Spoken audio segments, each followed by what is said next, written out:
just move these people there. Oh, hey! Hello, everyone. How are you all doing today? What up, my in-laws?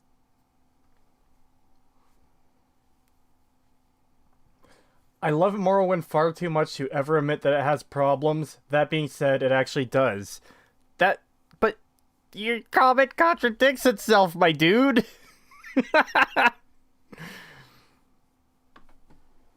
I think they know how much it pisses us off, so they do it on purpose. Well, they're just joking around, obviously. Yeah. No, just Elliewood. No. No. No. I'm not saying Fallout New Vegas is entirely bad. It has good moments, but overall, the entire game is shit. I hate everything about it, and there's nothing redeeming about it. Yeah. I'll never admit to the problems in this flawless game. Yeah. Yeah. Oh, God. So I guess as a minor update for everyone here. Oh, yes. That's what I wanted to start with. Yeah, you can talk about next STAG that's coming up. The fucking misery bus we've already been on. Oh my god, dude. It's so bad. It's so fucking bad. Why? Yeah, we'll definitely be going into full things. We won't say any spoilers here at the moment. All we will say is, Jesus fucking Christ, Bebop Flicks is awful. Yes, next week, Monday, November 29th, is the STAG where we cover fucking Bebop Flicks, and holy shit, there's a lot to talk about. We're halfway through. We're 5 episodes in. Just to give a quick summary, no spoilers. Acting isn't great. Story's fucked on pretty much every level. The world building broken. It is a fucking nightmare. Look how they massacred my boy. Oh, absolutely. Dude, I cannot wait to fucking talk about Bebop Flicks. It's gonna be fucking awful. I can't. Yeah. Fucking vicious. Oh my god. Yeah, vicious. I love how, like, and not spoiling anything, but I love how when we started, like, before we started playing, we were like, okay, once we do this, we have to hunker down and watch the whole thing because we can't be pausing because we don't want to reset everything.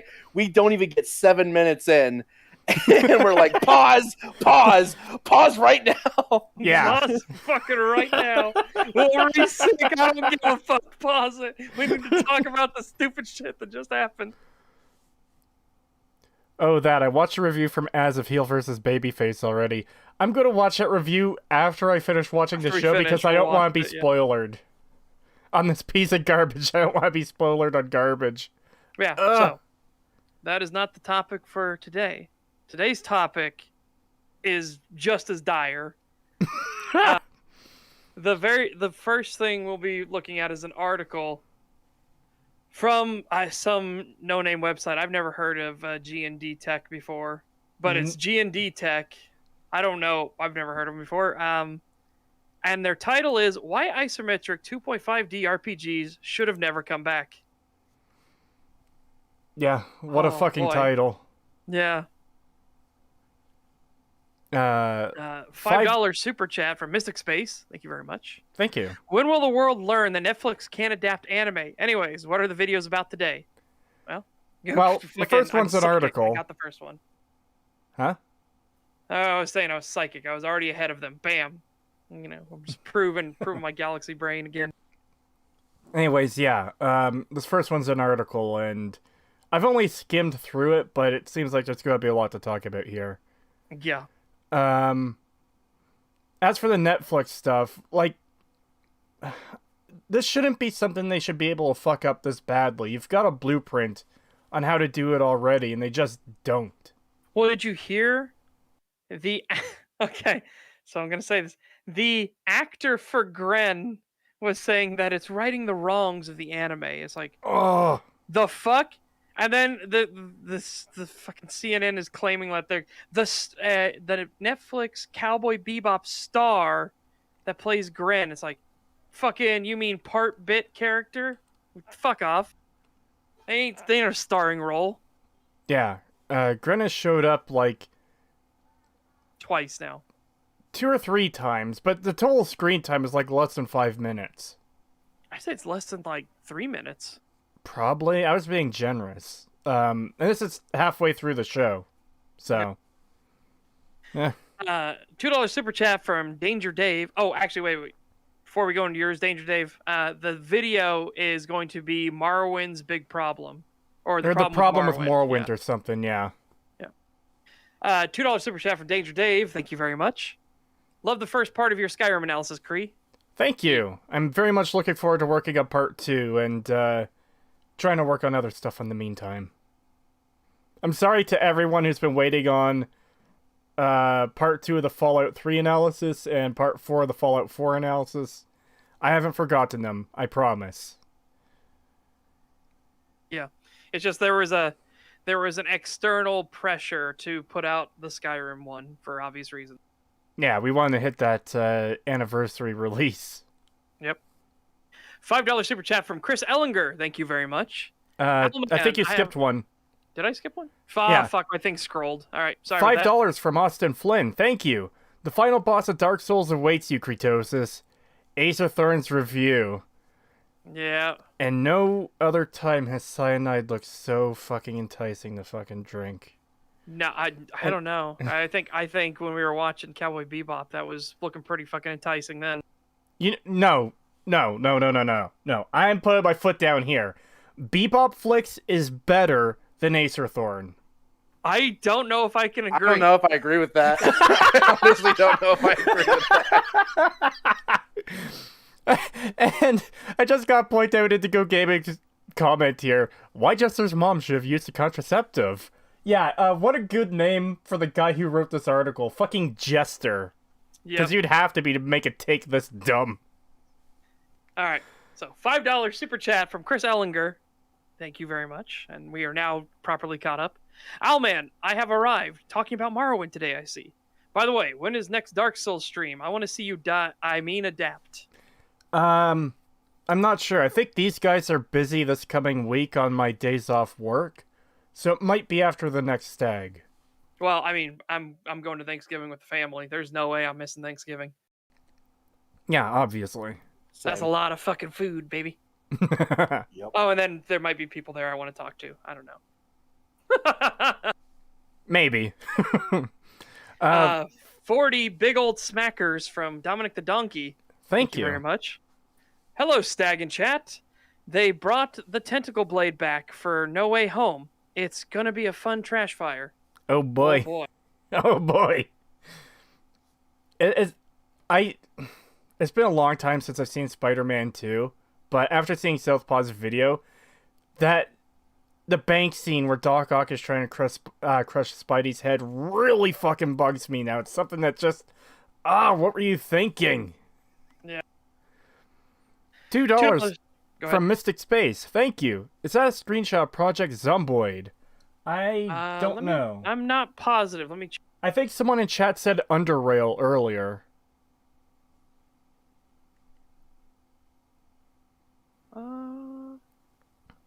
Yeah, because Project Zomboid doesn't look like it has any like heavy UI features. Let me check Underrail next to it. SpongeBob SquarePants movie, star Keanu Reeves. Yeah, that looks like Underrail. It has the same UI and things. All right. So yeah. $20 from Dominic the Donkey. Thank you. Oh yeah, good job on the Skyrim video, lads. Congrats. Thank you very much, man. Yep. Oh, chat jumped for me there. $10 super chat from Mohad. Thank you very much. What up, my Inwas? Have you guys ever read the book I Have No Mouth But I Must Scream? It's a really good game from the book, and I think the industry could learn from it. I have not read the book. I have seen the game, and I know the concepts of the book, and Jesus fucking Christ, don't make AI. This shit is dark. I've read the book. It is insanely fucking dark. I haven't read the book. I did see a Let's Play on it from Super Best Friends Play a few years ago, which was pretty good. Yeah. I do want to play that game at some point, probably on stream. And I've been planning at some point, it's going to be either in the Starbound or Bioshock Infinite video, but I'm going to start off with Am's hate speech. Hate! Let me tell you how much I've come to hate you! It is a really good speech. $2 super chat from Mystic Space. Thank you very much. At least Ace of Thorn can't convince a lot of people. Yeah, well, I don't know if Bebop flicks can convince anyone. Well, there are people that think it's good, so already I'm like, yeah, I think it's more damage. That's what the comments were about when you started, about sending people to the moon. Like, that's where they belong. Yeah, that's what we were talking about. Yeah, that's totally what we were talking about. And $5 from Topher96. Thank you. Oh boy, can't wait. Internet articles are the peak of internet media. You fucking know it. Yep, absolutely. The world would be so much worse off without internet articles. Yeah. Alright, so should we get into this shit? Absolutely. Though I will do this. Indigo Gaming says, looking forward to Broken Roads, post-apocalypse RPG written by the creator of Planescape. Yeah, I'm definitely... Post-apocalypse by Charge the creator complete. of Planescape? Oh, fuck yes. I will definitely want to check that out as well. So, Cree, would you care to do the honors in reading this article? Oh, you want me to fuck up every other word, eh? Alright, I can do that. I can do it if you want. No, it's fine. Oh, as the chat would like to point out, charge complete. Charge complete. Yes, we got an early charge complete. I wasn't going to say anything. I was going to wait for chat. Alright. Since around 2014, isometric RPGs, often referred to as CRPGs, have been making a comeback in PC gaming. I would like to point out that CRPG is just computer RPG. So, I just keep calling them isometric RPGs. CRPG is the entire fucking genre. Isometric RPGs are their own aspect within said genre. Yeah, because there's isometric RPGs that aren't necessarily on computer. Like, Breath of Fire 3 is one of my all-time favorite games. That's a JRPG, but it's also isometric. Yeah. And isn't Final Fantasy Tactics isometric as well? Yep. Divinity Original Sin may have been the one to start this trend, and Pillars of Eternity was another early adopter. These types of RPGs today are lower budget ones. Although the overwhelming majority of them are disappointing and designed to be nostalgic first, and good games second, fuck off. Often shying away from role-playing and lacking in ambition and originality, not coming close to the great classics.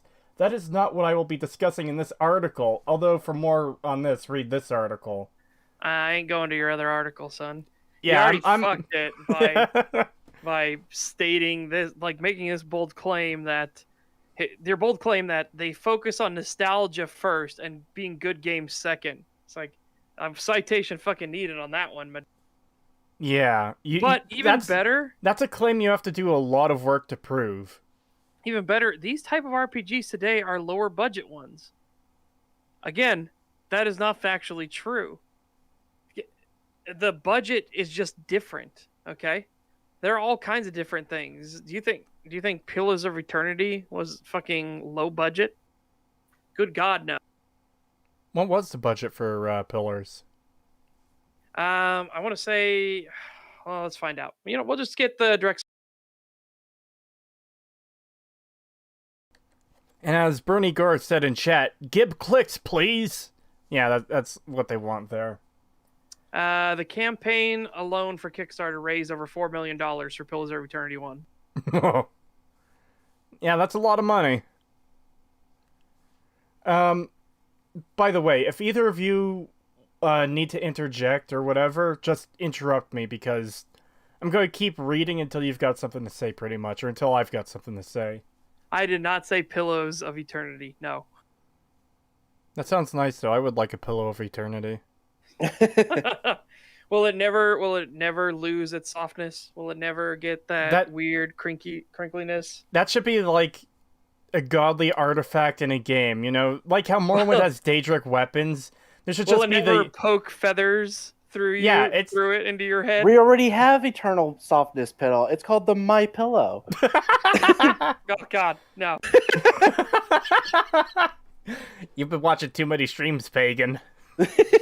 I just think it would be hilarious. You've got this fantasy world full of magical godly relics, and one of them is just like a pillow. It's of absolutely no use to the player. It does nothing for the player, but it's still something sought after by everyone else. All right. So let's continue with this next one because we're gonna heat up with a lot of the stupidity in this article pretty fucking fast. We're already not batting good, but it's gonna go places and not good places either. Yeah. Instead, this article will explain why these isometric RPGs absolutely should not be 2.5D. Why? Again, he says this is what he says. He's going to explain why. No, I know. He's going to explain why. But to me, that just seems like a graphics choice. You know? Or an aesthetic. It's an art design choice. It's like saying first-person shooters shouldn't use 3D models because Doom used sprites, you know? Yeah. Isometric 2.5D games primarily use static 2D graphics with just some 3D elements like characters, but the isometric perspective makes them appear 3D. This perspective mimics how you play a tabletop RPG, sort of. But even these RPGs need to be 3D. The game that perhaps resurrected this type of RPG, Divinity Original Sin, even knew that since it was a 3D game. 2.5... No. Okay. So again, you're putting a lot of assumptions on what Larian Studios wanted with their fucking game, my dude. Like, Larian Studios just wanted an RPG system where they could have tactics and stuff like that, and they figured what was a good way to do it? Well, their current fixed camera angle and then allowing the person to spin around so they could see if they could hit things from different angles. But again, it's not like some... Oh, but we can't do it as a normal isometric with 2D backgrounds. That would just be dumb. It's like, that's not why Larian did this at all. They just did what they were most comfortable with. It's what you do as a developer. At any rate. Right? Please fucking continue. Yeah, I just want to chime into it. It seems to me most times style isn't the first thing a developer decides. It's something that comes about based on what kind of game they want to make, rather than, oh hey, I like the style, so I'm going to use that. That's not to say that doesn't happen. That's actually kind of what I'm doing with my game. If I can ever find a fucking pixel artist to do fucking hire to do the animations for me, but that's besides the point. Yeah, most developers are going to pick what works for them rather than just going with a style, I think. Yep. And the very next sentence kind of like encapsulates of somebody not understanding this at all. 2.5D brings nothing but drawbacks, and with engines like Unity today, or even Unreal Engine 4, I don't think isometric 2.5 RPGs should be considered acceptable. Well, motherfucker, what? You're not the arbitrator of what is acceptable or not. Thank fuck for that.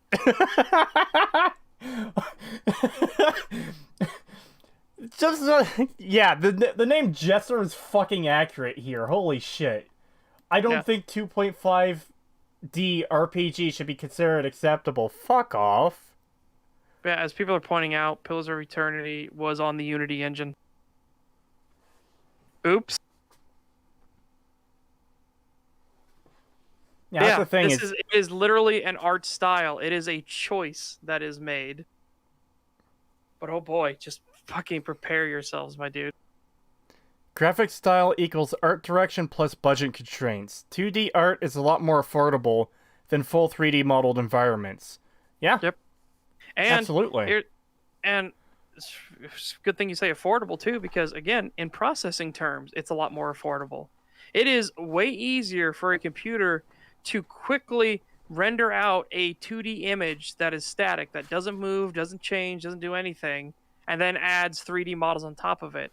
So you can make things a lot crisper and make them look a lot more high resolution and high detail than you could get if everything was 3D models.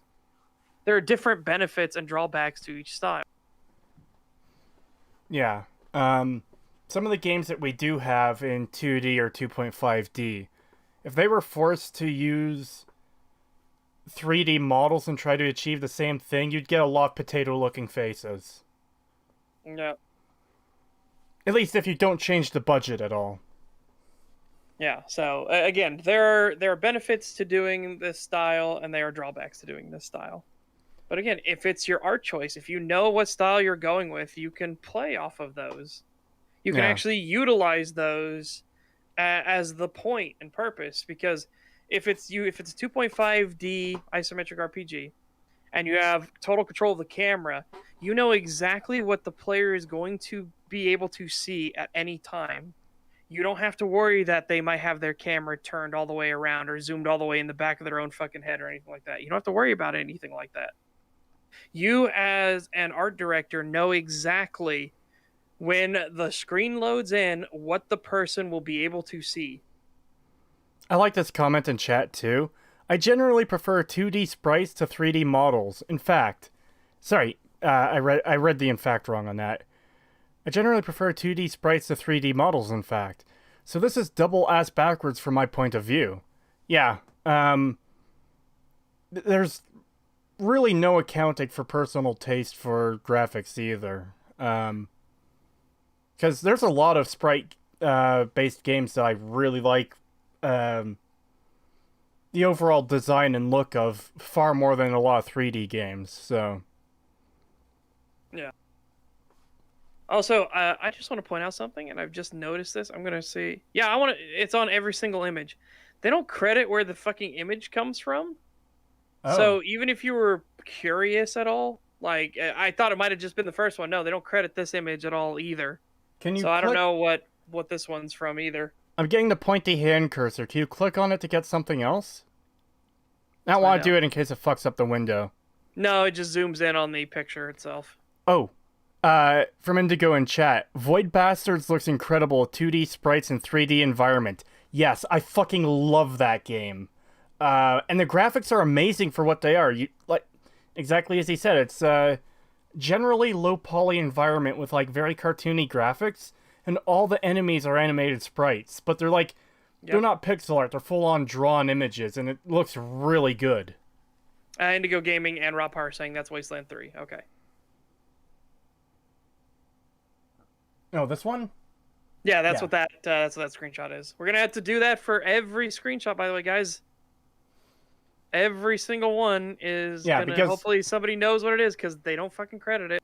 Because even if this dude took the picture of himself, it still makes sense to credit. Okay, this is where the screenshot came from. Yeah, pictured above, Wasteland 3. Pictured above, Underrail. Pictured above, stuff like that. Well, I guess he's railing against the 2.5D game, so he can't give them credit, so people can't say, "Oh, hey, this game looks really interesting. I want to go buy." Nope. Yeah. Why not 2.5D? Going back to when isometric 2.5D RPGs were mainstream in the late 1990s and very early 2000s, the only reason they were 2.5D was because 3D graphics weren't advanced enough to convey the details that they wanted. Interplay/Black Isle Studios and BioWare didn't want a world full of low polygon objects, so 2.5D made sense. Except no, they constantly tried that. Like, there are all kinds of experiments, things. That wasn't the only reason. Like, again, this is another one of those citation fucking needed on that. The only reason that they were done this way. Yeah, it just Some sounds of them like just wanted it to be this way because they thought they could get a better art style out of it. It's not the only fucking reason they were done.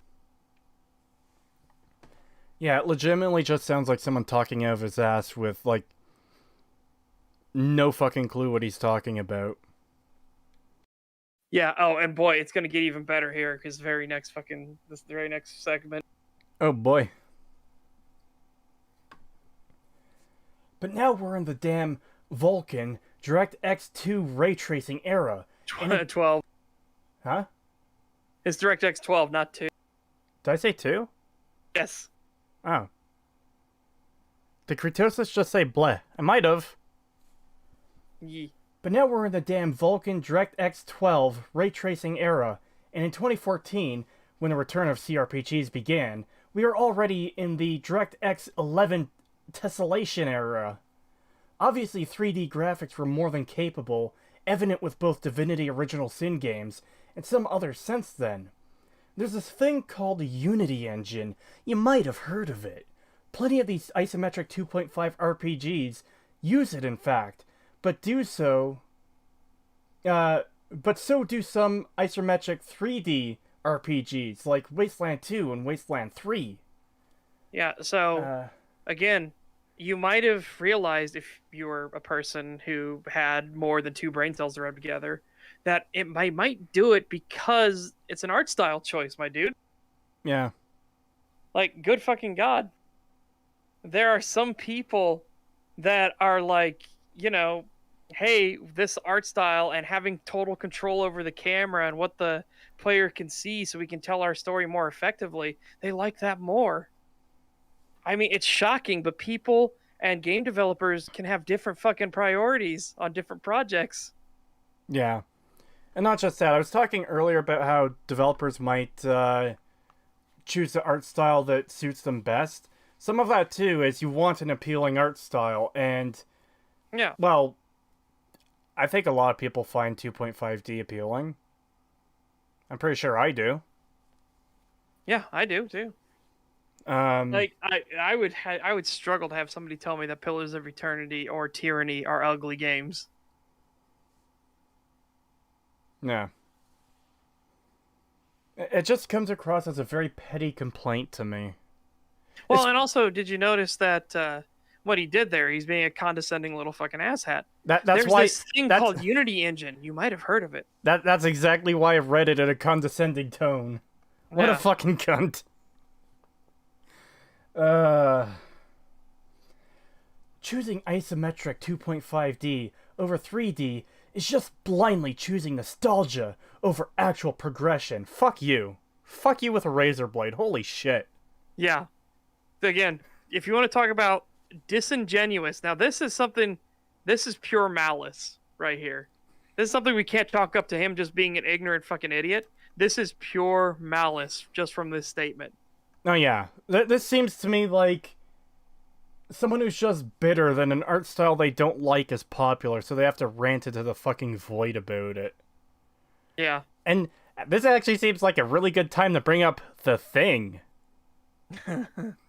So, this article has a bunch of comments on it, and this guy fucking argues with every single person that disagrees with them. Yes. This dude, does fucking crybaby throughout the entire comment section. Oh boy, it is a thing to behold. My polygons, Jester. Yeah, that seems to be it. Yep. $2 super chat from the King of Jordan 1. Thank you very much. Thank you. This panel is more brutal than the war crime tribunal I faced back in '99. Thank you for the compliment. Oh boy, this part is in bold. Yep, we're going to continue from, again, pure malice. Let's continue into the next sentence. Pure malice and just not knowing what the fuck you're talking about. Again, this is someone talking completely out of their ass. Even the guys who brought isometric 2.5 RPGs to the forefront, Interplay with Fallout, and BioWare with Baldur's Gate, progressed to 3D graphics in the early 2000s, because it's simply better for reasons I'll go over below. Not that this should require explanation. Fuck off. Yeah, sorry. It absolutely needs fucking explanation. Because we don't live in your fucking delusional fantasy world, your diseased brain, okay? It seems like peak graphic snobbery with, no intelligent thought behind it. It is. It is absolutely graphic snobbery. That's all it is. $2 super chat from Our Booze. Thank you very much. 181 votes average, 1.22 out of 5 rated. Yep. So, I don't know if you're talking about this article or Bebop Flicks. Oh, God, yeah. Bebop Flicks is absolutely horrible. So anything to say on that last part rather than just... should I just continue? Yeah, continue, because he made the claim that he will explain them. He says he doesn't need to, but he absolutely fucking needs to, because what he's saying is an insane person's logic. So, he needs to absolutely explain where he's coming from. You know, this is the kind of person who, anytime a new game is announced and you see the cinematic trailer, not the gameplay trailer, it's just someone jizzing in their fucking pants over, oh my god, the graphics! Oh, did you see the ray tracing? Whoa. The god rays! Did you see the god rays? Yeah, and it's like, I like ray tracing too, but guess what? That is still going to be, a decade away from being fucking mainstream, my dude?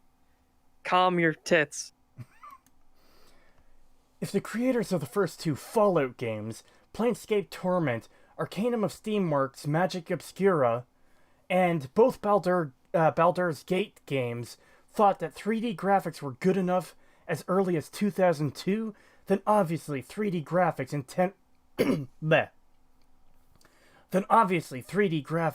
2014 were more than sufficient! Exclamation mark.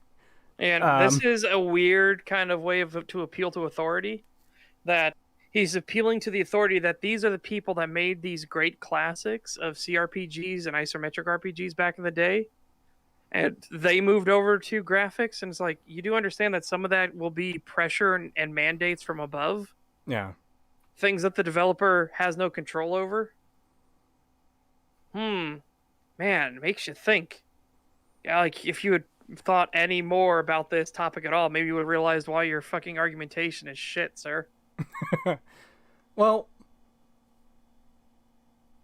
see, I don't know whether he's just railing against this one specific type or if he has trouble with, like, all 2D games. Like, is Terraria bad for being 2D pixel graphics? And when was that released? 2010?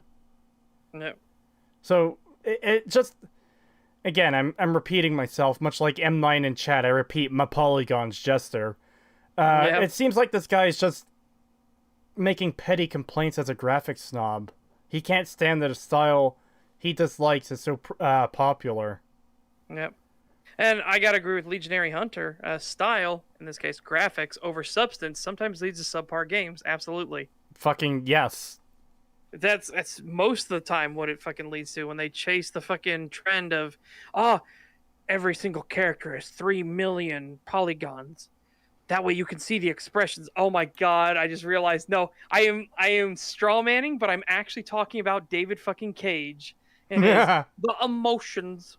Oh, and BioWare.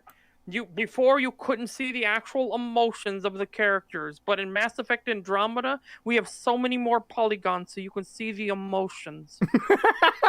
It's like, yeah, fucking Mass Effect Andromeda. Look at them emotions, yeah. Well, oh man, I almost said something really mean. I'll hold back on that one. I don't know if I want to get that spicy. It's okay. I'm sorry. My face is tired.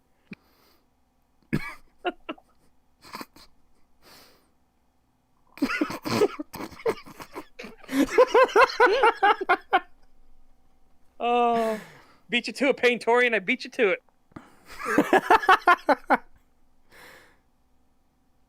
Okay, let's continue. BioWare moved to 3D graphics with their most ambitious game by far, Neverwinter Nights, in 2002, while Black Isle Studios was making both Fallout 3, not Bethesda's, and Baldur's Gate 3, The Black Hound, with 3D isometric graphics around the same time. Troika moved on to 3D graphics with Vampire the Masquerade Bloodlines. Obsidian made their debut. Hang on, I want to talk about that in particular. All right. So, Troika only made 3 games, okay? Yeah. They made Temple of Elemental Evil, they made Arcanum of Steamworks and Magic Obscura, and they made Vampire the Masquerade Bloodlines.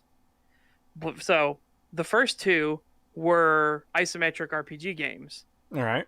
And they didn't really have any problems or anything like that. They just worked right outside of the box. Vampire the Masquerade Bloodlines was a fucking disaster out of the box. And that game is actually really fucking good, but it took a lot of time to fix it. As Kurochi just accurately described, famously functional 3D game Vampire the Masquerade Bloodlines. But thank God Source Engine is easy to fix and problem solve on it, so it was fixed in time, but Jesus fucking Christ. Yeah, it seems to me like going over to a completely different style of making a game would come with a lot of difficulties. Yeah. Hey, aren't those RPGs all published by the multi-billion-dollar publishers EA and Activision? Yeah. I have no idea, actually. So hold on before we get to that. Let's get to these super chats. Yeah, just making sure I didn't miss any others. Yep. $5 super chat from Chris Ellinger. Thank you very much. Thank you. 2.5D games are bad. Me playing the Pokemon games right now, one of the highest selling series of all time, which are all pretty much 2.5D. Yeah. Yeah. Dominic the Donkey, $5 super chat. Thank you very much. But My Last of Us 2, although we don't account for basic movement and gameplay.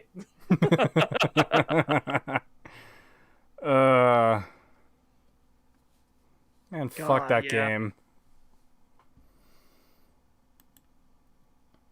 I don't remember Arcanum and Temple of Elemental Evil being that buggy. Maybe it's because Vampire the Masquerade was so much buggier, and that might have been why I don't remember Arcanum and TOE being as buggy. And from Dominic the Donkey in chat, it must have been the wind. Oh, God. That's the best part of Skyrim, hands down. You shoot someone with so many arrows they look like a fucking porcupine. Oh, must have been my imagination. Must have been the wind as they're walking over a corpse of their ally. Yeah. Ugh, I hate it. I'm so glad you put that in the fucking video. I had to. Yeah, there's no way. You literally had to show that. It was so fucking good. Alright. Please continue the shit show of an article. Obsidian made their debut with a 3D RPG, Star Wars Knights of the Old Republic 2, The Sith Lords, in 2004, and kept making only 3D RPGs until 2015, when they went backwards and made Pillars of Eternity, which is both 2.5D and arguably their first stinker between this and Alpha Protocol. Now, I'm gonna have to hold this as go fuck yourself. Pillars of Eternity was a lot of fucking fun, but you need to know what you're going in for. You're going in for an actual CRPG experience.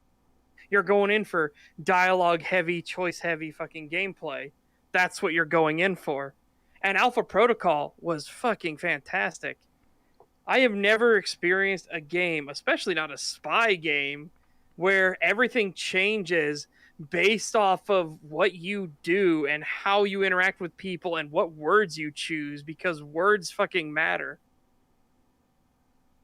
Yeah, Alpha Protocol absolutely deserves more love. Like, holy shit. I haven't played either of those games, but I do have Pillars of Eternity, and I have been meaning to play it. Yeah, just brace yourself. I would not play that on stream, because you'll be tempted to try to read the things, and it is verbose. Alright, I'll keep that in mind. And, 20 Danish crowns? Or krona?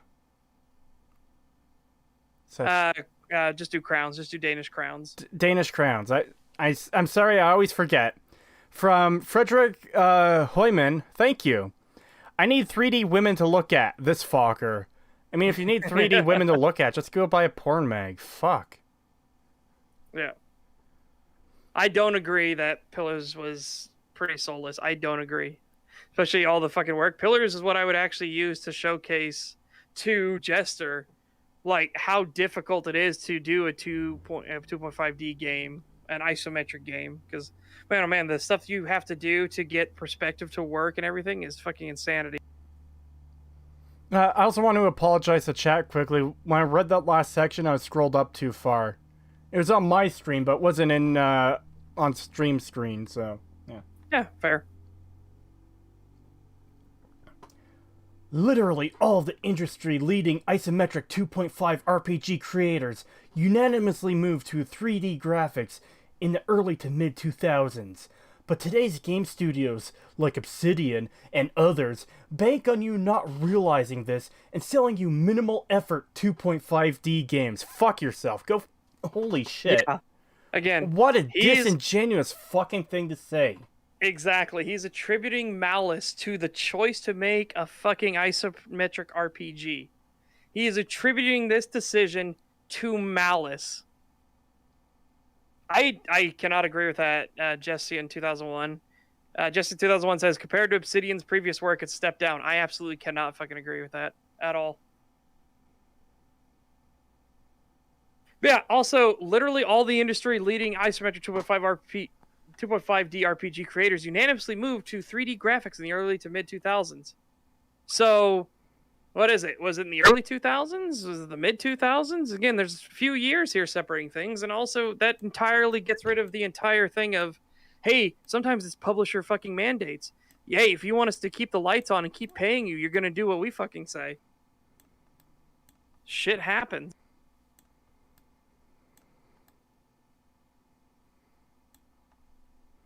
Hold on just a second. I need to do a little something here.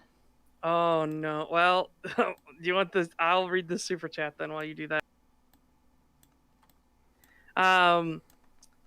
Zoroark 720 with $5. Thank you very much. Uwu, look at Cree new art. He a cute furry. No! And Pagan loves being in the Dinobite gift shop and standing in its mall with Boone. What the fuck, dude? I don't fucking know. Yeah, what were you highlighting there while I was reading that? The fucking... I'm scrolling through this article to read it for stream. I see Amnesia Rebirth release date and reveal trailer. That's when this article's captured. This is on Wayback Machine. It's like, fuck, I can't escape this... I said it. I can't escape this fucking game. Ah! I hate it! What is the game currently shown in this screenshot? Does anybody know in chat? Because I got no idea what this is. Yeah, I don't have a fucking clue. JD says, Sesh, how good is Alpha Protocol? I've heard mixed opinions about it. It has some weak points, but if you're going in for a spy thriller where you can actually dictate how the story goes, and has a lot of fucking endings, a lot of endings, you dictate the fate of a lot of people in it. And there's like very interesting choices. Oh god, I don't want to give that away for anybody. I highly recommend playing it. I'll just say that. I recommend playing Alpha Protocol. No, Dominic, no. It's not my favorite. I hate it. Hate. I don't think that's Lord of the Rings Online. The city looks too big for... I mean, maybe it is. Maybe that's... Could that be a lore keeper? Hold on.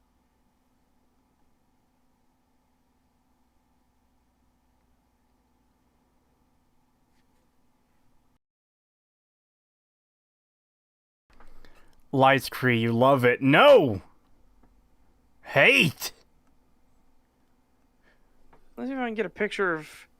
I don't know if it would be Minas Tirith, because it's not tiered enough. But I don't know what city that could be. It's literally flat. Yeah, but I mean, that could be the first layer, and then, you know, we're standing on the second layer looking down to it. No. So, yeah, I don't know. I'm just trying to think of, like, what city it could be in Lord of the Rings. Let's just move on. I don't think it's that important. Yeah. $2 from Scoopmeister. Thank you. Damn, been so long since I played Alpha Protocol. I've never played it myself, but might have to look into it. Yep, I would definitely recommend playing it. Right-click and search Google for images. Dude, it's going to screw up the stream if I do that. These windows... Here, I'll do it. It's not that big of a deal. I'll just continue. Oh my god, this next section. Holy shit. Nothing, apparently. It just says it's leisure. Possible related search. Leisure. I saw the first sentence of this next paragraph and I'm already pissed. You ready? Yep. Don't give me budget as an excuse. Larian Games, with the 3D Divinity Original Sin games, throws that argument right back at you, as does Owlcat Games with Pathfinder Kingmaker, and In Exile with Wasteland 2. All similarly low-budget games compared to most of the 2010 isometric 2.5D RPGs. Even lower budget in some cases, yet those are all 3D. Pillars of Eternity, which is a 2.5D game, made about... made around 1 million more than Wasteland 2 on Kickstarter, the primary source of both games' budgets. And Wasteland 2 is a 3D game and a bigger and longer game. Okay. Again, What? being bigger and longer does not automatically mean better. Yeah. All right?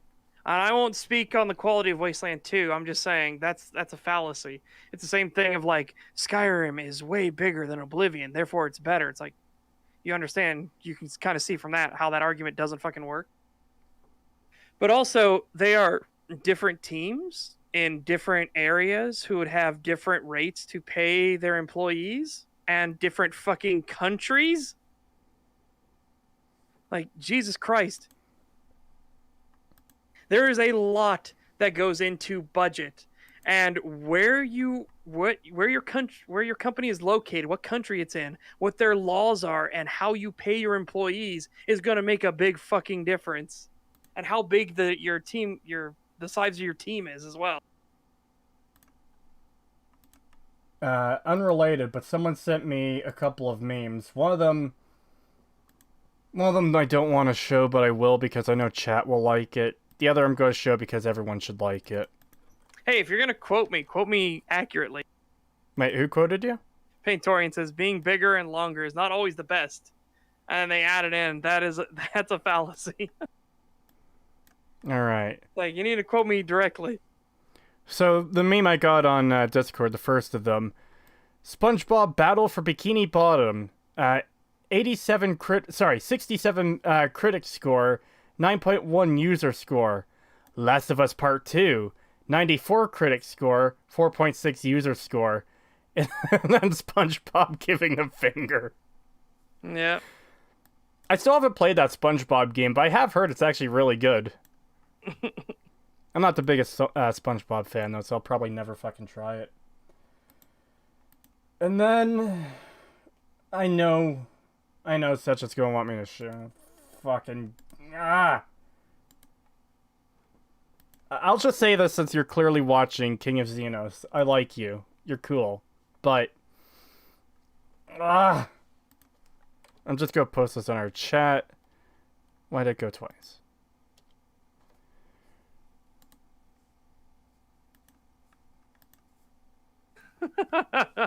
I knew you'd get a fucking kick out of that, you fucking... Alright. Before I show this image, chat, no. Absolutely no.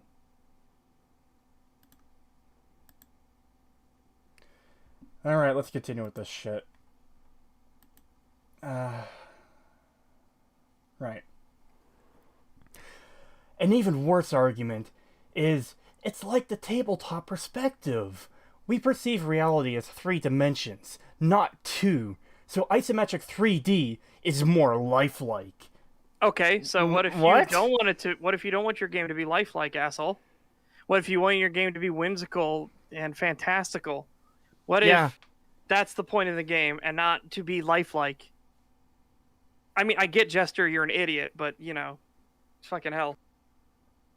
See, I said the name thing at the start as a bit of an insult. I didn't think how accurate it would be. Jesus Christ. Yeah.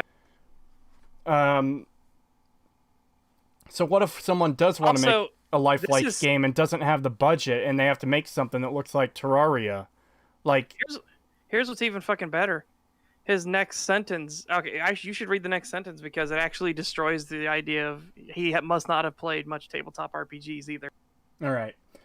When playing a tabletop RPG, you can move around the table to get a better view of things, like an isometric 3D RPG, and unlike an isometric 2.5D RPG. Motherfucker, what? Yeah, it's like, have you never played... This is somebody who has never played tabletop, and they assume there's a difference between tabletop wargaming and then actual tabletop RPGs, and then there are tabletop RPGs that have models and minis and maps, stuff like that. A lot of them don't, because a lot of them are more of talking about the situation that's going on, and then might use tokens instead as their thing on a flat map. Also, am I misunderstanding what 2.5D is? That's like where you have 2D sprites in a 3D world, right? All the way around. It's a 2D world with 3D sprites, or I guess it could be both. Yeah, it could be both. It can be either way. Because you can change the perspective in something like Breath of Fire 3. You can rotate the camera around temporarily to get a better view on things, and if the game was designed differently, maybe you could rotate it 90 degrees so you're always at a 45-degree angle. Yeah. But it just seems weird to me that just the whole statement. Zorark720 with $2 super chat. Thank you very much. Is he assuming everyone has depth perception? Well, this guy clearly fucking doesn't.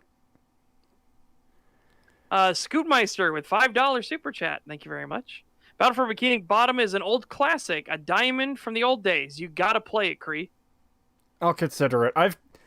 You've got to understand how much I have on my backlog. It is huge. I won't be done for years. Especially with the raid I stream, Jesus. Fallout 1, 2, SimCity 4, Roller Coaster Tycoon. I guess you're talking about 2.5D RPGs. 2.5D can also describe something like Metroid Dread, fully 3D world, but it's a 2D game. So, 2.5D is a very broad term then, and this guy is using it like it isn't. Yeah. So, congratulations, Jester, you're retarded in more ways than one. All right, prepare yourself, because it's going to get worse. It gets... Of course it gets worse. Look at the scroll bar. I'm barely in... I know chat can't see it. I'm barely into this fucking thing. Yep. There's so much more to go. Okay, at least some of that's comments. Okay. Well, 100 rubles from Badunius. Sorry about that. But thank you very much for that. Thank you. Chat. 2.5D is achieving 3D-like perspective using 2D engine. But when it... I'm not sure if it would count necessarily or not, but you know how some 2D RPGs... Sorry, not 2D RPG. 2D games... They have kind of like layered backgrounds, so one moves a bit slower than the others as you're moving across the screen. So it gives that illusion of depth to the world behind you. Would that be considered 2.5D? Not... I guess if we wanted to argue about it, sure. But no, those are usually just still classified as 2D games because they know that's just scrolling at different speeds. Fair.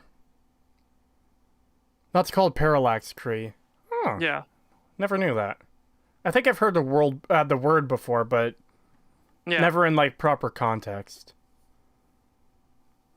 Yeah, but I mean, if we wanted to get down and dirty about it being 2.5D because it's giving the illusion of depth, which is what isometric RPGs do. There's the illusion of depth on the image that's a 2D image that's painted. We could. Yeah, it's probably just safer to say it's proper 2D rather than 2.5. I was just more curious whether that would count or not. And Dominic the Donkey with $5 super chat. Thank you very much. Thank you. Yakuza 0 better be in that backlog. It is. All right. And why all the fuss, you ask? Not just because 2.5D looks so outdated compared to 3D, but more importantly, it's just functionally so inferior. 3D... Again, gonna need an explanation on that fucking one. Hardcore, my dude. This is why I hate the graphics snobbery shit. It looks so outdated. Motherfucker, are you serious? Like... Yeah. There's a lot of games that use pixel graphics or even low poly models that are super fucking charming because they use the style really well. Again, earlier in chat, Indigo referenced Void Bastards. I really love the art style of that game. Yep, I do too. Though I am annoyed because I was super, super deep in and my character died and I hadn't gotten the next unlock thing. So I am now so piss weak. I need to go up like 5 levels to compete again. I'm like, God damn. What? So so you played Void Bastards, right? I think when it first came out like a year or two ago, yeah. Yeah. So you go deeper and deeper in space. Yeah. And it gets more dangerous. Well, Yeah, I but hadn't unlocked weapons to compete, for new characters to have.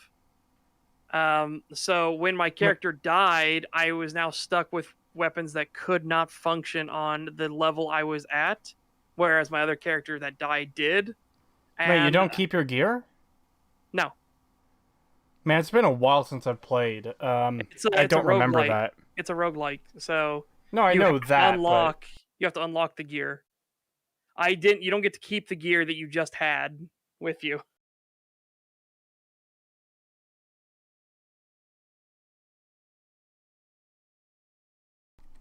huh.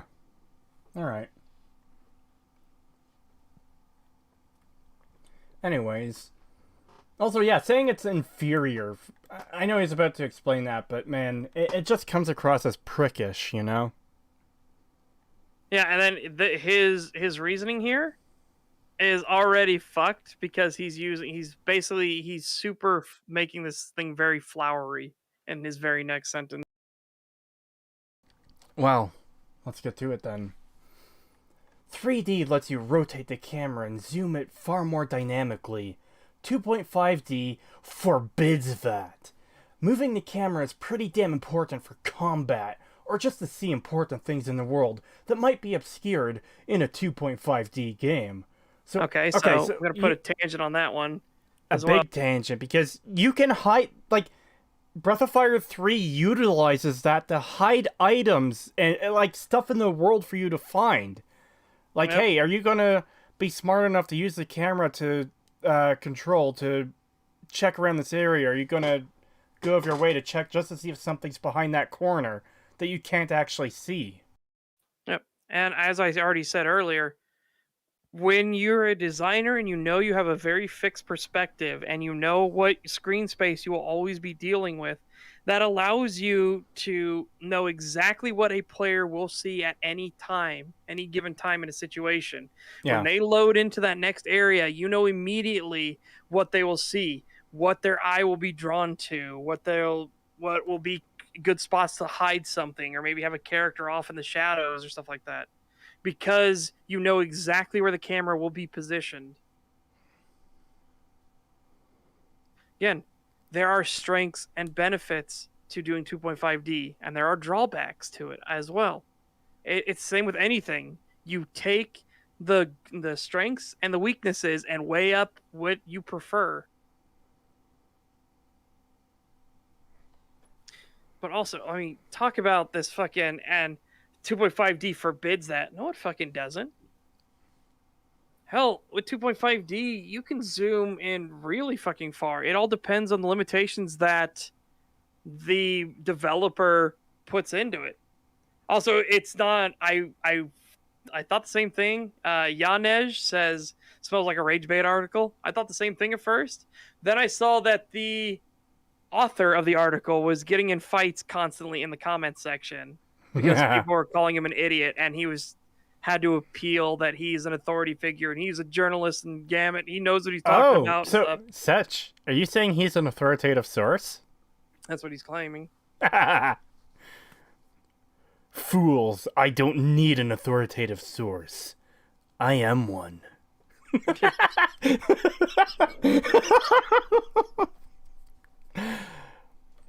Oh man, that wouldn't be nearly as funny without a certain counter. Yeah.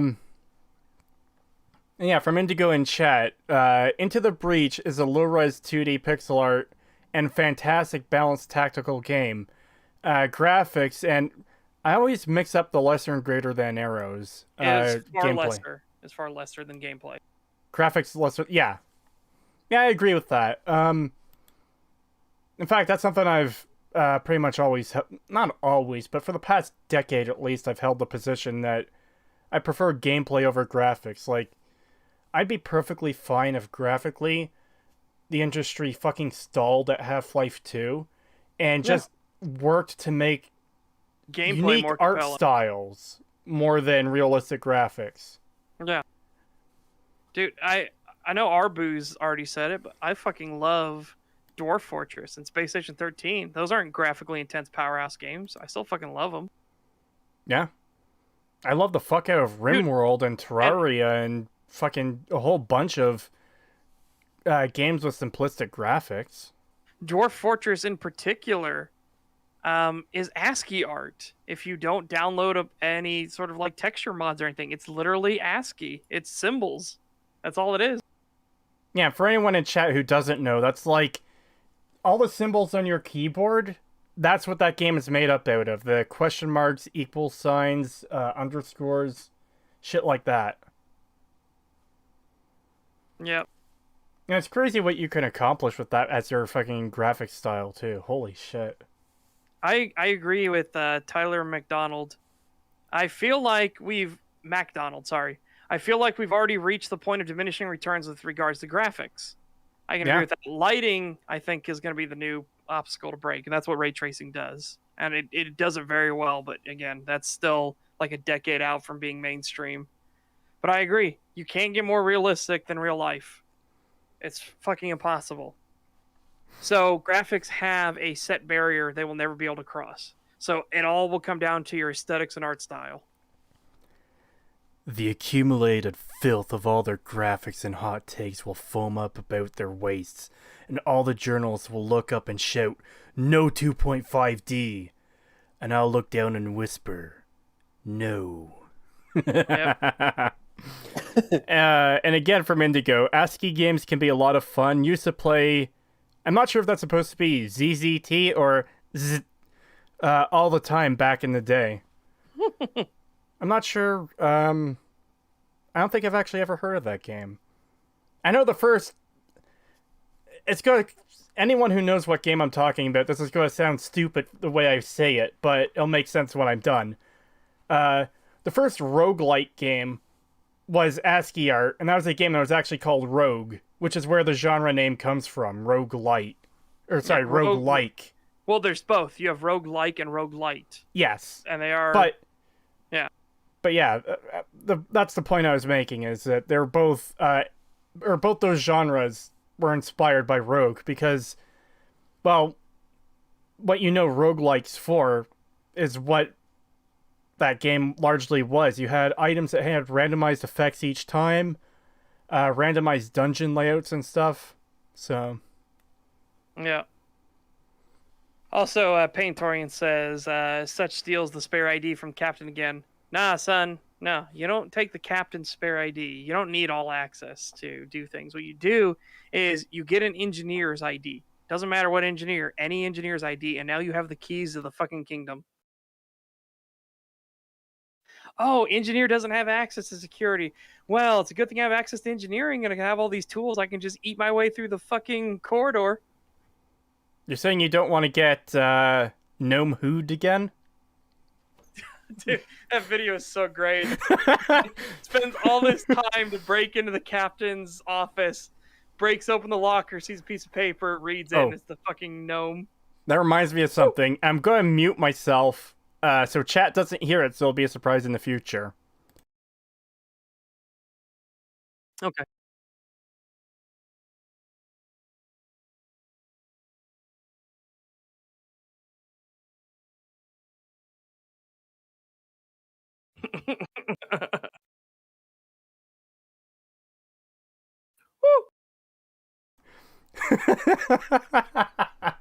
Anyways, let's continue with this shit. All right, make sure chat can hear you again. Oh yeah, I unmuted myself. Fuck, where was I? So often in these distant. Yeah, okay. A high phone. So often in these distant, isometric 2.5D RPGs with their fixed cameras, you, or enemies in combat, or both, will be obscured by walls, and you'll be at the mercy of the game making those walls translucent, so you can sort of see what's going on, but it'll still be partially obscured. Unacceptable. Okay, again, that is a failure of the designer, because they know exactly what they will be working with. So that's a failure of the design. That is not a failure of the art style itself. Yeah. And even 2.5D games that you don't need to see enemies behind walls will sometimes do that. I know again, I keep referencing Breath of Fire 3 because that's one of my all-time favorite games. That's one of the ones I'm more familiar with in this style. If enemies are obscured by walls or scenery, they will do a translucent effect on them, even though it's totally unnecessary to play the game. Yeah. This reminds me a lot of Total Biscuit's reading of terrible gaming articles. Rest in peace, John Bain. He does credit that that's Neverwinter Nights 2. That does not look like Neverwinter Nights 2. That must be heavily fucking modded. But he does, in the very next thing, he actually does fucking credit it. But yeah, rest in peace, John Bain. I didn't watch many of his videos way back, but... Yeah, he was a legend, and for very good reason. Yeah. Let's see. Oh yeah, unacceptable. It's also nice to be able to explore in a more traditional third-person view, like in Neverwinter Nights 2, shown above for greater immersion. So for greater immersion in your article? What? Yeah, so you can't claim that the traditional method was isometric RPGs and now claim in a more traditional third-person view. That doesn't fucking work. Yeah. Also, what a fucking weird thing to say. In a more traditional third-person view, wouldn't traditional be like first-person? That's what I thought. Because that is what you experience at all times? Well, not just that. Like, he's arguing that you can't see stuff, basically, in 2.5D view because the camera's so far away. And then he's talking about third-person being better because you're so much more closer. You know what's closer than a camera flying up in the sky behind your back? Seeing through the character's fucking eyes. Yeah, again, so by this article writer's weird fucking logic, third-person games are also should never come back because first person is just superior. Yeah, I that's why I said the same thing. Our booze, I'm like, that does not seem like Neverwinter Nights 2 to me, unless it is heavily fucking modded. Which, spoiler alert, he uses modded stuff in here and actually use it against stuff that's not modded and see, look how much better this is. It's like, yeah, this is fucking modded. And he fully admits that he modded it too, so it's even weirder than that. I think that's like one of the big crimes of these, now say that to be dramatic, but like, if you're doing a comparison between games and saying one is better and one is worse, and the one you're saying is better, you're using modded so it looks so much better than the thing you're comparing it against and saying is shit. That's just a real scumbag fucking move. Yeah. $20. Huh? He does. It's not as bad as Acer Thorn. Acer Thorn tried to hide that fact. He will fully reveals that it's modded stuff, and he thinks that's okay. And he revealed it. He's not being as scummy about it, but he doesn't understand that it makes him look like an idiot. $20 from Chris Ellinger. Thank you. Hi, I'm currently learning coding to make video games. I guarantee that I will be starting with 2.5D games over full 3D games to learn how to make them. By the way, I still play the OG Fallout 2, and DOS 2. DOS 2? Divinity Original Sin 2. Yep. Yeah. See ya, Stag Crew. Oh, thank you, and I hope learning goes well. I've been meaning to learn for a while. I've got a bunch of online courses to learn from the GameDev.tv guys, but I've been slacking real hard on doing that. I want to be able to work on stuff with my own, I guess, art assets, and I just haven't been able to find a pixel artist, so I've been just procrastinating on doing everything else until I get that. Yeah. I know I shouldn't be doing it that way, but that's kind of the way I want to do it, so. Oh god, I'm being harassed by a cat. She's trying to get up on my shoulder. I just checked. Neverwinter Nights 2 has a plain green cape that looks flatter than this. Looks very much modded here. Sorry, looks very modded here. Yeah, And so Neverwinter Nights 2 is very easy to mod. In fact, there are entire servers that have like created entire new worlds in it that are really fun to play on, honestly. But that's why I was like, I did not recognize that as Neverwinter Nights 2 because that just looks heavily modded to me. So if that is, he's made the claim it's Neverwinter Nights 2, so I'm gonna have to say that's modded. it is true that isometric 3D RPGs like Divinity Original Sin series. Okay, that kind of fucked me up the way he said it. It is true that isometric 3D RPGs like Divinity Original Sin series shouldn't it be the Divinity Original Yeah, Sin it series? should be for better flow. Yes. Yeah, because that's what kind of fucked me up there. Like the Divinity Original Sin series, and probably most others, save on time and resources by not rendering things like ceilings that will always be out of view. But hey, this is still infinitely better for both looks, functionality, and practicality than 2.5D. So you haven't proven that at all. You're Yeah, just you saying haven't, it's and true. you're just making another claim. You need to prove that. Yeah, because just saying this thing is true doesn't make it true. Yep. You know? Um,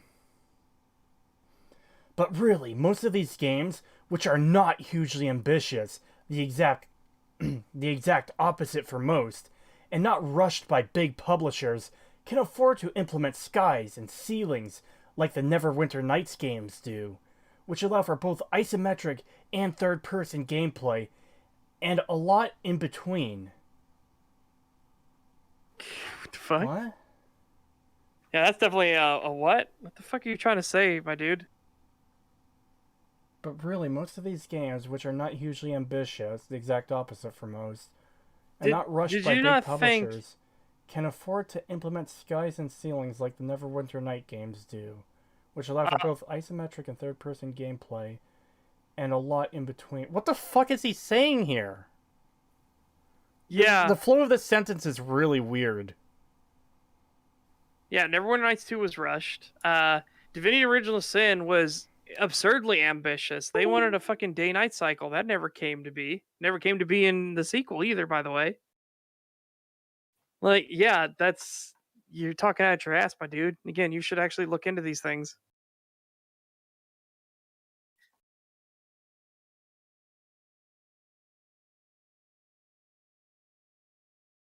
But yeah, that statement of which allow for both isometric and third-person gameplay and a lot in between. Well, what's a lot in between? What other fucking over the shoulder? A fixed camera over the shoulder? Like, what are we getting at here? What lot in between?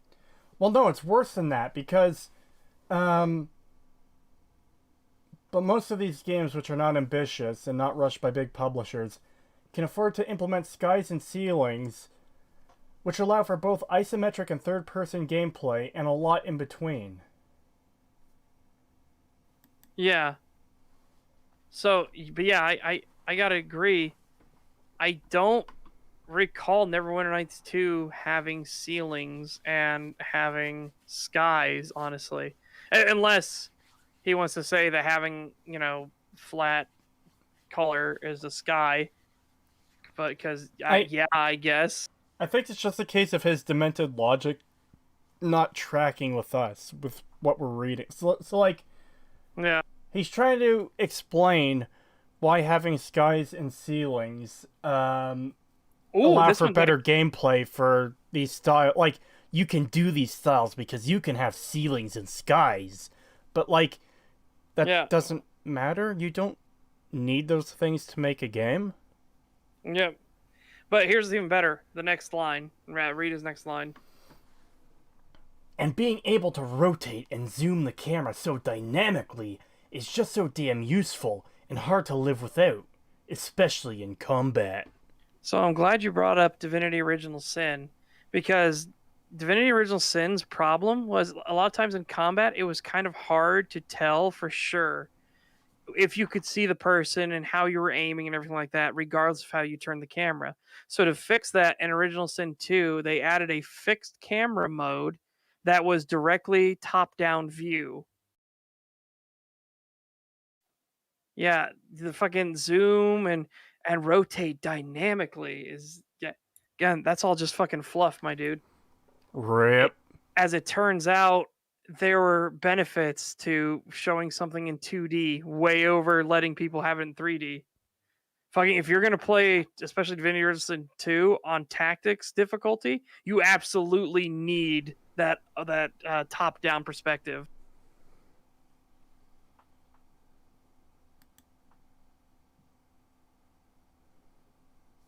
Should I continue? Yeah, but there's a picture, by the way, of Divinity Original Sin 2. That's what he's showing right there. Yeah, and again, thanks for the fucking credit so I know which game is on screen, you dickhole. Yeah, don't worry, I knew that one. No, you knew that one, but this guy didn't put it up there. Yep. He might say it again like he did with Neverwinter Nights 2 shown above. Yeah. Like way later on, but yeah. Yeah, but he didn't for the 2 previous.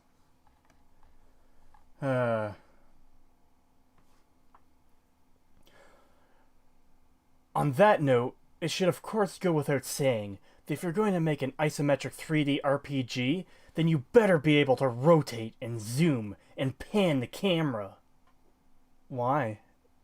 Why does that have to be a requirement? Again, if you know that everything is fixed in a certain way, you have total control of what will be in a scene at any given time. Yeah. Again, a lot of this will depend on oh, yep, Snow Eden realizes what's coming up. Yep. Just Snow Edwin, I mean, knows what's coming up. Yeah, brace yourselves for this. Uh-oh. But yeah, it also depends on the style of game you make too. So like you could do an isometric RPG where panning the camera just wouldn't make sense. Let's say you have your camera locked to a character like you do again in Breath of Fire 3. There isn't a whole lot of reason. Actually, I think even Breath of Fire 3 has the option to pan, but it's not necessary for gameplay.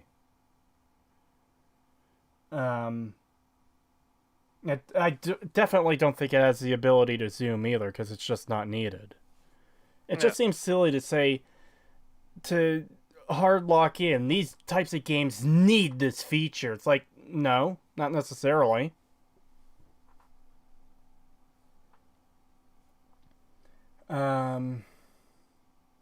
The aforementioned Pathfinder Kingmaker doesn't let you rotate it for some damn reason, even though it's 3D.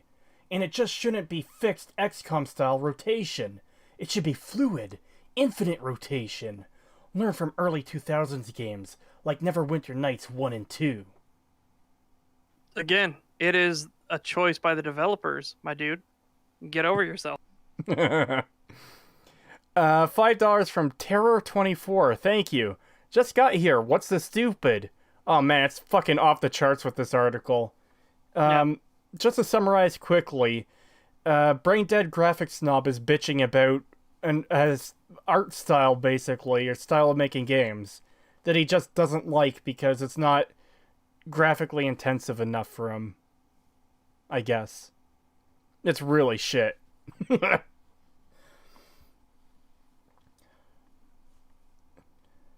Really, the best budget argument you can make is for games with spectacular environments, full of unique objects and models, in which case, making them all in 3D would take longer than making them 2D. But that only applies to one modern, isometric RPG that I know of. Torment, Tides of Numenera? Tides of Numenera. And at least that game, as weak as it is, has much prettier than average isometric 2.5D graphics. But even then, it's a short game compared to the massive 3D games in Wasteland 2 and Divinity Original Sin 2. So that's not entirely a convincing argument. Okay. Again, what does the length have to deal... Like, okay. Yeah. If you've got a... Let's take a game at definitely totally complete randomness. Last of Us 2, and you make this game 40 hours long, or 60 hours long, or 200 hours long, I don't care. Making it longer doesn't make it better, my dude. And, like, you could have a short game that has a really effective story and gameplay that, sure, might leave you wanting more, but it also ends before it wears out its welcome, too. Yeah, Portal. Yeah? The original Portal. It is a very short game, but as is commented on constantly, it is the perfect length. It was what the length it needed to be. $5 super chat from Elias. Thank you very much. Creetosis, your profile pic looks very similar to my friend's persona.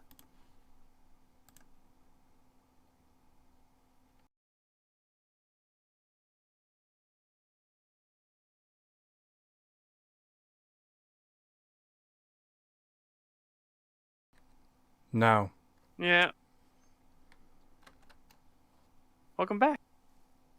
Thank you.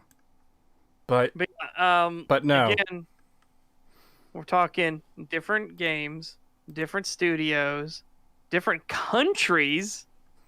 Like, there's a lot of factors that go into making games, my dude. And this whole thing is really the best budget argument you can make. So he's already assigning that this is the best to his mind, which you haven't proven that that's the best argument you can make. And also, you say that, but that only applies to one modern isometric RPG that I know of. So you don't know all of the ones that are made. You've already made bold, sweeping statements about the entire thing without knowing all the ones that have been made. That's why you should never do that.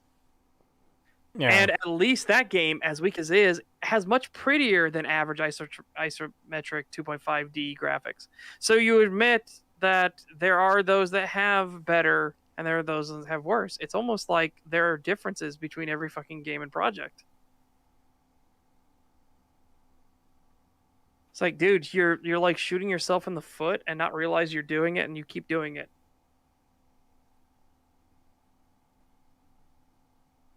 Oh, hey, he actually credited a fucking picture. Holy shit. Specifically because he's calling this out. Gloomwood demo from 2020 pictured above. Yep. And, yeah. It looks more like an early 2000s game with the graphics, but I really like this graphical style. Like, not everything has to be fucking, I don't know, Last of Us graphics, you know? And then he specified this. But scroll down to the next image. Modded Thief, a 1998 game. Gloomwood tries to copy Thief textures, but my Thief is using higher resolution, much better looking ones. So this modded 1998 game is leaving the 2020 demo in the dust in that regard, while otherwise looking similar. Again, this is pure fucking idiot. This is pure shithead graphic snobbery. Like, it doesn't matter that a 2020 game looks like this, because it could still be a perfectly great fucking game. And Gloomwood is looking really fucking good, by the way. I am really excited for it. Yeah. I'm going to say, like, these graphics here, you know, like I said, it looks a little early 2000s. I would prefer most games look like this and be fucking good. Have good gameplay and story, and graphics that look like this. At least they're fucking stylized. Yep. And Thief is fucking amazing. The Thief games are so good, and the Gloomwood is looking amazing. It's looking like a good successor. But as people have rightfully pointed out, look carefully at that Thief image that's modded, and notice how, because everything is so crisp, that it looks a lot more fake. Like, because of the way they updated all the textures and everything like that, it doesn't leave anything to your imagination. It doesn't let you fill in the blanks. It doesn't smooth anything out. So it has more of the jagged, rough edges in it. It's literally just higher resolution. Yeah, I don't like it. I think it looks cool. Indigo's fucking brutal, fucking merciless in chat. This guy was either rightfully dropped on his head or this is rage bait. See, that's the thing, though. I do not think it's rage bait, because he has been in the comments, like, crying Yeah, we'll do a little bit of a showcase of that at the end. I haven't seen any of these comments yet, so I'm in for a surprise. Or in for a treat, I should say. Yep. Thief with Guns is literally one of Gloomwood's promo domain names. Yes. Yeah. And above, I was going to read it, but I missed it. You going after my boy Gloomwood, primarily made by one dude? Yep. See, that's something I can really respect, too. If someone is making a game by themselves and they put out this, man, absolute fucking respect. Holy shit. Yeah, Gloomwood is looking fucking good. And Gloomwood is also an immersive sim. It's not like it's not a traditional game that you would expect. Yeah. Wow, what a fucking cunt. The Dark Mod, an open source spiritual successor to Thief, made on id Tech 4 engine, which was first used in Doom 3 in 2004, obliterates Gloomwood visuals in every way. Again, go fuck yourself with a razor. Holy shit. Yeah. I can't agree with that. They're different art styles. I can't agree that it obliterates it. Just make a dildo out of razor blades and shove it right up your fucking ass. Holy shit.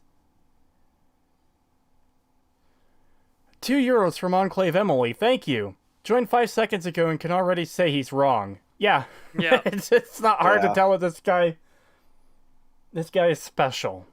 Yeah, this guy is definitely touched. He's so wrong he made Cree call him a cunt. Well, in fairness, it doesn't take much for me to call someone a cunt. Shut up, very cunt. Australian of you. Spend too much time with Gadget. Shut up, cunt. All right, let's continue this fucking train wreck. Yep. I didn't even know Canadians. He said Canada's. Canadians use the word cunt. Some of us do. The issue here isn't just the existence. What? The issue here isn't just the existence of isometric 2.5D RPGs. Holy shit, fuck off. It's games being built for nostalgia first, quality and originality second, if you're lucky. Yeah. Bullshit, dude. I'm gonna need a fucking super citation needed on that one. He's literally assigning malice to every developer that uses 2.5D isometric view. Sorry, I just find it fucking hilarious. Shulk Engelbrecht in chat. We can say cunt in chat, but not the F-bomb? Yes. Apparently. I blame the Australians. It's a term of endearment there. Yeah. But holy shit. It's games being built for nostalgia first, quality and originality second, if you're lucky. Like, what a fucking shit thing to say. Yeah. It just gets stupider and increasingly pretentious the deeper you get. Yes, it does. Yep. It's insane how fucking disingenuous all of this is. Like, okay, I'm going to bring up Steam quickly and search up Gloomwood. Because if this game is out, I'm going to fucking buy it. No, it's not out. Everybody... It's the thing everybody's begging for is like, when's Gloomwood gonna be released? And in fact, New Blood makes fun of that constantly. They make fun of themselves, like, and fucking, we still haven't released Gloomwood yet. Damn it! It's fucking. Well, it is listed on Steam, but yeah, it's not for sale yet. I'm fucking wishlisting that shit though, because the graphical style does look really good. Again, if you're limited on graphics, you have to make a really good stuff. the Steam page for this shit, release date soon, trademark. Dude, you should see New Blood are very based as a developer, by the way. So like when CV11 ever does a New Blood thing, he's like, and this game makes my dick hard, and I dare you, New Blood, to put that on the fucking Steam page. And it is on the Steam page for the review for that game. For what game?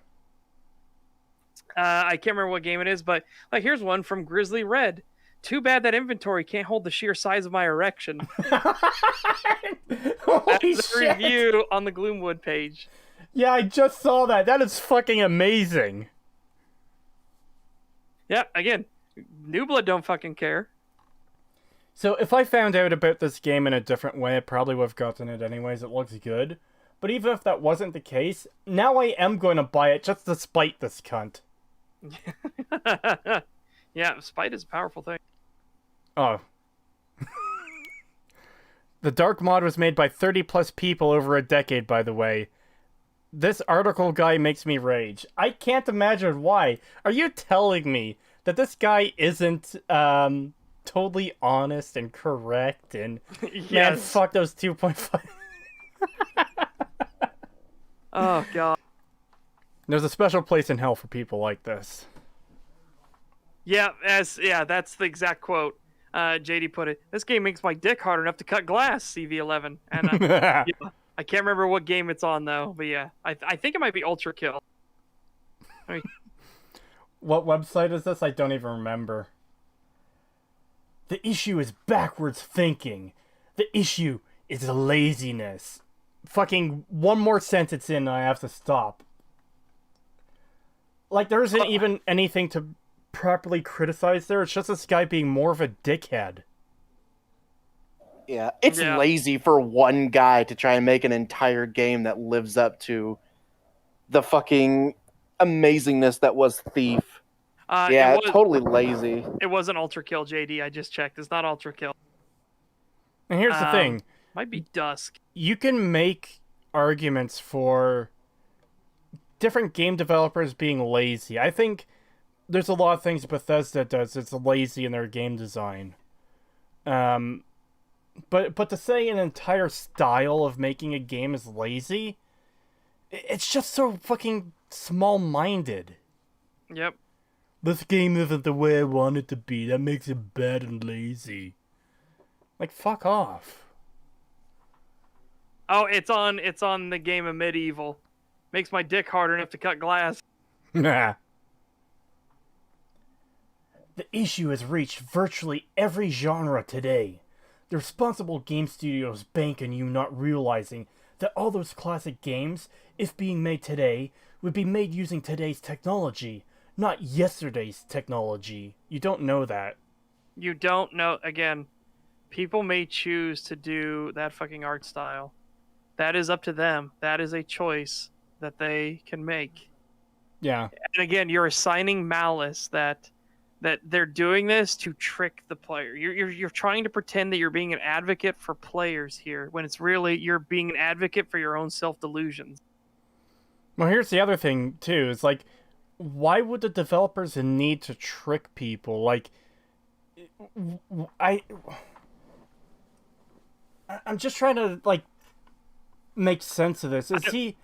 How is implying that it's doing some 2.5D isometric automatically they're trying to trick people? Yeah, because is the argument, oh, they're charging $60 or whatever for these games? Is that the complaint? They're charging regular retail price and they're not giving you fucking Call of Duty 2021 level graphics? Also, I got to know how old this person is because that next sentence I can't remember if you read it or if I stopped you there, and I apologize if I stopped you. What? The next line. All right, I'll get to that now.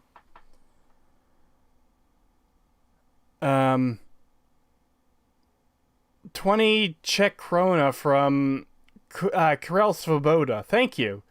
Creetosis furry Funko Pop when? Never, because I'm not a furry. And fuck Funko Pop. And fuck Funko Pop.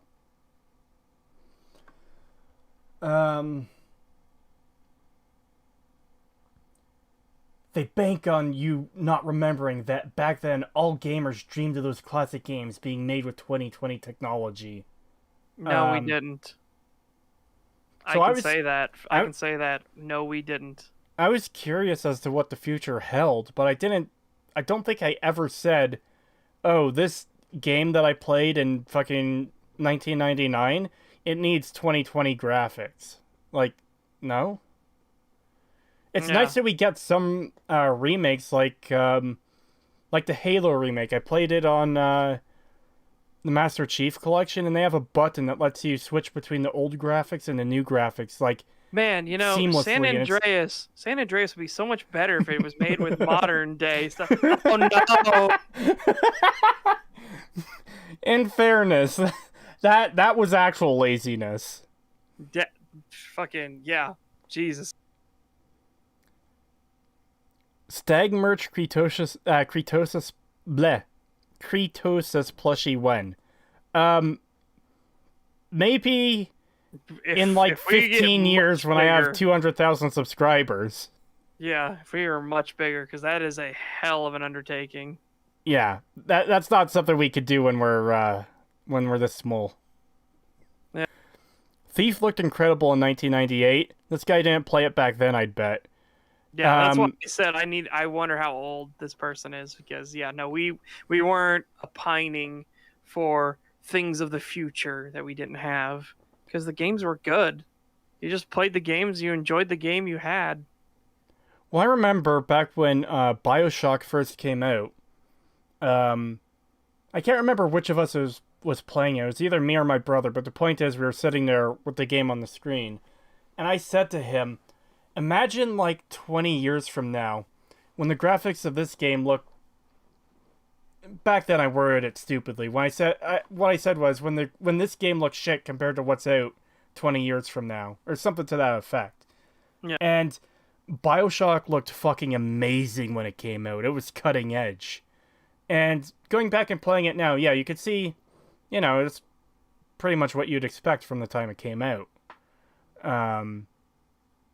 It still looks good. I just think,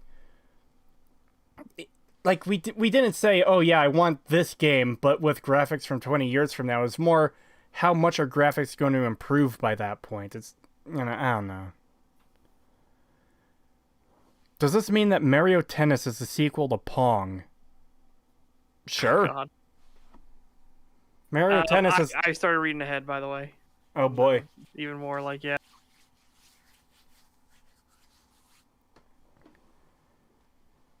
Alright, let's see here. An example of this issue outside of RPGs can be seen in oh god. In platformers, or the upcoming game, Gloomwood. There is no excuse for this game to have very similar graphics quality to Thief, the Dark Project, as shown above, which had subpar graphics quality by 1998 standards, and people complained about it back then. Now they realize most of their audience wasn't around for that, so they won't complain. Yeah. You fucking... I get you're fucking dumb, Jester. I get you're an idiot. But it's called an art style, and the developer of Gloomwood wanted to have that art style. Yeah. End of. The game I want to make, I'm aiming for the graphical style of a PlayStation 1 game. I want to do a very similar graphical style. It's not that I'm lazy or don't want to put the work in or want to trick my audience or anything like that. I like the style. It's a really nice style, and I want to do a similar thing.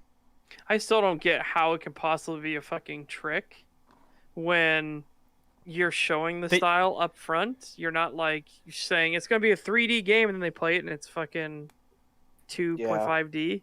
Yeah, I don't get it either. I don't get how that's a trick. Look at our game. Look at how it looks. This is going to be the game, and then you get it. They tricked me. How? Yeah, how? How did they trick you?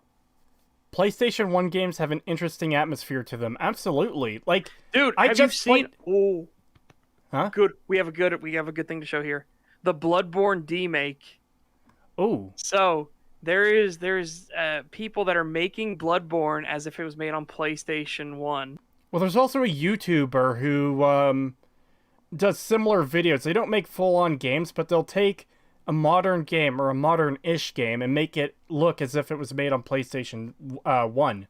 Someone did that with BioShock as well, where they did, like, what would have been a small... Obviously, it's pre-rendered, like, obviously not actual gameplay, but it makes it look like BioShock 1 was the game on PlayStation 1 for, like, 2 or 3 minutes or something, and it's actually interesting. I go to Indigo Gaming. Yeah.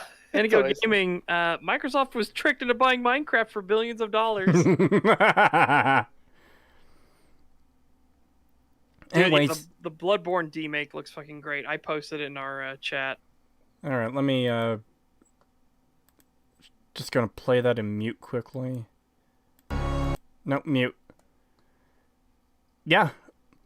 See, you know what? Let's throw this into the watch together. Okay. Do you have a link for the watch? I thought I posted it in chat already. Let me just get this set up quickly. No, I don't see a watch together link. Okay, I'll send it across.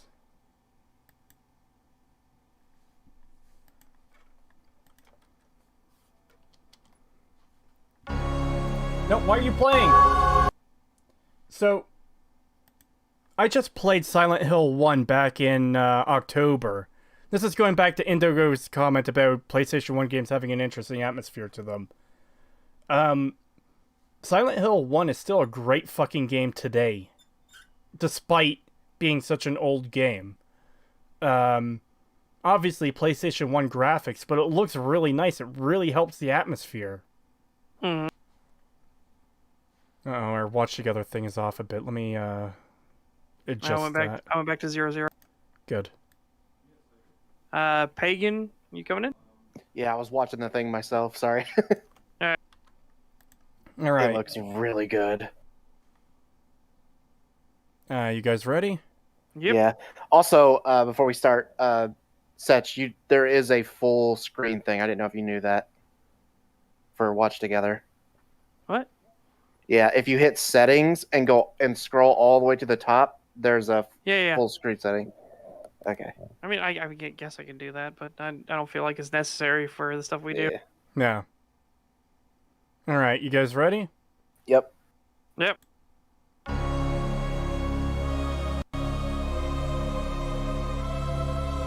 See, like, already, just the few seconds we've seen, it's older, like, PlayStation 1 looking graphics, but it still looks really fucking good because attention to the detail to make the styles, like, stand out. Yeah. Is what makes it work. Yeah, I love it. It looks so cool. It reminds me of, like, puppet combo games that they've been doing, and I like some of their games.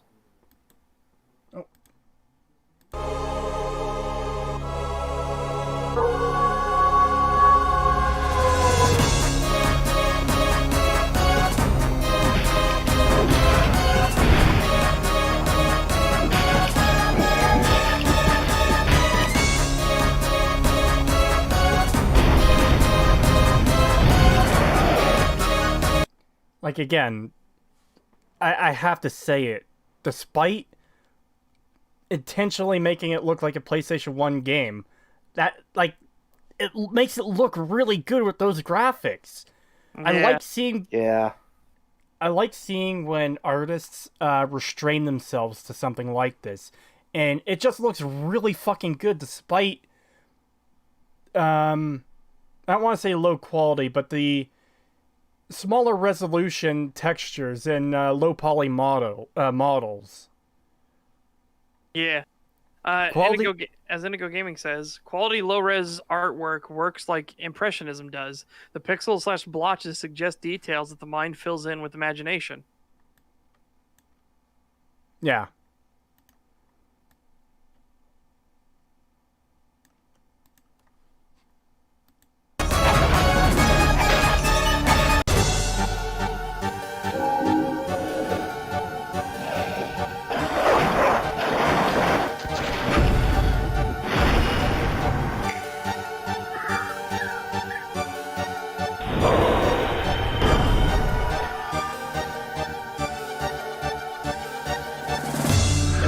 Really good. Holy shit.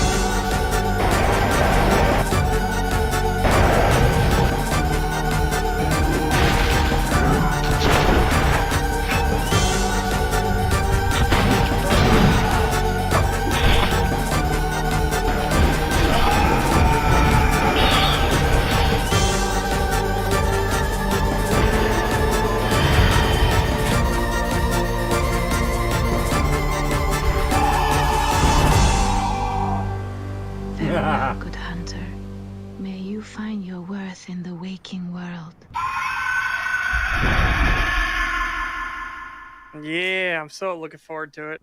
Yeah, Yeah, that Cannot looks wait to play the shit great. out of that. yeah, it looks really fucking good. Um, and fuck, I was gonna say something there. I forgot what it was. God, I hate when that happens. I think that happens nearly every streamer. I'm gonna say something, I forget what it was. But oh no, I remembered.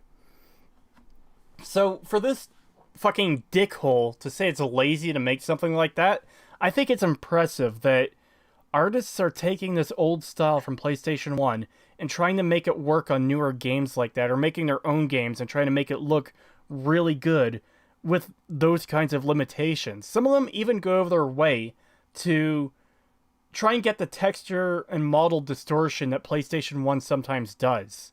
Yep, which is what they did in that. If you were watching that, oh yeah, I saw some of the texture distortions distortion. there, and it looked really good. 20 Danish crowns from Frederick Hoyman. Finally, Bloodborne for PC. I also want to talk about this comment. Indigo Gaming kind of makes me wish From Software tackled the Dark Souls formula earlier. I played Kingsfield, but didn't get into it as much.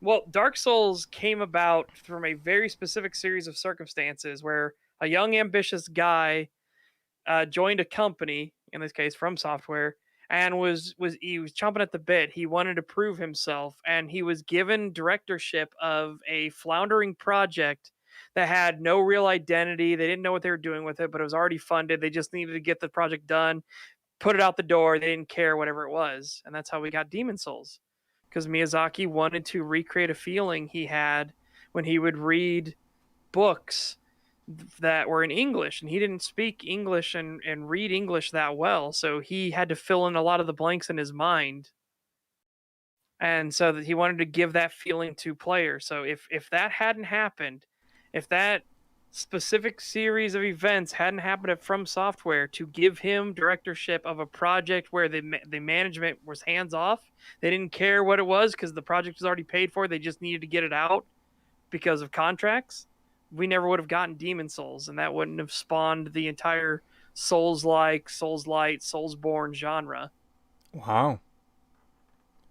Could you imagine if we did have a Souls-like game on PlayStation 1 though? Like Yeah. naturally? Holy shit.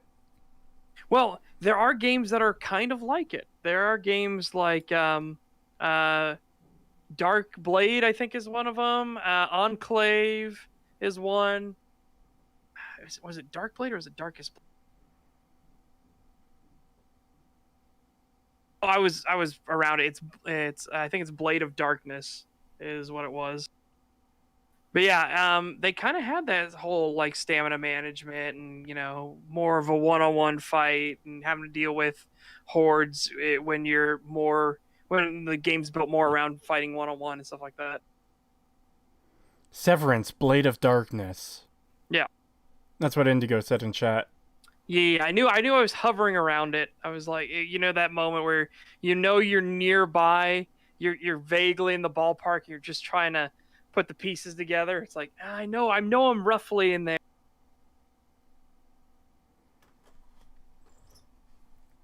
Anyway, should we continue? Yeah, sure. I'm gonna read the last line again just so it makes sense with what comes next. Okay. Now they realize most of their audience wasn't around for that, so they won't complain. No! Stop it! Making a spiritual successor is cool. Making a ripoff isn't. Fuck you. Holy shit. Yeah. He is assigning malice to these things. I want to watch the Bloodborne video again. That made me happy. This is making me fucking miserable. Dealing with this malicious fucking little bitch. We are almost at the end of this article, though. We're almost there. Incredible atmosphere and remake it in Unity or Unreal Engines without shoving 1998 graphics into it. Taking advantage of modern rendering technology all the way. Have some standards. Ah! Yeah. Oh this my is God. This is what people accuse us of doing, of being elitist and shit like that, not understanding when we say have some standards. We are applying it towards a quality of an overall project and everything. We're not like Yeah. It needs to look pretty. Stuff like that. It's like, I don't fucking care. Yeah, I don't like care how it looks as long as it's structurally sound. Yeah. well, I want it to look good, but looking good doesn't mean cutting edge graphics. Yeah. You could have, again, 1998 graphics and still have it look good. Yeah. And yeah, when we say standards, it's like, man, I really wish Bethesda had standards for their writing, so Fallout 3 and 4 and Skyrim would be good instead of what we actually got. Like, when we're talking standards, a standard that we would have is there is nothing in the story that directly contradicts itself. There Yeah. are no plot holes in the story. There are no moments where characters directly act counter to how they have been portrayed the entire time before, and it not being like, oh, I was actually evil the entire time or something like that. And no unnecessary retcons either. Yeah. Like, if you're genuinely fixing something that's broken from previous games, then yeah, feel free to retcon. But don't, like, take major moments from previous games and undermine them because you didn't even bother looking into it, or because you just wanted to have your stupid feel-good quest or whatever. God, I can't. Man, when we start talking about Bebop flicks next time on STAG, oh, gee.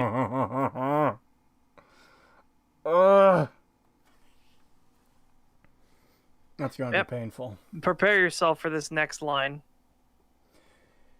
If the creators of these classic masterpieces were instead making those games today, they wouldn't be using 1990s graphics. They'd be using what's available to them today, just like they did back then. You don't know that. Yeah, you don't know that. And what's funny is, if the creators of these classic masterpieces, so a lot of people that made a lot of those classic games are in some of these companies that you have railed against. In fact, Obsidian fucking Entertainment. Troika. Like, sorry, my dude. But yeah, the creators of those classics had access to higher, better technology, and they still chose to do the same fucking art style. Because some of them just like the fucking art style. I like the art style. Again, this is a you problem entirely, Jester. Get over yourself. Yeah. Also, just a quick side note, I'm amazed I've been able to read this whole article without making nearly as many mistakes as I did with this fucking Skyrim script when we were recording that. and then the Dragonborn went to Narnia. Bleh. The Dark Mod, which is an open-source spiritual successor to the Thief games, made on id Tech 4, tries a proper, spiritual successor to Thief, unlike Gloomwood, and as a result, it has far better visual quality than the upcoming Gloomwood in every way. How embarrassing. Citation fucking needed on that one. You have not proven that. In fact, what you have actually highlighted is that Gloomwood's art style looks really fucking good and fits with its aesthetic and its creepy atmosphere it's actually going for. Like, you have actually shown the opposite of what you're claiming. Yeah. And also, again, isn't Gloomwood made by one guy? The team is small, yeah. That's kind of how New Blood operates. They let their guys do their own projects, and then they will publish it for them. Like, Dusk was made by two guys, I want to say. Ultra Kill is made by, I want to say one guy, but it might be two. Either way, so extremely small teams. You could count on one hand or two hands the size of these teams. Yeah. Fucking a game I enjoy, Unfortunate Spaceman, is made by 4 people. So yeah. And from Indigo in chat, this article is like complaining that indie films don't have Michael Bay robots and explosions. Yeah.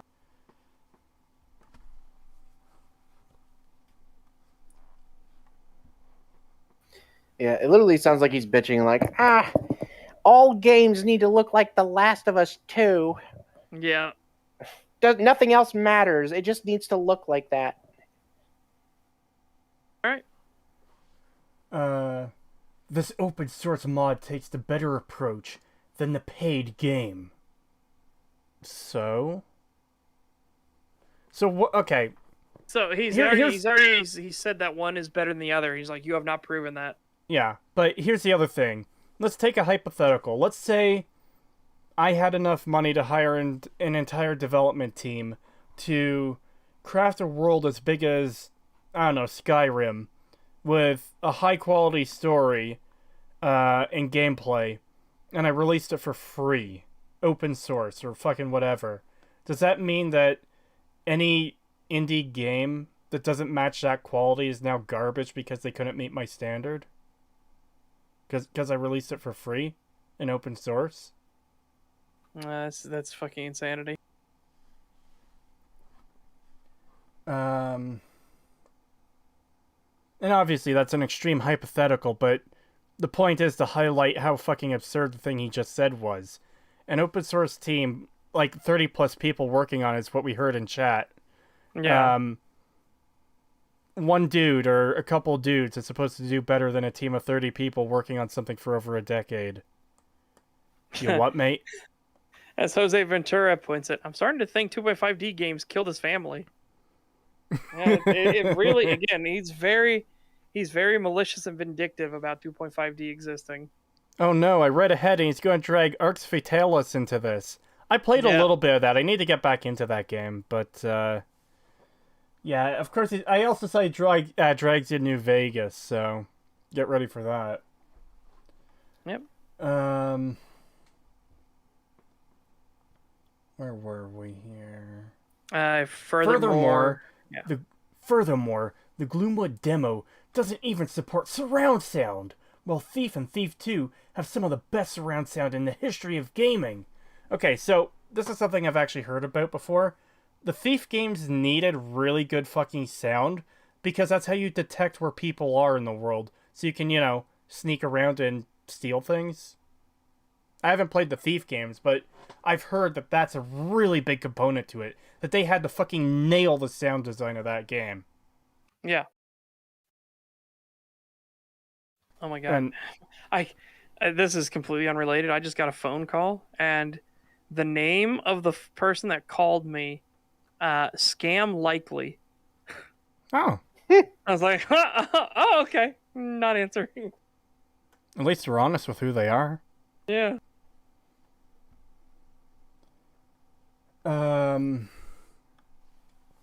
If the full game doesn't have it, then boy, will I rip them a new one in my review. Dude, I don't want you... I would not trust anything you would ever say in a review, ever. Like, No. This is your style of this is you actually explaining your points, and you have done such a shit job at that. I would never trust what you would have to say on any fucking game. This came out in 2020, so this article is a year old. It's very possible this guy is still there, writing other stupid fucking garbage. Very likely.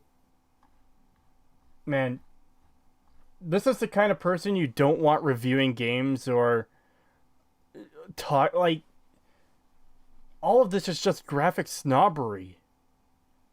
This type of game shouldn't exist because I think better graphics exist. There's no excuse. Yeah. It's not that people might want to do this style or whatever. It's so pathetic. It truly is. Arx Fatalis is another proper spiritual successor rather than a lazy ripoff. Okay, so you haven't even explained how these things are lazy ripoffs. So yeah, you haven't explained how Gloomwood is a ripoff out of fucking all. Yeah, it uses older style graphics, so it's somehow a ripoff of Thief, even though, as far as I know, it's not trying to be Thief. Well, they jokingly said Thief, but with guns is the joke. Oh. But yeah, it's an immersive sim. Like, you sneak around in the darkness, everything like that. You're a doctor that's come to this city, and there's something fucked up in the city. Nobody knows why, but you don't know why, I should say. Obviously, somebody has to know why. But you're there in the city, you're skulking through, trying to get to different destinations while trying not to be murdered in the streets by these weird, like, fucked up people. I don't know if they're actually people or not, though, and you have a sword cane that you can use to stab them in the back and kill them, and then you have to drag their body off so that they don't find it and call more of these things to you. I like Bernie Gore's comment in chat. Jesters are respected. He is a fucking clown. Yeah. And to his fault, taking it another step further, clowns bring joy. He's a fucking sentient dumpster. Yeah, maybe. I think a sentient broken sewage pipe is more fitting because it's spewing garbage out. Just like this fucking article. There's this guy making articles. Fucking goddamn. Oh boy. It is a spiritual successor to the Ultima Underworld games. In fact, the original goal was to make it a direct sequel, but they couldn't get the rights. Okay. So that makes it sound more like it's a ripoff, honestly. Yeah. Like, oh, we couldn't get the rights, so we're just gonna pull a Blizzard, and we're literally going to rip off another franchise and just change the names. And for anyone that doesn't know that story, that's how we got Warcraft. It was originally gonna be Warhammer. Well, in fairness, at least Blizzard did make something unique and interesting for a time before they fucked it up. Yeah. Man, I loved playing Warcraft 2 and 3 as a kid. Those were really good games. Oh, yeah. When they added in fucking ships in Warcraft 2, I thought it was, like, huge. Arx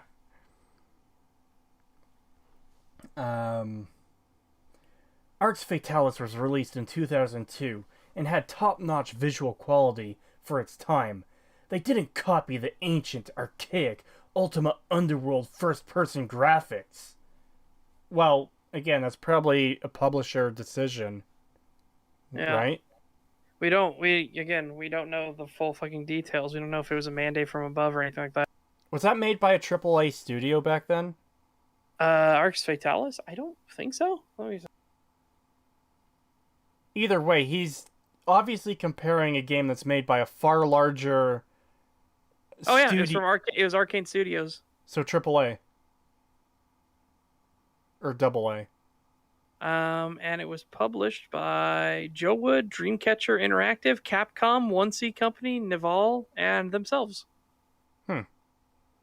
But the point is, he's still comparing a game made by a large team as compared to just a couple of guys. Yeah. And that's the other thing that really needs to be hammered on for this. He's comparing the work of indie game developers working on their own as compared to companies with publishers behind them and bigger budgets and bigger teams. And David said, no, Creetosis, if it's not photorealism, it's worthless. Indigo's saying stuff in chat. I was missing some of those messages. Yeah. Sorry, I have to get this other one. 2.5D games push his mother off a cliff. Just like the Dalmatians.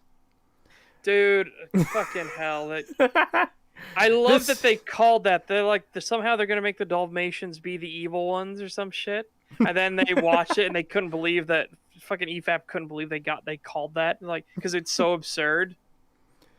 This guy thinks that Tomb Raider 1996 costed the same as Uncharted 4. That's an incredibly uninformed take. Is that farther in the article? It might be. I haven't gotten that far. I'm trying not to read ahead because it's just going to make me more upset. Yeah, neither have I. For example, the original Tomb Raider is made for £440,000. That's modest for a small studio nowadays. Yeah.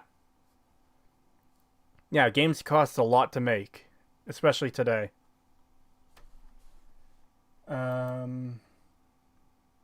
Dude, and he's doing it fucking again. Oh my god, just wow. Prepare yourself. I did read ahead. I read this next session. Go for it. Fucking go for it. Alright. Arx Fatalis also draws some inspiration from Thief, which was made by the same studio that created Ultima Underworld, yet it didn't have Thief's 1990s graphics. So it's just the same thing. Yeah, keep reading. And if you play Arx Fatalis today with the necessary source port, Arx Libertatus, it too far surpasses... You motherfucker! It too far surpasses Gloomwood's graphics in most ways, which is embarrassing. Yeah. Fuck you. Dude, this is Absolutely absolutely fuck you, you disingenuous. miserable fucking little cunt. He didn't say that about Tomb Raider. I was using that as an example, not trying to strawman him. Ah, that's fair. That's fair. He doesn't say much better, though. Yeah. Yeah. Like that... The example you gave seems like something he would say. Like, comparing those two games, almost. Yeah. Wait, what? What the fuck? No. What? Wait, his next... Oh, boy. And of course, there's that new Baldur's Gate game that's literally built on Infinity Engine, the same 1990s engine used for the first two games, which even the original Baldur's Gate 3, The Black Hound, isn't that Baldur's Gate 2? The Black Hound? No. That's what the Baldur's Gate 3 was going to be. Oh. Which even the original Baldur's Gate 3, The Black Hound, left behind in favor of 3D graphics in the early 2000s. Unacceptable.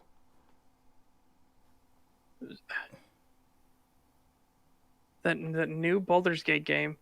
We have Baldur's Gate 3 is coming out. Yes. Using the fucking Infinity Engine. I've never heard that before. I figured it was using Larian's new engine, which I can't remember what it's called, but the one that they specifically made for Divinity Original Sin. Even if they're using the fucking 1990 engine, isn't it possible that it could be updated over the fucking 30 years since then? Yes, it could be modernized. Can. So why would that be an issue? I don't fucking know. To this dude, it's apparently the fucking greatest sin could ever make. But no, just that's one, factually not true, and two, like, oh my god, I fucking read ahead. All right, go ahead. Baldur's Gate 3 Black Hound was cancelled. LOL, what a weird comparison, yeah? Yeah. Where does it end? Is this nostalgia first, quality afterthought at best design also going to bring us a Pong re-release for $70 plus a season pass? Or a battle pass and microtransactions? Fuck off, dude. Holy shit. Yeah, Baldur's Gate 3 is using the Divinity 4.0 engine. What is he on about? Yeah, I don't fucking know.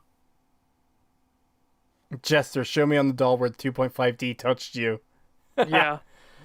And also, nostalgia first, quality afterthought. Like, dude, are you fucking brain dead? He is, because this is all about graphics. Yeah, this just has been insane, the level of malice he has attributed to this. Oh, the most cutting-edge graphics, Tony Avatar. If it's not ray traced or anything, he doesn't fucking care anymore. Have you heard about the Faith games? No. Oh. So, they're games made in the past few years that are made to look like Atari games. Fine Sauce has played them on stream, and they're a little bit interesting. I think it's interesting that someone is trying to make a decent game in Atari level graphics. Yeah, Caterpie Crew's already on it. Mortis. You know what? Let's fucking get that up on Watch Together too quickly. So, well, let's finish this because we're near the end of this, and I want to get through this fucking article. All right, we'll do it after we're done the fucking article. We have an entire other video we've got to do. I know. I just wanted a break from this shit. It's 2020, and it's time to catch up with the times. Fuck you. Your game can be nostalgic without lazily using 1990s technology. Again, fuck you. It's not lazy to use these graphics style. God fucking... I hate this shit so much. It's so Yeah. Satch, I had no idea how fucking bad this article would get. I told you it was fucking awful. Wasteland 2 is nostalgic. and 3D. So are the Divinity Original Sin games. So is XCOM 2. So is Fallout New Vegas. So is Arcane's Prey, better referred to as Prey Shock. So is Doom Eternal, which I'd say is the most technologically advanced game overall right now. And you know what? I think Doom Eternal is a worse game than Doom 2016. Yeah, same. I know that's a fucking spicy take for some people, but yeah, I will stand my ground on that. I think Doom 2016 is a way better game.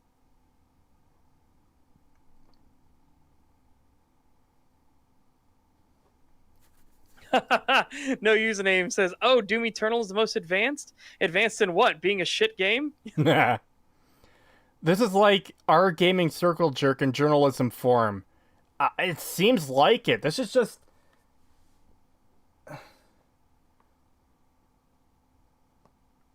It just seems like the brainlet meme is on the other end of the computer. And he wrote this article and is like screeching about my graphics. Why are new games using old graphics? I need my graphics. Yeah. This is just pathetic. No, I love Doom 2016. Frederick Hoyman says, "Don't like Doom 2016?" No, I do. I do love Doom 2016.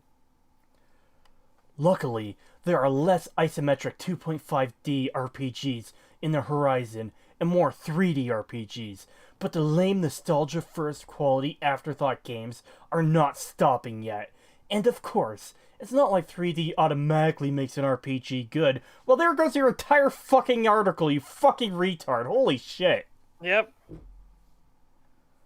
As the aforementioned Divinity Original Sin and Wasteland 2, or especially the Outer Worlds, will remind you. Now, try to read that thing and process what he just said, because I am confused what he's trying to say. And of course, it's not like 3D automatically makes an RPG good. As the aforementioned Divinity Original Sin and Wasteland 2, or especially the Outer Worlds, will remind you. So he's saying those three games are bad. Bad, yeah. Which I'm like, dude, can need citation needed on that one too. And keep in mind, this is where the article ends. Motherfucker, what? Yeah. Thanks for reading. How'd you like this post? Not many people fucking liked it. The time when this was capped, that's what that super chat was earlier. It had like 1.1 stars something. Yeah, it has less now apparently in modern day. It's even, the rating's gone even down further. Good. Fuck this retard.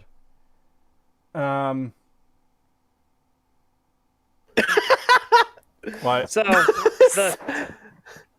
somebody said something in the shit posting channel, and they just said this entire article summed up, and then posted this.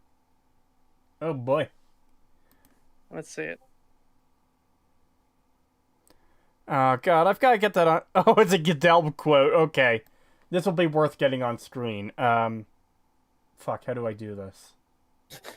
How do I do? Okay. We need graphics in games, otherwise we can't see. Oh. So... I'm gonna delete the watch together link so no one can see that on stream. Yeah. All right. Yeah, that's just Ellie Wood says Eternal and 2016 are completely different. Yeah. They are very different games, and I am not a fan of the fucking enemy spam in Eternal, because good fucking god, the enemy spam is ridiculous in Eternal. All right, I'm gonna play this clip. This article summed up. The second being graphics. Oh wait, the volume's low. God damn it. The second being graphics. We need graphics in games, otherwise we can't see.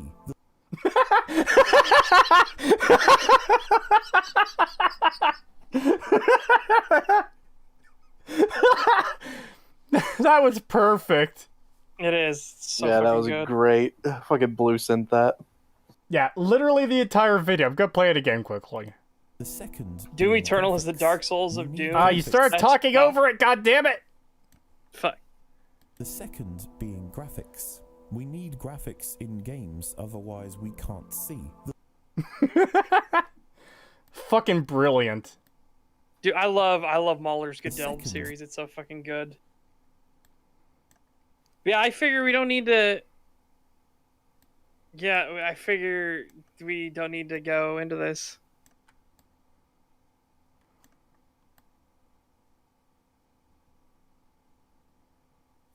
Like, the guy, your article, I love the the first comment is, your article sucks shit. And he's like complaining, like, trigger people like you are one of the better rewards for writing truthful articles like this. Fucking. Oh god. Okay, See, that's what I mean. That's how you know a dude is so full of himself. Let's do this. Oh? I literally cannot describe how idiotic this article is. I'm not even going to try and unpack the fact you're calling 2.5D lazy and saying they shouldn't exist just because we're capable of making 3D games. This article sucks, and you should shut the fuck up. Trigger people like you are one of the better rewards for writing truthful articles like this. You can't describe anything because you're incapable of substantiating anything to counter my arguments. Oh my god. Like, if you could, you might be able to shut people up, but this isn't really a debatable subject at the end of the day. 2.5D is definitely lazy. It allows these developers to skim on details, to say the least. So much less to work on and render. And obviously, it's not a budget thing, since tons of 3D RPGs are made on similar budgets. And I can't read the read more thing. So yeah, neither can I. I'll just leave it there.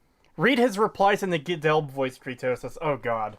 I could try, but I don't think I'll do it well. I mean, I could try. Oh, yeah, since if you want to keep going with the next one. I figure we'll just do this first comment chain. Just do these first 4, and then we need to move to the video.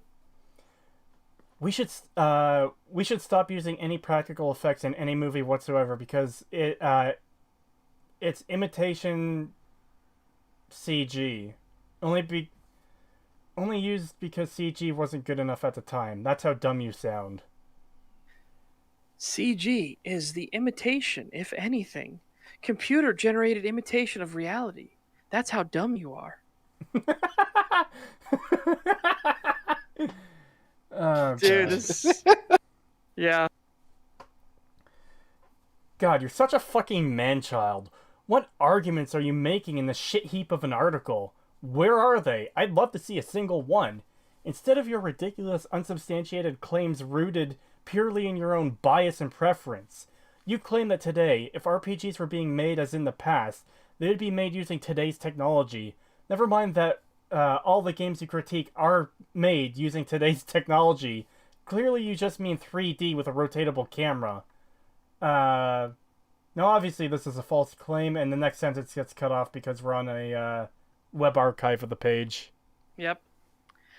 Man-children would be all of these basement dwellers who throw a fit over differing opinions. Now obviously this Hold on. I have to stop you there. Who throw a fit over differing opinions? Let's see what you said a little bit earlier. But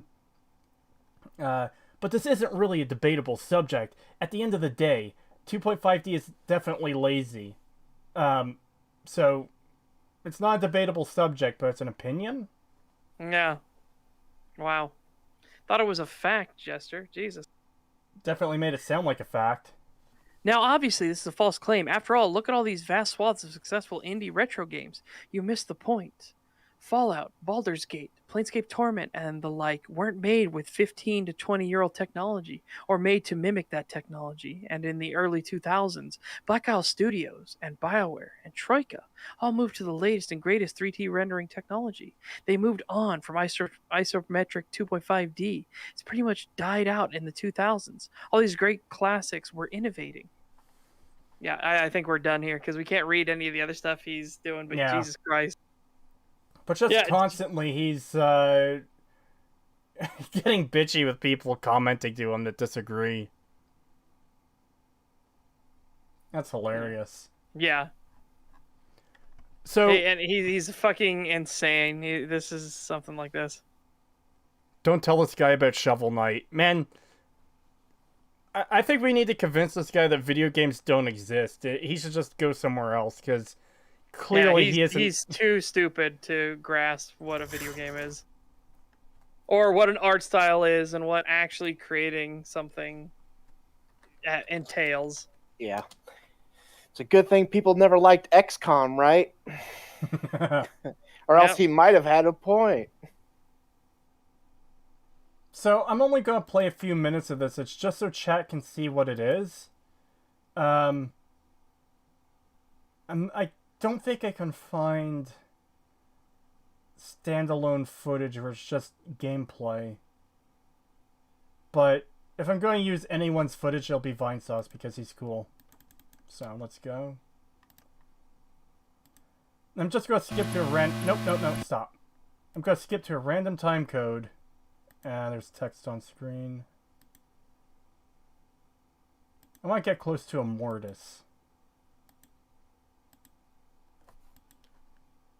That looks...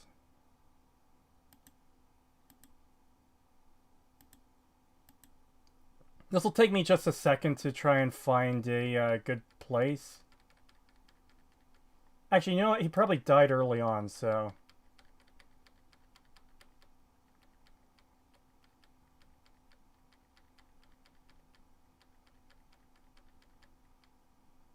Yeah.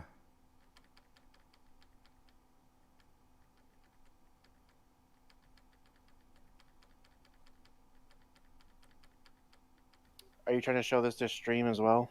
Yeah, I will be in a second. I just want to get to a good, like, time code just to show off part of this game. Okay.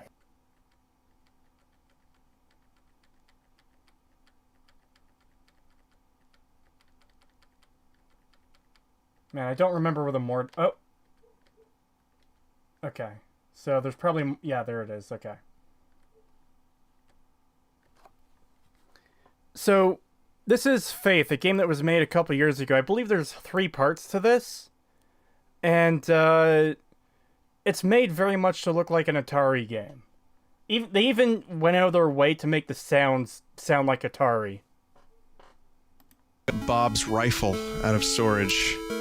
Bob's rifle, Bob's head. Whatever kills him. So this is, again, a game that was made just... Oh my god. That's kind... Ah, he skipped the mortis, beans. god damn it. I was searching for a time code to get mortis, but of course he skipped it. But yeah, the point is, this isn't a bad game because it uses Atari graphics. Like, it doesn't need 3D modern graphics to be an amazing game. Just everything about that article is fucking brain dead stupid. Yeah. Well, are we ready for more insanity and suffering? There we go. That's completely by accident. I have heard that from somewhere, but I've never seen this game. Why? The mortis is the best part. It is. It's great. That's great. I press F9 and nothing happens, just the person said it.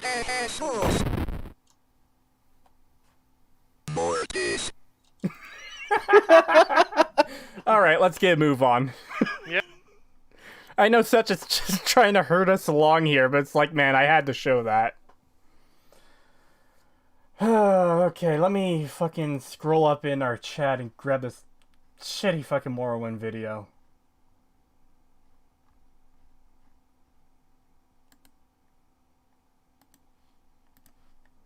At least I'm pretty sure it's shitty. The little bit I previewed wasn't good. I would say it's not very good, for sure. Yeah. How much of it did you end up watching? Quite a bit of it. Didn't finish all of it or anything. Elder Scrolls 3 Morrowind. Let's hope this video isn't as dumb as Aetherthorn. Well, it's shorter, so it's already better. You can't fit that level of stupidity into a video this short. Now listen. Morrowind's a great game. I have a ton of fun playing Morrowind when I do play it once in a blue moon. The base game, the DLCs, everything about Morrowind is crisp. Seeing my Eek wear a Colovian hat and standing still is where this mofo originates, so how could I possibly hate the game that brings in my character that I use on all my videos and stuff? But of course, like a Man, there's something about his sound that's really fucking harsh on the ears. Yeah. He has a lot of background noise and there's a bit of static. Well, I know Yeah. I know he's playing music in the background, but it's not that. It's like Yeah, no, I don't know I'm how to saying describe there's it, but huh? it's on his thing. He's got static every time he speaks. You can, if you listen to it carefully. No, I know, but it's something more than that. I don't know how else to describe it than the audio feels sharp, as in like causing sharp pain. It is a bit like too loud. He's like peeking his own mic and shit. It does hurt to listen to. And by the way, this is someone with like 70,000 subscribers, so they should be beyond these kind of issues at that Yeah, point. and this isn't a very old video either. So, When was it made? 2018. Ooh. I use on all my videos and stuff. But of course, Arena, like Daggerfall, like Oblivion and Skyrim, and even Battlespire, Redguard and ESO, I have to shit on these games somewhat. I love this franchise with every fibre being of my body, if you haven't guessed by now, so I think after doing YouTube on this specific franchise for nearly 5 years, I have the permission of all of you. Okay, yeah, so if you've been doing videos for 4 to 5 years, you should be beyond these issues. Yeah. You should have this shit sorted by now. Because this is actually fucking painful to listen to. Yep. We're gonna see if this again. He's talking about Elder Scrolls Online. Yeah, this was September of 2018. So yeah, it's late 2018. Perfect folk to harass the game just a little. But of those Morrowind players, guy or girl who just talks about Morrowind being the best Elder Scrolls game in the franchise, then I have 2 bits of advice. 1, get out of 2002, and 2, get out of your room. But without much else. So, that's a pretty fucking Fuck you. condescending thing to say. Yep, it's incredibly condescending, and got to make sure you poison the well already right at the start. Yeah, poison the well fucking right away. Yep. Crowbot81 in chat, it's like a dentist drill. Man, I don't think a dentist drill is this bad. Yeah, it literally comes off as like, stop being old, boomer. God. Yeah. Yeah.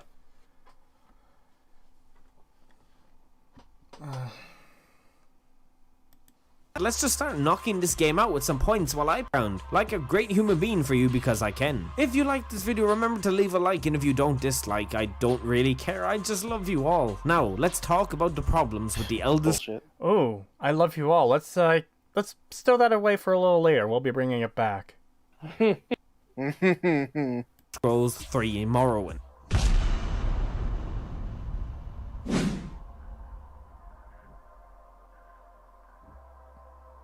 Yeah, so big problem already is graphics. It's like, yeah, graphics Yeah, it seems. ties in with the article, doesn't it? Oh boy. Prepare. So I'm not completely against doing reviews of older games and talking about the graphics, but you have to do it in such a way where it's like, I don't know, like, Give the context of the time period in which it was created. yeah. And also, again, if you're going to talk graphics, purely talk about like resolution of textures and things like that. If you start talking about the art style, well, that's not graphics anymore. That's aesthetics. Yeah. Now, let's just get this horse right out there. Morrowind is an old, very old game, and it's going to turn off a lot of people when they see the graphics for this video game. It is from the very early 2000s. I don't know what most people expect when they turn on Morrowind. I can see how for its time it might have been amazing, but not today. Oh god, not today. From the stanky stick in the butt animations to the facial animations being just straight up nasty. They look like puppets. I myself found it hard to look past these types of graphic, but thankfully I am a man of the original Age of Empires and games as such, so I can stick old graphics, but I can see how this would stunt people. Yeah, so, again, I like the fact that he's showing Skyrim here, because we want to talk about... Yeah, he's not showing the game that he's talking about and he's critiquing right now, which you absolutely should be doing Yeah. at this moment. You should be showing the stick in the mud fucking animations and the Well, fucking... no, stick in the ass, because that's the joke, is characters walk like they shit themselves. Yeah. I've heard So you should be numerous showing people that. say that. But yeah, as I gotta point out, Skyrim is not a pretty game either. So it is fucking weird. I also just think I'm not sure about this, because, like, when talking about old games, if graphics are the thing that's going to turn you off, then why are you even looking at old games? Yeah. Because... that's kind of a thing you accept at the door. yeah. So that's why, I don't know, graphics being a problem, it's not really a problem. Because again, you already have to accept that going in. That is part of the entryway fee. You already know it's an older game. Yeah, it's a natural filter, basically. Like, you can't say, hey, I want to play an old game, but the graphics turn me off because they're old and outdated. That's just weird. Well, you can say that you would like to play these old games, but the graphics turn you off. But then if that's just the end of it, you don't make any other assumptions. Like, yeah, I wanted to try it, but the graphics don't look for me, so I didn't play it. It's like, that's the end of it right there. Yeah. Yeah.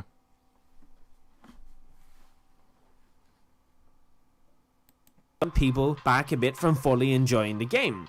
Me, of course, like all old games do, as graphics continue to progress and get much better and better as the years go on. You can see it in today's graphics. They're fantastic, and probably for the time this was what we think of like The Witcher and Cyberpunk and stuff today, but thankfully... Man, you bringing up Cyberpunk is hilarious because, yeah, he didn't know, chat. He didn't know how much of a fucking disaster Cyberpunk's launch was going to be and how fucking ugly that game was. Now, it had great things if you were the top elite of the line fucking thing. It looked great, but my god, if you weren't... oh. But yeah, you miss out on a lot of great experiences if your whole thing is purely graphics. Yeah, just like Frederick said in chat, there's a lot of good games that aren't going to have cutting-edge graphics. Yeah. And again, as much as I shit on the community, Undertale is a really fucking good game. Yeah. And it doesn't have cutting-edge graphics. You have some things like the Morrowind modding community, which is absolutely incredible, and still does get some mods sometimes, as people do still play the game a lot. So if you want to, with a bit of effort, you can improve all that beautiful stuff. Just look up some of the YouTube tutorials and revamping and changing your Morrowind to be updated in 2018 or whatever year you're watching this. If not, well then I guess you won't ever leave much further than Saint Denis, because the graphics will get onto you like a bear in the woods. So you're better off playing Skyrim, because Oblivion... You are never better off playing Skyrim than Morrowind. Yeah, you absolutely should not play Skyrim over Morrowind or Oblivion. Play either of those games instead. Play fucking Ride to Hell Retribution. Notice that he said that, if you do go in, the graphics will do this to you. It's like, no, they won't. If you've already accepted the graphics are the way they are, they don't fucking bother you. So why would they suddenly start bothering you if they didn't bother you already? Because the graphics are going to be that way the entire time. Yeah.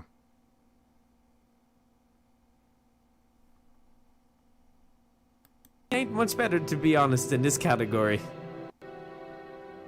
Text? Did he forget to put the... No, he didn't forget. Text is a problem in this. That's what he's saying is the big problem in Morrowind is that you have to read. Reading is a problem. Yep, let's get into it.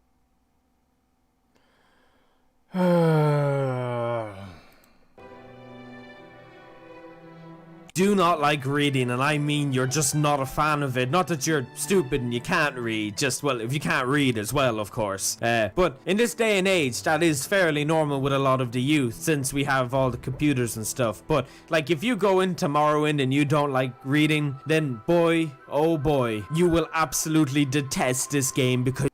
I like how he says you have computers as if, like, you don't do any reading on computers? On computers, yeah. Hey, Setch Pagan, what is the primary way we communicate with each other? We telepathically link to each other. No, you're not supposed to tell them about that. Okay. Yeah, it's all conspiracy, guys. Us lizard people do actually rule the world. Don't listen to it. They're coming for it. Anyways, Well, I mean, how is chat communicating with us? Man, oh god, I can't understand these symbols on the side here. What are they saying? It's a good thing we have text-to-speech blasting into our ears constantly. Yeah. That people like. Fuck, I don't even have to reference talking to friends on Discord or reading chat. Like, you just mentioned it. Undertale is a game with 0 voice acting. You read all the dialogue. Yep. There's plenty of games like that. Modern games. Like, sure, not big AAA games, but to say this is going to be an issue because, the youth and computers, I don't know, it just seems silly to me.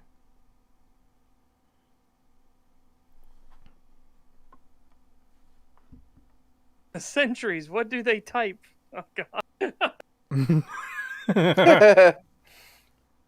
You have to read, and when I say you have to read, you have to read. There is like a handful of voice dialogues throughout the game, and it's only at very specific times during big quests and stuff like.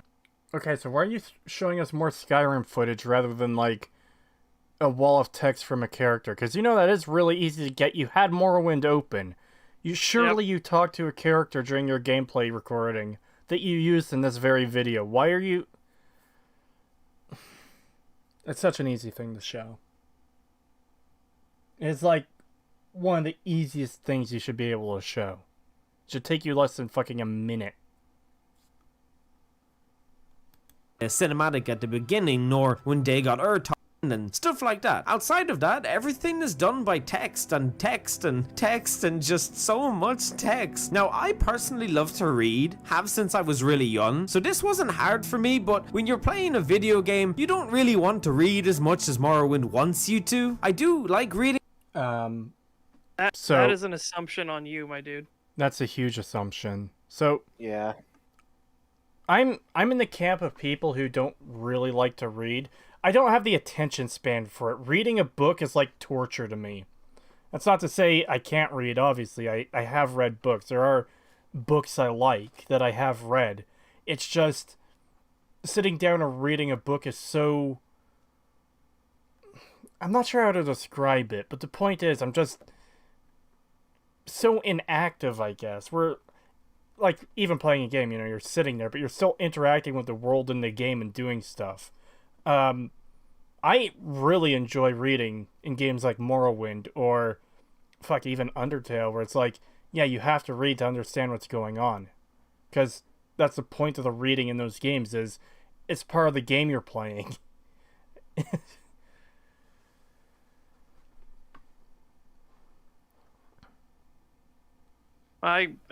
For me personally, I enjoy reading a lot. I love to read books and everything.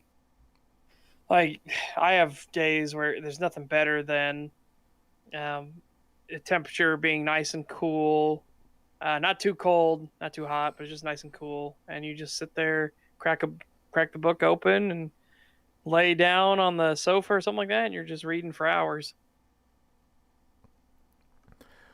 What a grand and intoxicating unwillingness to read.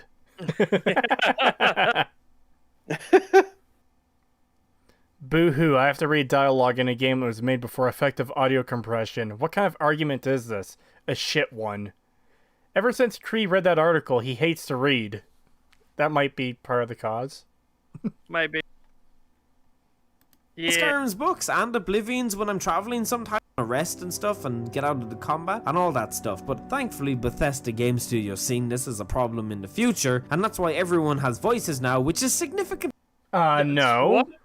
I didn't see it as a problem. There's a natural progression of the time that you get characters to, people to voice characters. Yeah. Like, fucking hell. Do you think that computers had the space to have every single line of dialogue in Morrowind fucking voiced?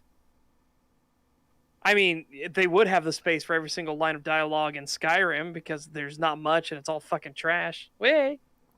And, of course, technology has advanced, so hard drives are a lot bigger than they used to be.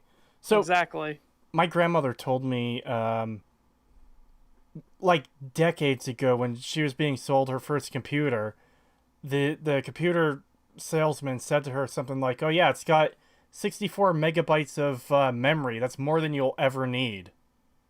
Yep. My computer has a few terabytes of data on it. Yep. Yeah. That's just how technology goes. That's just how technology goes. So obviously between 2002 and 2011, things changed dramatically. Not even then. Fucking Oblivion had fully voiced characters. Yeah. $2 super chat from Peace was never an option. Thank you very much. Oh god, a wall of text! Yeah, that's what this whole thing on the side of the stream is. Just a constant wall of text. It's a nightmare. Yep. I'm kidding. I love you guys. €2 super chat from Caravanin. Caravanin? Yeah. Thank you very much. Hello. What is your guys' opinion of Metal Gear Solid? Never played them. Gameplay Much. is fine, except for 5. Gameplay is fine. Story is shit. Come there, Avar, come, and look upon the wall of text. Yeah, the only Metal Gear game I played was Revengeance. I haven't played anything else. I played like an hour or two of Metal Gear Solid 5. I'm a god. You can't read a god. I'm a god. But anyways, yeah, it's a dumb assumption that this was a problem Bethesda saw and had to fix. Like, no. Yeah. It was just This is everything was fucking advancing in a similar way at the time, where more and more games were moving on to more voice characters. At least the big games were moving on to more voice characters. Like, I don't know. It just seems like a silly assumption to make. It is. Again, it is really fucking a weird assumption. Significantly better in my opinion. I'd rather a handful of voice on a bunch of characters than no voice actors at all. Also, with Morrowind, everyone had the same handful of topics. Okay, so yeah, again, that's a you thing. And if you're going in to this game, you already signed up for a lot of these old fucking things that need to happen. Like not having voice actors because there wouldn't be space on the fucking computer to put them. Yeah. And also, you're starting to get into characters share the same topics. Well, some, yes, because they're universal information you'd be able to learn from anyone. But also the fact that most characters share local rumors, local lore, I think, and there's another one. And it was just like stuff about the area, or stuff that led you to quests. Huh? I think work was one of them. It wasn't work. It wasn't that simple. It was, I thought it was like something like, is there any jobs or anything like that? Yeah, or something to that effect. But the point is, this was just stuff you talk to characters about, and it could generate based on the area you're in, that would lead you to quests, or talk about different areas in the game that you might be able to visit. And sure, you could ask characters their background, and you would get the generic spiel for their class, because each class has a set of dialogue, a wall of text that explains what that person's class is, basically. So you could talk to a random person on the street, and they'd be a pauper, and they would explain what that is in detail. And every character that has that class of pauper would share the exact same dialogue. But again, that's a limit of the time. You're not going to give 30, 40 different characters with the same class a different set of text dialogue explaining what that one class is.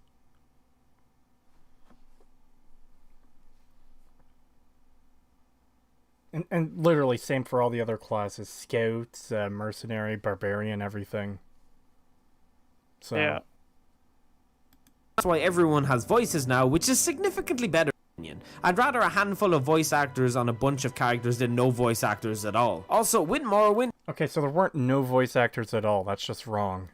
Yeah. He even already said that there were voice actors before, so that's, again...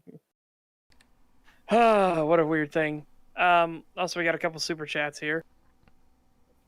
100 rubles from Badunius. Thank you very much. Thank you. it's not even about the space used or technology. It's that every time you want to rewrite text, you also have to re-record the voice. Well, Yeah, that's that what you do too. all your rewriting and everything like that before you do your voice recording. Yeah. Or that's what you're supposed to do, mind No, you. and the other thing too is it's not just about space. It's that apparently voice acting is really expensive. So Yes. you know. 50 Danish crowns from Frederick Hoyman. Thank you very much. Thank you. This guy, I fear no man, but that thing, a book, it scares me.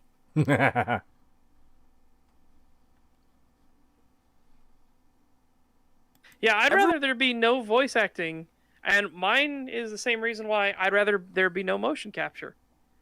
Because too many companies use it as a crutch, and so they then have to work with the limitations now that are imposed on them. It's the reason Dark Souls, the Soul series, has never gone back to mocap. Dark Souls 2 is the reason. So, well, it's not. You have hand animation and drawing and everything like that. You can do anything you want with it. When you have mocap, you have to pay for the studio space, pay for the people going to do the mocap for you, pay for the equipment, actually do all the recordings. And then if you realize that you need more stuff, well, now you've got to reschedule to buy that space again and redo all that stuff. It's just not worth it. So it makes things lesser. So they start copy pasting it everywhere. And it's the same fucking thing that happens when it comes to voice acting. When you realize, oh, we should go back and put this in, well, you're going to need to pay them more time and pay to rent the studio and everything like that. It's the same fucking thing. So I would rather them have no voice acting and able to actually fully explain things and further flesh out the world and have more interesting things to actually fucking say than them being like, well, we can't really afford that, so we need to cut this down as minute as possible. Yeah, that's the point I was pretty much about to make, is you lose a lot of dialogue due to the voice lines, because there's just less room to put all that dialogue in. You don't get things fully explained the way you would otherwise. What the fuck happened to my Watch Together? Why is it all purple? Yeah, that happened to me too! What the fuck? What the fuck? Yeah, now it's not. They heard us talking about them. Okay. Pagan. I was testing something. I didn't know if it would actually change it for you guys as well. I was like, is this just for me? No, it's not. Oh. Alrighty then. And yeah, Chatman in chat. The difference between dialogue in Morrowind and Oblivion was comical. Fully voiced Oblivion was a mess. Yeah. Because there's less room to get all that information in. You could have a character in Morrowind go on in depth about lore of different things or how a faction works and all that. You don't get that level of depth in Oblivion, and especially not in Skyrim. Yeah. Also, MLP Death Dealer 32 in chat seems to be commenting that this is straight up Irish. Yeah, that's the channel we're watching. It sounds like you know him. Is there anything we should be aware about? I mean, yeah, because he's just fucking rough already. Yeah, he's just laughing about who this guy is, so I don't know if he has like a track record of making shit videos or not. All I know is, man, my ears are still hurting. Yeah. Had the same handful of topics to say on constant obviously to do with dialogue, but I kind of seen this hand in hand in the game since they're both one and the same thing. Look how shit that looks. Yeah. Yeah, the axe just clips through a character. It doesn't actually... The handle shouldn't have gone through the flesh, because it's the axe head that's sharpened and also moving at high speed that's gonna like break the flesh and go into the body. The handle wouldn't do that. Yep. I like the fact the kill animations exist in Skyrim. I do hope they continue that forward, but man, oh man, they need to smooth them the fuck out and not hide, like, decapping and delimbing people behind a fucking perk wall. That's so stupid. It is. That's dumb. Also, sorry, this is a little bit of a tangent. Remember when we watched the Angry Joe video, and he got the dragon kill animation, and he was stabbing The dragon with his axe where there isn't a blade? Yeah. When recording for the Skyrim analysis, I got that exact animation, but it wasn't giving me the cinematic camera angle. I saw it from the back of the dragon, so I couldn't get a good angle of my character doing the exact same thing with an axe. Well, you know what his issue was? Huh? He didn't cock his axe. That's the issue. He didn't, you're right. He didn't cock his axe. That would have changed everything. Oh man, guys, Bebop flicks. I have to say it. A character is fighting Spike with an axe, and he keeps missing because Spike keeps blocking him. So they do a special shot where the guy pulls his axe back, then he turns his hand slightly so the axe is on a slightly different angle. Like, now I'm in serious mode. Yeah. Oh, kill shot. He turned it sideways. It's kill shot. It's so silly. It's so stupid. Because he's already trying to hit Spike with the blade, with the blade's edge. But then all of a sudden he just like pulls it all the way back and then turns it sideways. And it's like, oh no, now it's really going to hurt him. It's like, dude, you literally did nothing. You're doing the exact same thing you were doing just before. What the fuck? Yeah, I cannot. When we get to that. Oh boy. Jesus, there are so many problems with Bebop flicks. It's fucking insanity. There's a lot to talk about. I've seen the same animation, animation gets worse because it happens with maces too. I see the same animation with the dragon thing, with mace that is blunt as hell. Yep. Bethesda, why? See, that is laziness.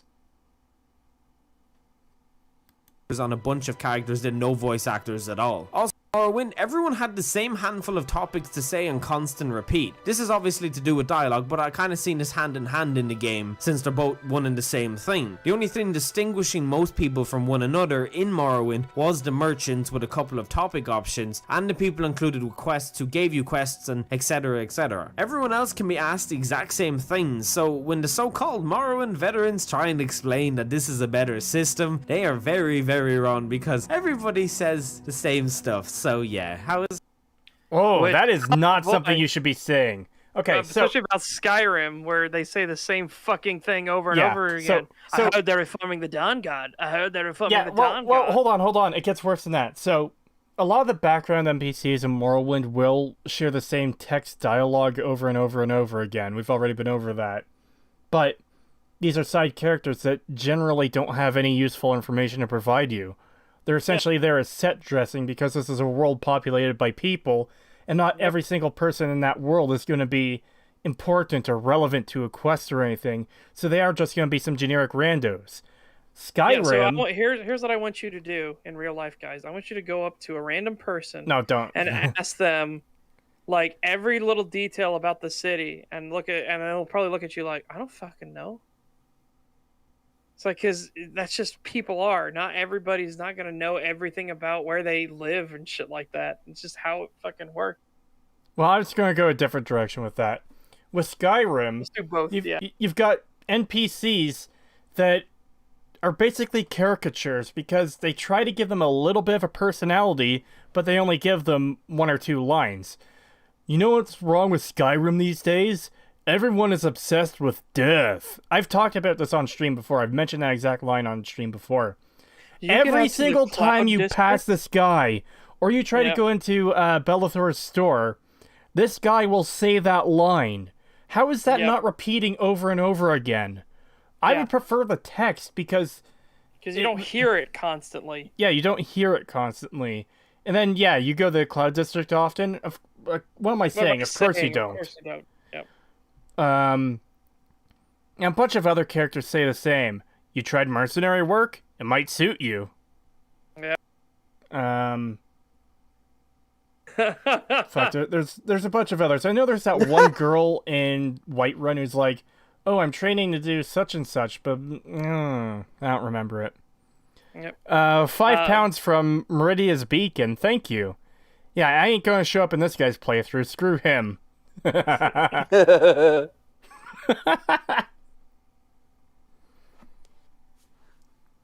So yeah, how is that better? I don't. Sorry, it's just a really shit argument to make that. Oh yeah, characters repeated themselves all the time in Morrowind, but Bethesda fixed that. No, they fucking did it, my dude. They made it way worse. Just look at the companions. If you bring a companion along, oh boy, you better be ready to hear the same fucking dialogue every 5 fucking seconds, especially with Serana. Oh my god. The best thing Bethesda did making Skyrim was giving a genuine, realistic female companion and one that bitches all the time. I'm sorry. I had to make the joke. I mean, so does fucking Lydia. I guess I'll carry your burdens. I guess I'll follow you around. I guess I'll help you. Shut up! My god, why are you so fucking toxic? I modded out NPC greetings and installed a mod called Serana Shut Up. Good.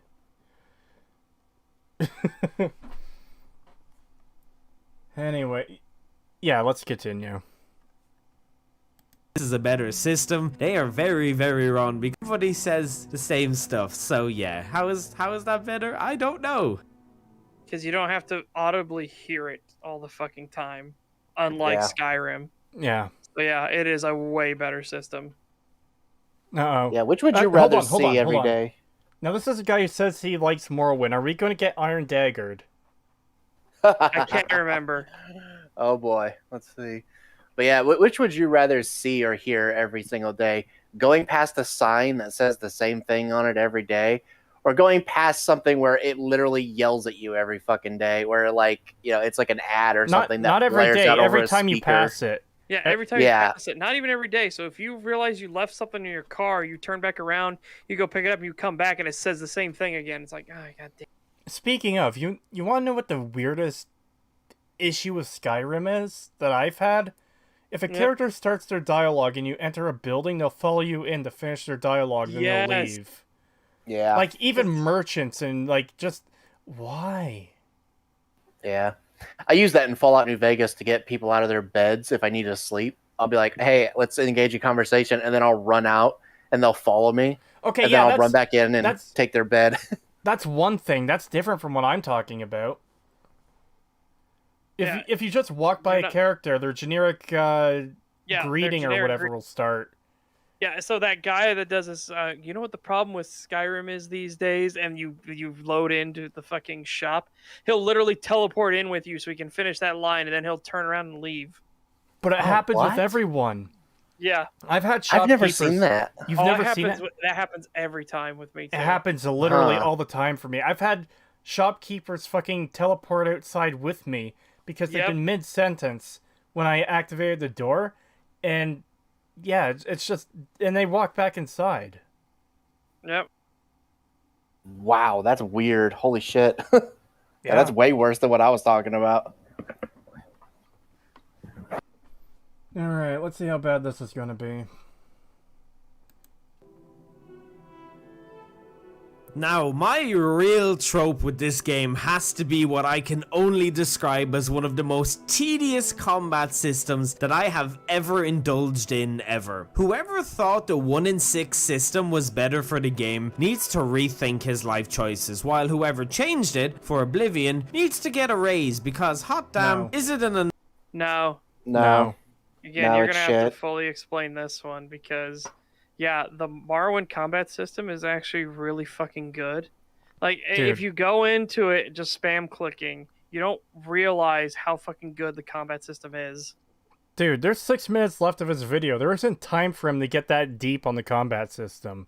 Especially with what we know is coming. And he just keeps showing fucking Skyrim when he said he's going to play Morrowind in the background. Yeah, that's weird. Yeah. Yep. Also, I don't know what this 1 in 6 system he's talking about is. Yeah, most people refer it to as like a D&D dice roll system, not 1 in 6. Why is it 1 in 6? Wouldn't it be D20? Be like the generic standard people would think of? Is he using the wrong weapon type so only 1 in 6 attacks hit? I don't fucking know. Let's see if he goes over that. better for the game needs to rethink his life. Whoever changed it for Oblivion needs to get a raise, because hot damn, is it an annoying mechanic for new players and players of the current generation. A lot of Morrowind is hard to understand at the beginning without a guide of some sort to send you in the right direction, so a lot of people would miss how the combat works properly, because how many people really hover over and read each skill? That's not... Okay, so that's the player's fault, not the game's. That is the player's fault entirely. The game is telling you all the information you need. If I make a game where, let's say there's a ridiculous mechanic where you have to fucking do a ballerina twirl before you attack for your attack to work, and players don't listen to that piece of, like, information, and then they complain about their attacks not hitting, that's not the game's fault. That's yours for not listening to the fucking advice. Yeah, you can absolutely call out to be like, well, that's a dumb system. You can absolutely call it out for that. But the game told you how the system fucking works. Yeah, and that's why I use something that ridiculous. Like, yeah, that's a silly system, but the game told you that's how it works, so... Yep. Yeah. A thing they include anymore in the games, because by a lot of players, a lot of these guys who are veterans saying that, oh, this is the best thing, just throwing you in. It's not. If you don't know how to play a game, you're probably not going to play it. That's just the way it is. That's your fault. That is your fault. Again, the game actually tells you how to play it. It is on you if you decide to ignore it. Again, it's the same thing with like people that go into Dark Souls and they don't read any of the developer text and they don't know what they're doing. It's like, well, that's your fucking fault. Because the game literally tells you it's right there. It tells you the fucking thing. You chose not to read it.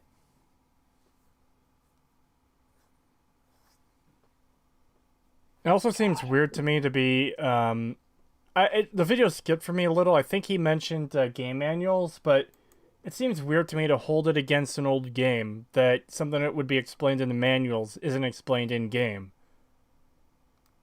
You know? Yeah.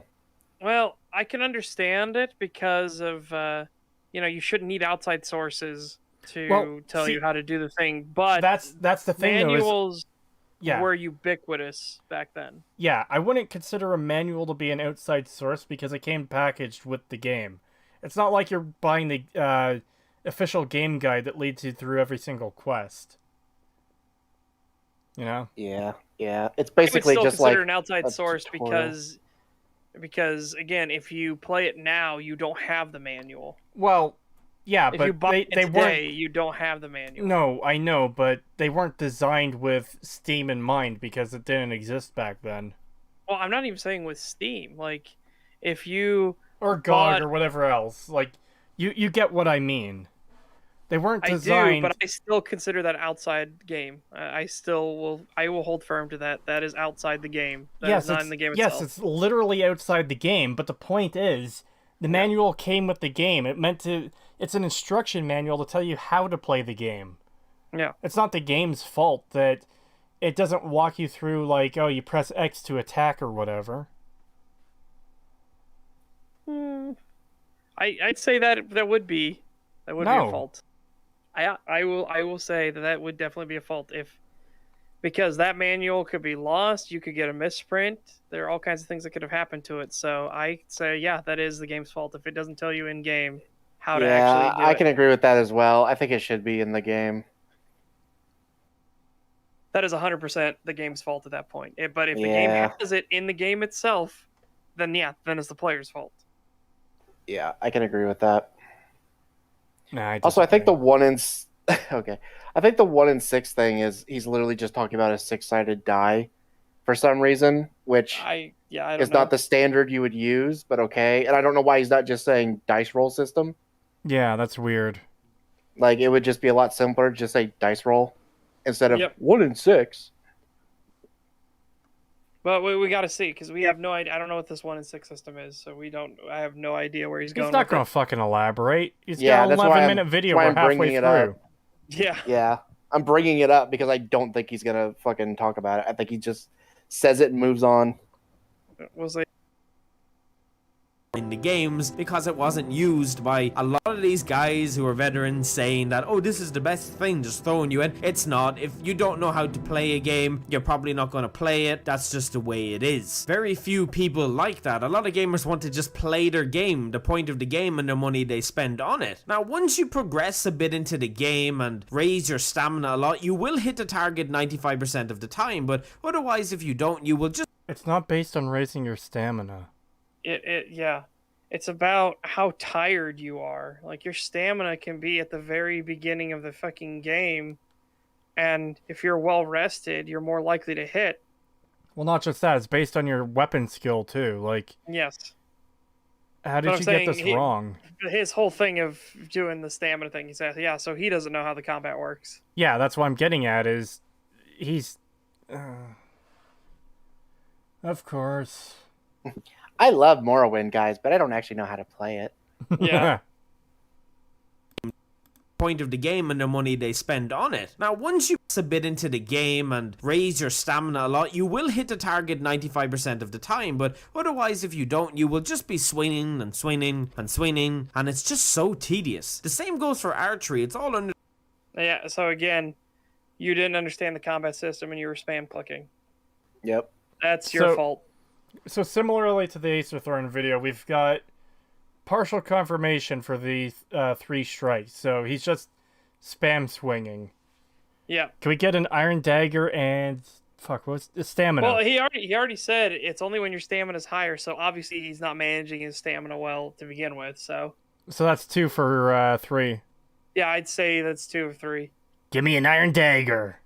Yeah, if he talks about using the Iron Dagger, that'd be fucking hilarious. You will just be swinging and swinging and swinging. So tedious. The same goes for archery. It's all under the same category. It just ends up being a headache, which, again, Bethesda obviously thought too, since they completely changed and revamped the system for the future games. But believe it or not, Morrowind veterans, the so-called veterans, will tell you otherwise, and that, my friends, brings us on to the next point. Yeah, so he didn't elaborate at all. So he didn't talk about the 1 and 6 system at all. He got the combat system of Morrowind wrong, so fantastic. On numerous levels. Yep. So. Yep. And now he's going to talk about how shit Morrowind fans are because they disagree with him. Maybe. We'll find out. Oh, I shouldn't have backtracked it because I forgot he leaves this card up there for a while, so it wouldn't matter if it's skipped. Oh, well. That, my friends, brings us on to the next point. Yep, Morrowind fanboy. Time to shit on the fans. Okay, so we've got to go over the fanboy thing again, I guess. I hate how widely used this word is because it's often used to dismiss criticism or, I guess, praise of something or whatever. There's absolutely fanboy types out there where the label absolutely applies. Yep. But all too often, like, you see this a lot with Fallout in particular, where if you praise New Vegas and you're critical of Bethesda Fallout, well, you're just a New Vegas fanboy. And it's like, okay, so you don't actually listen to what any of us have to say. You're just writing us off because you don't like what we're saying. Okay. And you know what? It's fine if people don't want to listen to the criticism. Just don't be so reductive as to call everyone a fanboy who doesn't agree with you. Yeah. Yeah.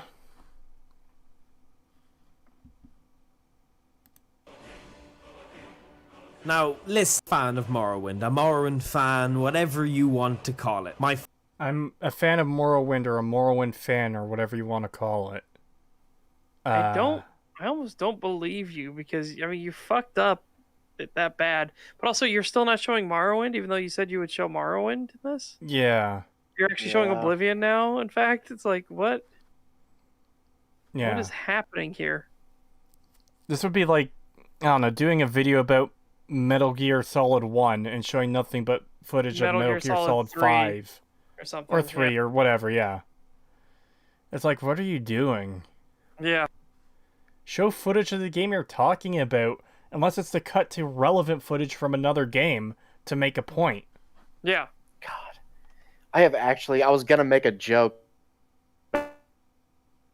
Like, here's my review of Fallout 1, and then they only have, like, Fallout 3 footage playing in the background for the whole video.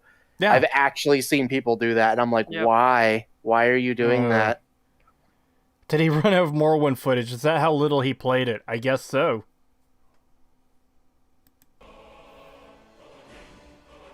Now, listen, I am a fan of Morrowind, a Morrowind fan, whatever you want to call it. My friends are Morrowind fans, the friends who like the Elder Scrolls series. Most of you watching are Morrowind fans, have heard of Morrowind, seen a bit of it, maybe just not played it, etc, etc. But didn't... How can you be a fan of something if you didn't if you've not played it, like, that doesn't make any fucking sense.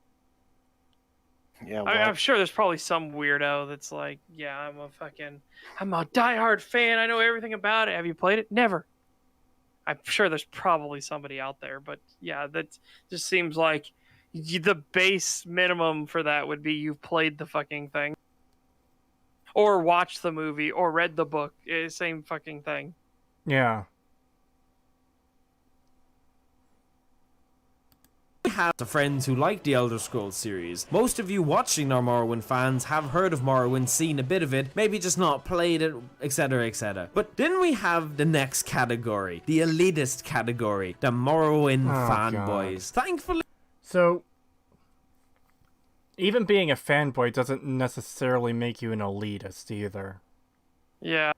Like, you can be an elitist fanboy, or you can just be a fanboy. Like, you could be like a super diehard fan of something without being elitist. I don't know any other way to put it. It's just a dumb comment to make to say they're one and the same. Yeah, also keep in mind, he is saying, like, because from the last thing, he was saying, people will tell you that this system is good, but they're just fanboys. Like, okay, so because people like the systems of this game, because they know how it works, that makes them fanboys for thinking that it's good, and you disagree. Yeah. So what the fuck?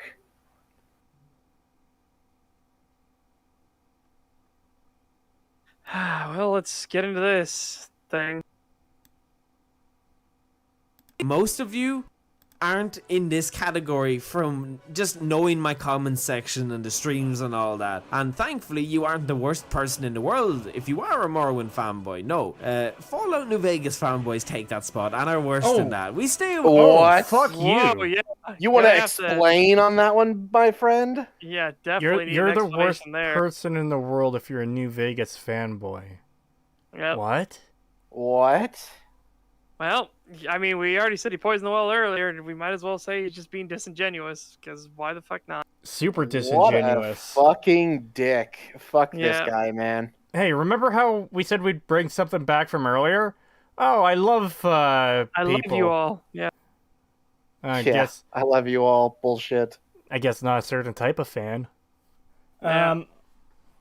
So this goes back to what we've talked about many times at this point. Just the whole fucking fanboy. I haven't actually seen a New Vegas fanboy, like an actual fanboy. It's again. We keep getting told they exist, but we've never seen them. Yeah, I've never seen somebody be so unreasonable about New Vegas as to say that it's literally perfect and that it has no flaws and that you can't argue with them about it. Not just that, but that you can't like anything else as well. That if you like Fallout 3, you're a problem, or if you like Fallout 4, you're a problem, because like I just don't really see that. I have seen Bethesda fanboys. Like, I don't mean that as an insult. I mean, I've actually seen people who act like there's no issue with Fallout 3 or 4, and that New Vegas is the one that's got issues. Like, all the games have issues. Yeah. Okay? Yeah. Some have worse issues than the others, and that's why we criticize them. Like, people get on my case regularly for not criticizing New Vegas, but I've absolutely criticized New Vegas in our streams and stuff before. Like, it is not perfect. Yes. And also, people expect me to have a complete analysis on New Vegas out, even though I've got 3 series on the go now that aren't complete. Criticizing things, analyzing things. Yeah, these things take time to make. Yeah, go no further than the Fallout 3 video Cree worked on and posted. Just go to the comment section of that and read through it, and you will see exactly what we mean by there are definitely Fallout 3 and 4 fanboys. Yeah. Yeah. Because, oh boy, do they come out of the woodworks when you shit on this game in any way. And it's all unreasonable too. Well, a lot of it is. Yeah. All the fanboy ones are unreasonable. It is Yeah, literally there's nothing wrong with this game. You're just a hater. Yeah. Or you're just a New Vegas fanboy, and stuff like that. And Yeah, exactly. That's not to say they're all bad. There has been like decent comments from people where it's like, yeah, I like both. Okay, cool. Like I've never had a totally problem. fine. Yeah, I've never had a problem with someone liking something that I don't. Yeah. That just seems silly I to can me. see, I can understand why people would like 3. I liked it for years. You know, it wasn't until fairly recently that I kind of became a lot more critical of it.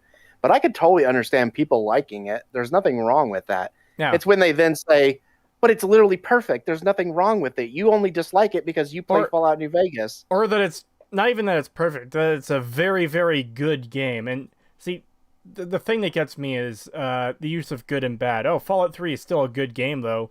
Well, no, it's not. You can like it as much as you want, but it does have objective issues we can't really ignore if we're going to talk about its quality. And good and bad are statements of quality. Yes, exactly. And by the way, I'm not allowed to respond to people who say this shit to me in the comments either, or else I can't take criticism. It's like, I've always found that really weird. You can't respond to criticism, and if you do, you can't take it. I've taken plenty of criticism. Yeah, you've changed your videos around a lot because of the criticism you've gotten from people. Yeah. Literally, So, the only criticism that I won't take are criticisms that are straight out fucking wrong, or complaints about length, because my videos are going to be as long as they need to be. I'm not going to... Yeah, that is the dumbest one. Long man bad. Stop being long. Fuck off, dude. We're going to make it as long as we need it to be. Yeah. Oh, it's so dumb. So... this video just fucking tanked in terms of its fucking quality. Let's continue. Well, it wasn't very high quality to begin with the audio I know. issues And everything. Oh boy. The worst person in the world, if you are a Morrowind fan. Fallout New Vegas fanboys take that spot and are worse than that. We stay away from that onslaught of degenerates. There's no talking to them. You're better off talking to your television when it's like broken, because Morrowind fanboys will... They're fucking what? They're degenerates, and you're better off talking to a broken TV than talking to them. Yep. Like, wow. That is just... You know this guy has gotten into an argument with somebody about Fallout before, and somebody brought up a bunch of good points. Wrong. Yeah, you about why New Vegas works and shown 3 or some other doesn't. Yep. Yeah, and then when he couldn't prove himself right, he fucking... He now hates them. He won't fucking... I won't be tricked into thinking again. I would love to, like, show us these fucking New Vegas fanboys, please. Surely, if they exist, you could find screenshots, forum posts, 4chan threads of people just being utterly fucking retarded about New Vegas being the best thing ever, because... let me tell you, even if you do find them, we're absolutely going to say those people are fucking idiots. But I still haven't seen them. Yeah, I'm willing to say they exist, but I'm not willing to say that they're rampant or that there's a lot of them, because I've never seen one. Yeah. I can't even say that they exist because I haven't fucking seen them.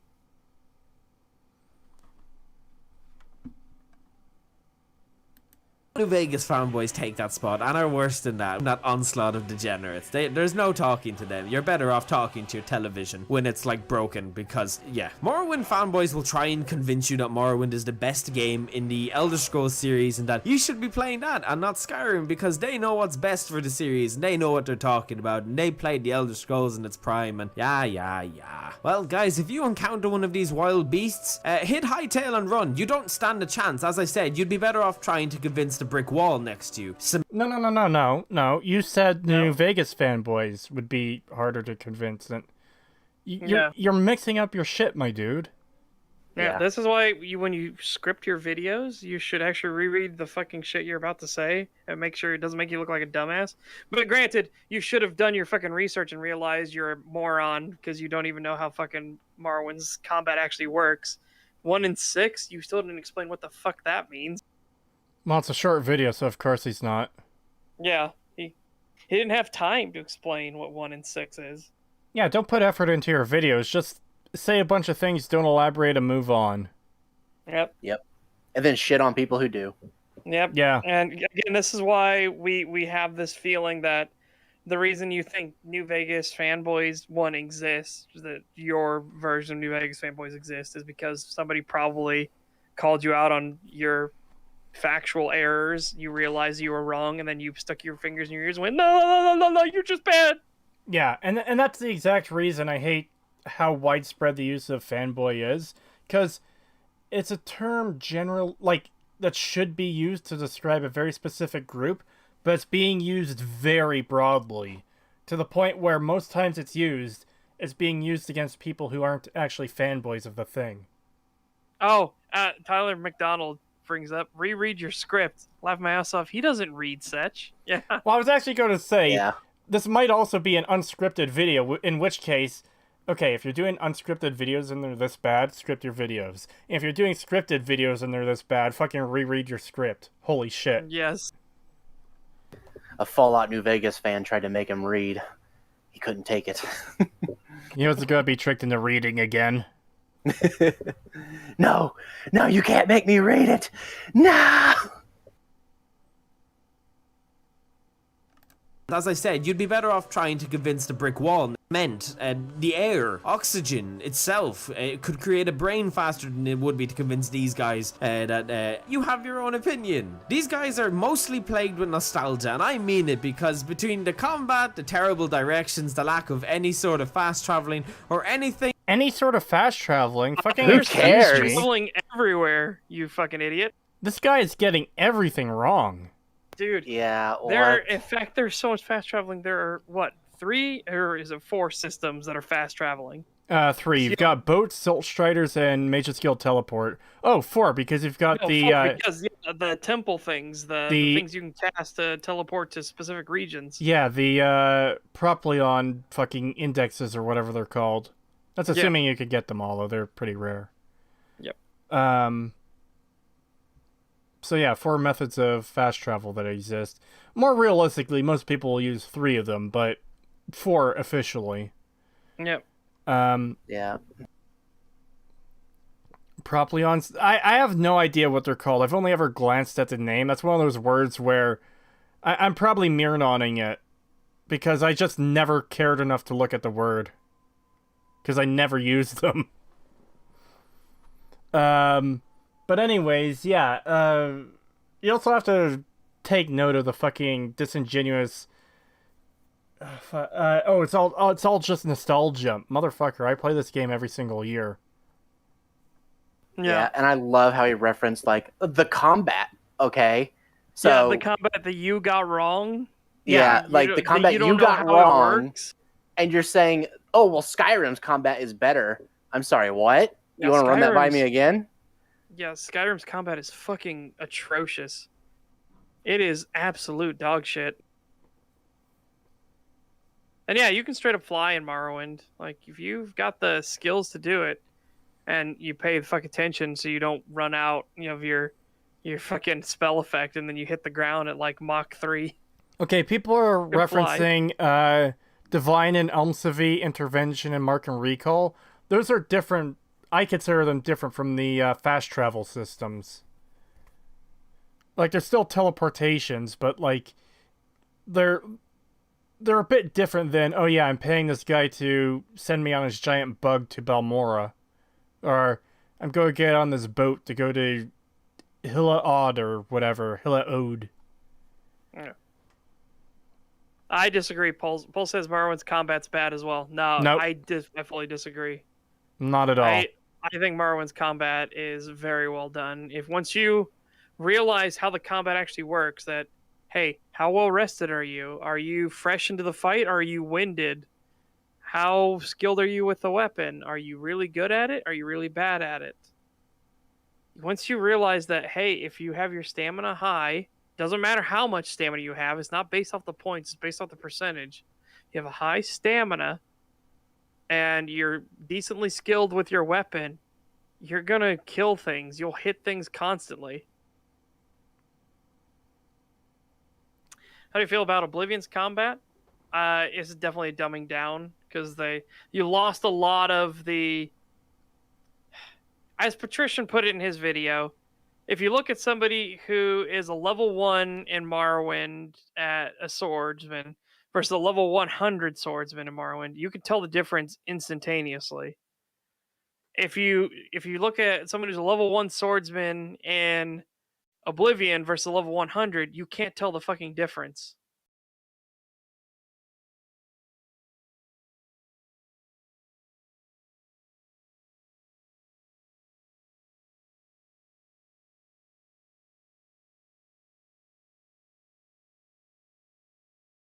I don't know anything about the Fire Emblem series. So they asked how y'all feel about the Fire Emblem series. I don't know anything about it, honestly.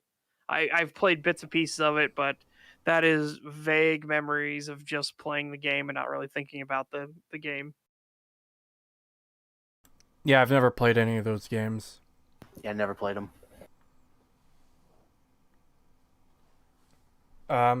In a way they could. They're saying Kree is muted.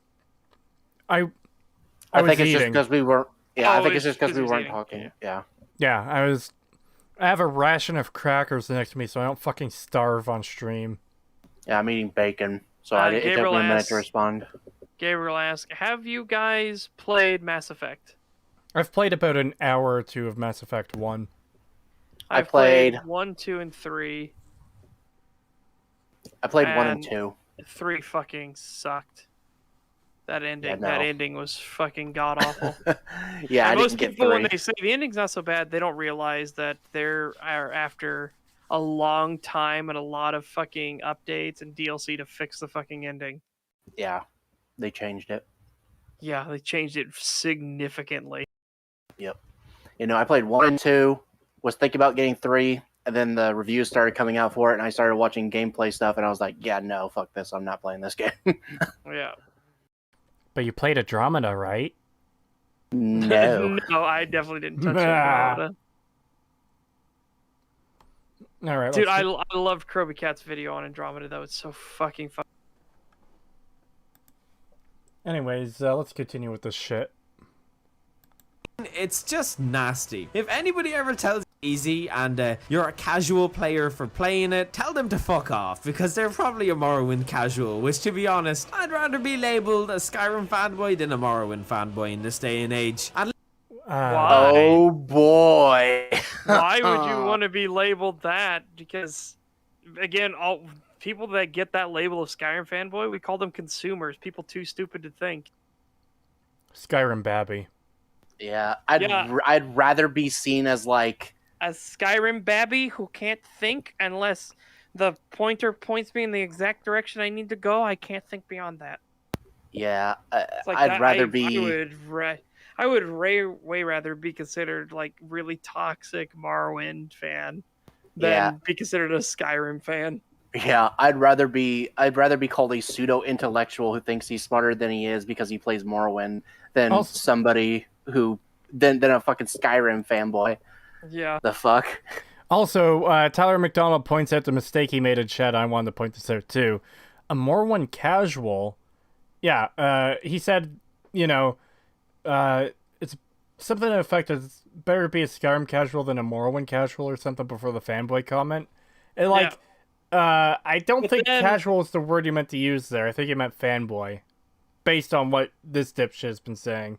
No, he's saying that these fanboys will call you a Morrowind casual. And if anybody uses that, tell them to fuck off. It's like, no, if anyone. That's what he says. He says if a Morrowind fan, one of these so-called Morrowind fans, he keeps going like so-called Morrowind veterans as well. It's like, so you can't be a Morrowind veteran at all? But he's like, yeah, if these so-called Morrowind veterans say that you're just a casual of this, it's like, you just tell those people to fuck off. which is dumb. There's nothing wrong with being a casual. It's mainly the fact of like if you go into the game and like and you casually play it for a bit and then you come out and you're like, yeah, no, the combat system's totally broke. It doesn't work. And then you explain like, no, you're not engaging with the systems enough. You don't understand how it works. I can like let me explain to you how it works, and then that's where the fanboy stuff starts coming in. Yeah.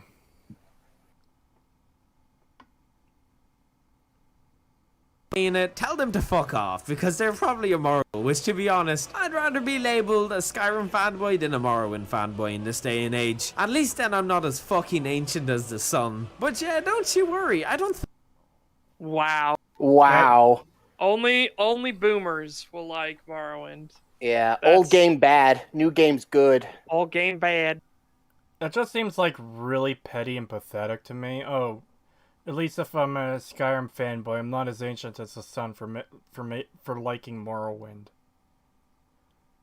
Man, what a shit video. Forsaken. Oh my god, telling people that they should actually know about what they're talking about before they start talking objectively about a game? Yeah. Yeah. Fucking consumer zoomer fucking Oh my god. Yeah. 20 years is ancient, guys. Yeah, apparently. Yeah. Yep. think you're casual for not thinking is the most incredible game in the world. No, that's just people with an elitist mindset, and that's usually a simple mindset. It was these people. Okay, who is saying Morrowind is the greatest game in the world? I would. This is one of those broad statements people like this bring out without any fucking proof of it. It's a straw man. It's just a straw man. They never have evidence of any of it. It's literally a non-existent argument, a non-existent person. Entity. Yeah, non-existent entity that they claim exists so that they have something to beat down.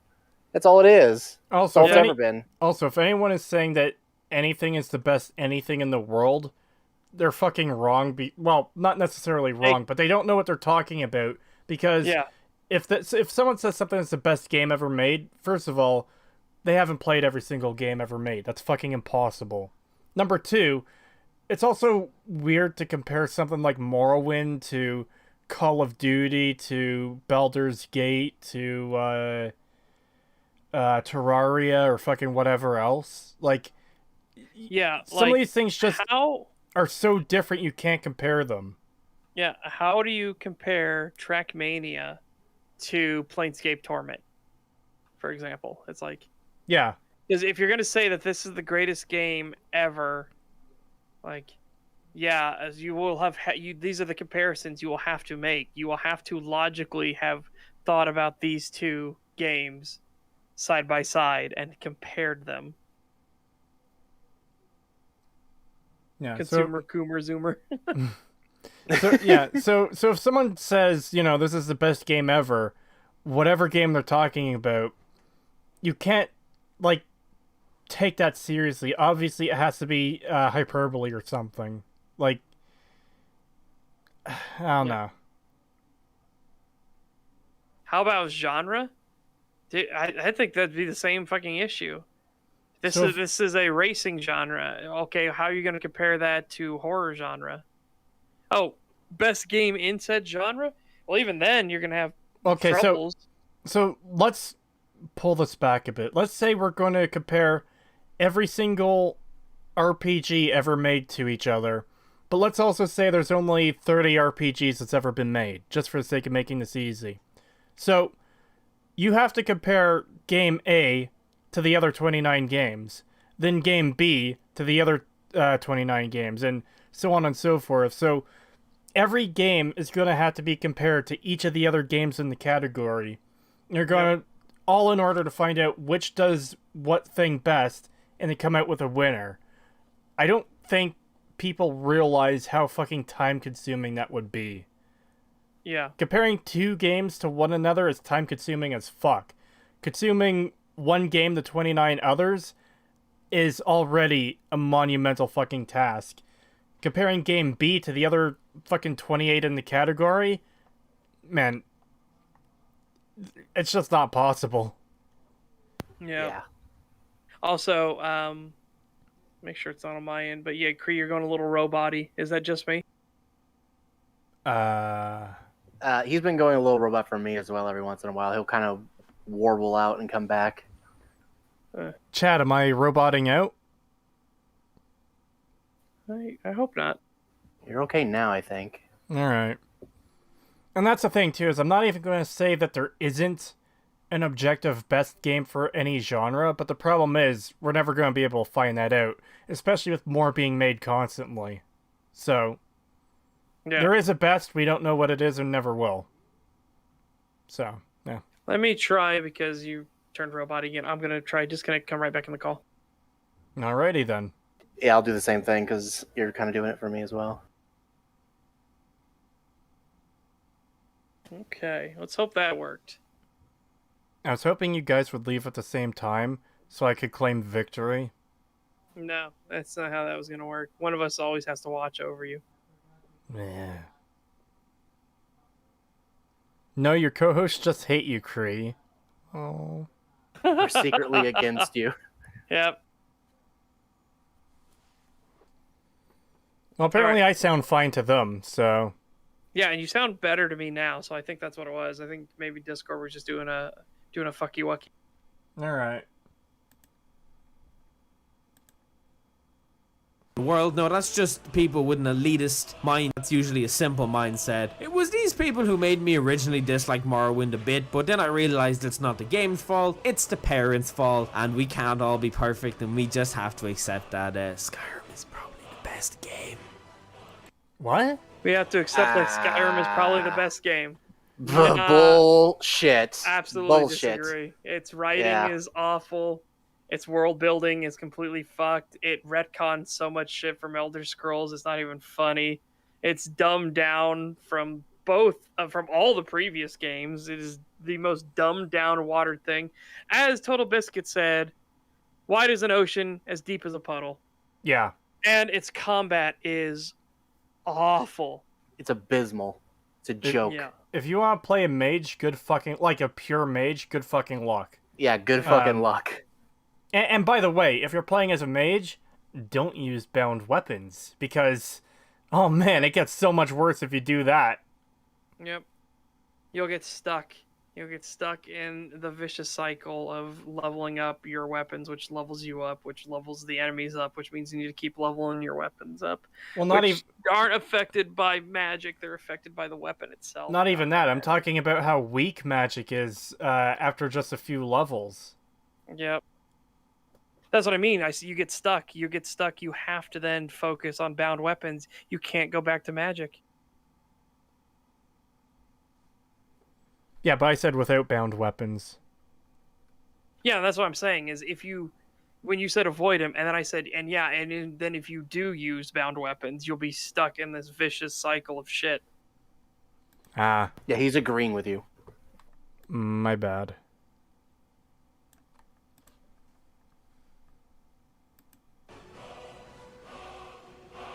Is a great game, and I have a hell of a lot of fun playing it. I have a hell of a lot of fun playing any of the Elder Scrolls games. It's So why fun don't to you read show and learn it? about the lore of the worlds and the stories, and they're decent enough, and it was... I have so much fun with this game, I'm going to use 37 seconds of footage in it, of it in this fucking 11.5-minute video on it. Yeah, well, he might show some later on, but Jesus fucking Christ, yeah. He's already in his conclusion, and there's like 2.5 minutes left. Yeah, but also listen specifically to what he said about his and the lore is fun and everything. So he's conflated quality with his personal enjoyment of a title. Of course. It's fun to read and learn about the lore of the world stories, and they're decent enough, and it was a kickstart into the 3D world for the Elder Scrolls, and I love Morrowind for that. We wouldn't have Oblivion and Skyrim without Morrowind. The game is fan. I mean, yeah. You just made a really good argument for Morrowind to not exist, and I hate you for it.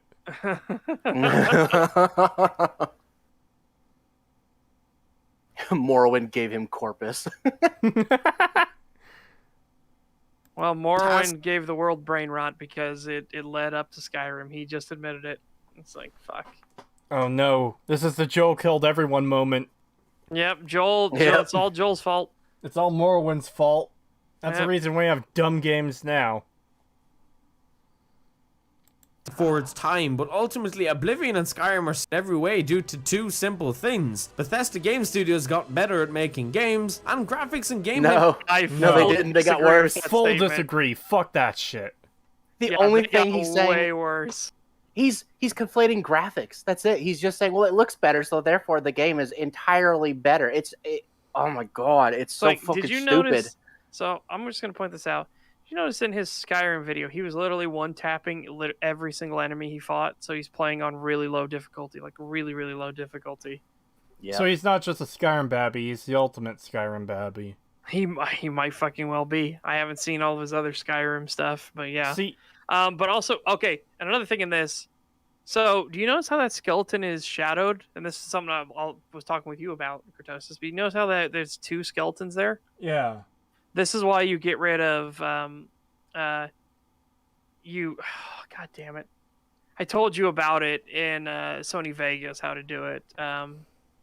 You disable brain. Thanks for the I'm seeing double! 4 crusties! yeah. Disable resample. That's what it is. Okay. So Oh. it's resampling. That's what that does. Yeah. So that's why you disable resample. You won't get this ghosting shadow stuff when people pause. yeah. Yep. So you Yeah, said I or always if anything disable is resampling, and whenever I use Vegas, I always disable the resample because I fucking hate You it. have to. I always forget. Yeah, you need to. It just instantaneously makes your videos higher quality instantly. That's why I find it funny that in Sony Vegas it's right click HD, H to bring up the sub menu, and then D to pick disable resample. So it's just fucking funny that is the actual letter combo. I didn't even know that. I just used the little settings thing in the corner and just go to it and disable resample. I didn't even know that. That's hilarious. Yeah, if you click on the clip, and then you'll hit. No. Anyways, you said in his Skyrim footage he's just one-shotting everything. Is that like his actual Skyrim videos? I don't know. No, that was in this video. That was in this, okay. He was one tapping literally everything. So I don't know. Okay, because I used a little bit of footage like that in the Skyrim analysis, but that's just because I didn't want to play the game, but I needed footage of the gameplay to put in certain parts of it. Like when we were talking about dungeons, you know? But for someone who's actually playing and enjoying the game, having the difficulty that low that you're one-shotting everything, yeah, it's lame as fuck. Yeah. Yeah. You want some kind of challenge and everything. Yeah, why would you even want to play it then? Well, I mean, that's just But me. but also look how he's been playing this game. Look how he's been playing Oblivion. He's just spam swinging everything because that's kind of all Oblivion like teaches you to do. Yeah. Yep. Mechanics have updated in today's standards. If you were into finding a comment to insult me or already have Today's standards. Yeah, you mean the lack of standards we have today? 'Cause Yeah. Jesus Christ. Also, he's starting to go on a little something there, so let's wind Yeah, this back. if you're gonna insult me and everything, yeah. So here we go. mechanics have updated in today's standards. If you were in a comment to insult me or already have, I want you to know if you got triggered by this, then you really need to reevaluate your life. But life is tough like that. There's a reason Bethesda have re-released Skyrim. Okay, so the reason we're insulting you is not because you triggered us. It's because you're saying legitimately stupid and incorrect things. Yeah, Things you're that we saying can literal factually call you out factual on. things that are wrong. Yeah. Yeah. Like, not everyone who insults you does so because they're upset at what you said, because what you said might be right or offensive. Sometimes people are insulting you because you genuinely said stupid things, and Like if you people go, told "Oh, us, wow, that's stupid what you said." if you went out and told somebody that squirrels were the dominant species on this planet and they're the ones that built everything we see, and they call you a fucking idiot. Oh, did I trigger you? No. They're rightfully pointing out you're a fucking idiot. You mean Yeah. squirrels aren't the dominant species? No, owls are. What are you talking about? You should know this, Cree. You know what? I'll take that. That's just what us lizard people want you to think. I mean, $5 from a guy under a bridge. Thank you. Waking up in the Skyrim cart means you angered a higher power IRL. Now you could suffer a Duke Nukem style ego hell devoid of challenger intelligence. Man, yeah. that just makes me... That just reminds me of that one meme you posted, Pagan. Which one? I post so many. The one I can't show on screen because it includes the dying guy. Oh. Oh god.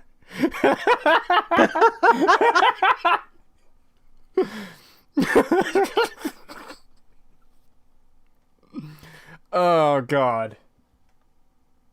But yeah, we're calling this guy out because he's being a disingenuous fuck who's getting everything wrong, and we can prove that he's wrong. Yep. Which makes him an idiot. Dying guy bad. Yes, very bad. Very bad. Right. And gameplay mechanics have updated in today's standard. In the midst of writing a comment to insult me or already have, I want you to know if you got triggered by this, then you really need to reevaluate your life. But life is tough like that. There's a reason Bethesda have re-released Skyrim so much, guys. Spoiler alert. It's because they're greedy. They're lazy. It's for and money. greedy. Yeah. Yeah. They do it because they know, hey, we can just resell the same thing for over 11 years and people will still buy it. Well, 10 years, and people will still buy it. Yeah. Because people. I'm sure they'll keep going. I know where he's going with this too. He's probably going to say they've released it so many times because it's good. If he says because it's good, it's like, nah, that ain't why at all. Yeah, no, that ain't why at all. Come on, from what we've gotten from this video so far, it has to be. Yeah, I mean, he's gonna say it. We know he is. Tough like that. There's a reason Bethesda have re so much, guys. Spoiler alert, it's because it's the best sold one. I know, absolutely. Okay. Oh. Sold. I was So, scared because for a it's second when I popular. heard best. I thought he was going to say the best one. Yeah, no, the best Wow. sold. Yeah, they're greedy. Yeah, we agree. Yeah, they're they're absolutely greedy. fucking greedy. Yeah, So- they realize Yep. they don't have to try, and they're just gonna keep reselling the same one over and over again. So, Irish guy, let me let you in on a little secret. Best-selling doesn't mean good. Best-selling means best-selling. Yeah. Dude, again, Yeah. it's the same fucking argument. If we wanted it to be, well, McDonald's, it's because it's the best selling. It's like, so you want every single restaurant to be McDonald's, and you want no other variety whatsoever, because that's what you're saying is they should only ever do McDonald's because it's the best selling one. That would be fucking horrible. Yep. Oh God! Or imagine, the- no, there should never be any Mexican restaurants. It should all be Taco Bell. Oh God. Ugh. Fuck that. Yeah, That the only thing I creature- like from McDonald's is fucking Big Mac, so I'd be in some big trouble because all I would ever eat is Big Macs. At Creetosis, what's green, white, orange, and has a shite opinion? This guy. Yeah, his video's pretty garbage. Like, that's the thing. When we go into these videos, we're hoping for, like, actual arguments that, hey, maybe he has a point here. Maybe there is an issue with Morrowind that we hadn't seen before. Maybe there is an issue with New Vegas or fucking whatever else that we haven't seen before. Maybe this thing isn't as good as we thought it was. Or, hey, maybe this thing is better than we thought it was because it did some things that we didn't take into consideration or maybe missed or didn't give credit for or whatever. We hope for a higher quality than, well, you need high stamina in Morrowind. You need to raise your stamina in Morrowind to be able to hit. Just don't even take into account weapon skill, even though that's a big part of it. The 1 in 6 system, like, what the fuck are you talking about, my dude? Yeah. Yeah. Yeah, it literally just feels like he's talking about a 6-sided die, which isn't even the standard you would use for this, but No, it would be a D20. yeah, it'd be Or- a D20. Or if you wanted something that's slightly more rare, but something that would be more used for computation, a D100. Oh man. But yeah, 1 in 6 doesn't make any sense. I don't know where he's pulling that from. I don't know why he doesn't just say dice roll. Because that could mean any dice, and therefore you wouldn't be able to be wrong. God. Well, it'd be wrong in the other sense where you said that you just increase your stamina and then you'll hit more. It's like, so yeah, so you didn't understand how the stamina system worked. Because Yeah, the no, reason you you're don't. hitting more The reason you're hitting more because you have higher stamina. It isn't because the stamina itself is higher. It's the fact that your stamina will only use up a certain amount of points of stamina, so your percentage of stamina will be higher longer. That's why you're hitting more often. Yeah. And the goal isn't to spam click for longer. It's to level up your skill so it doesn't take as many hits to kill something. Yeah. And you'll hit more often too if you don't spam click. Just Yeah, that too. stay rested, keep your green bar up, and you'll hit more often. It took me a little bit, Pagan, but I just got what the fuck that image is you posted. Holy shit. Oh, yeah, it took you a bit. So, someone sent it to me just now. One of the people from the server sent it to me, and I was like, I'm going to share that. Wow. Anyways, let's But life is tough like that. There's a reaon Bethesda released Skyrim so much, guys. Spoiler alert, it's because it's the best sold one. I know, absolutely shocking. I wouldn't have believed it if I didn't see it for myself, but unfortunately, reality's a bitch. Yeah, it is a bitch. The fact that... He's just being a condescending piece of shit right now.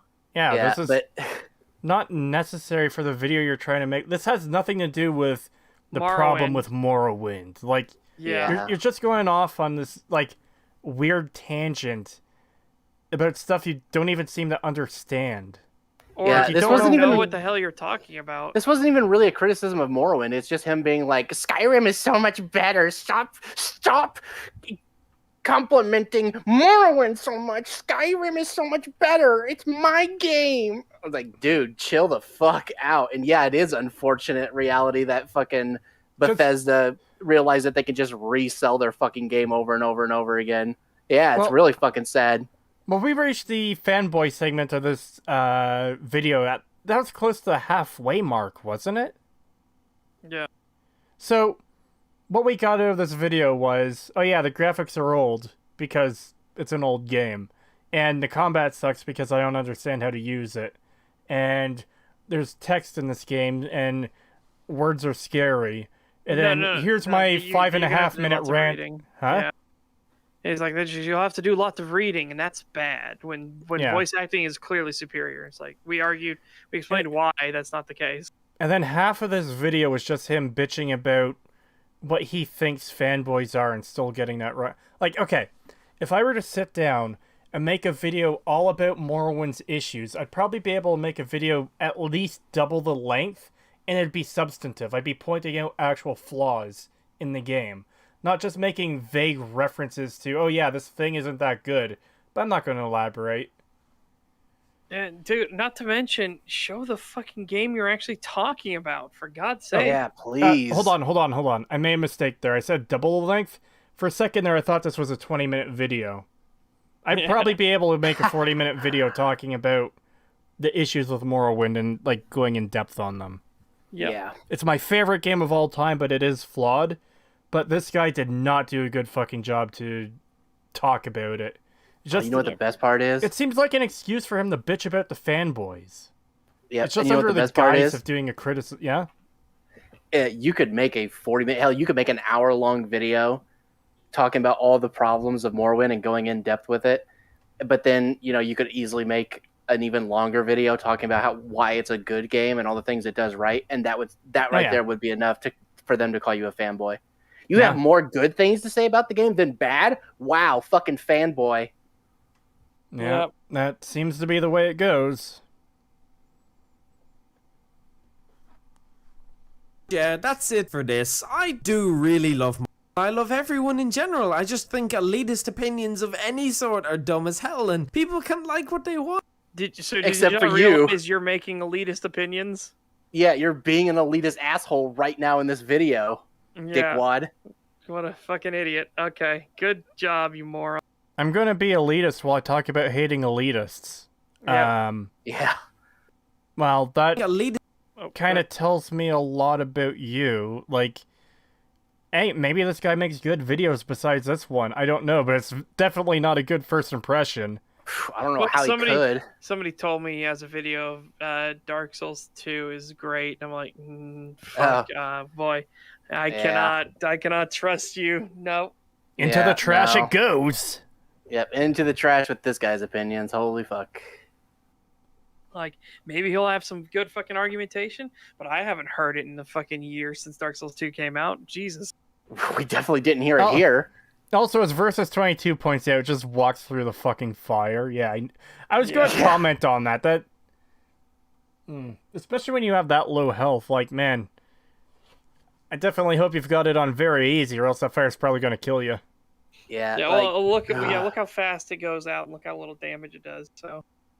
Opinions of any sort are dumb as hell, and Yeah. people can want. You should accept that not everyone's going to think Morrowind's great. That's if even any Morrowind elitists watch this. I don't really find many of them on my comments, which is kind of nice. I like the Skyrim fan base. They're a nice, loving breed of people, and the Unless you they're criticize not. their game. Unless you criticize their Yeah. game at all, and then they're Unless you say one bad thing about their game. game. Yeah, and then they come fucking out of the woodworks to come and bitch and moan on your fucking comment sections about how good the game is and how shit you are and how much you're a hater.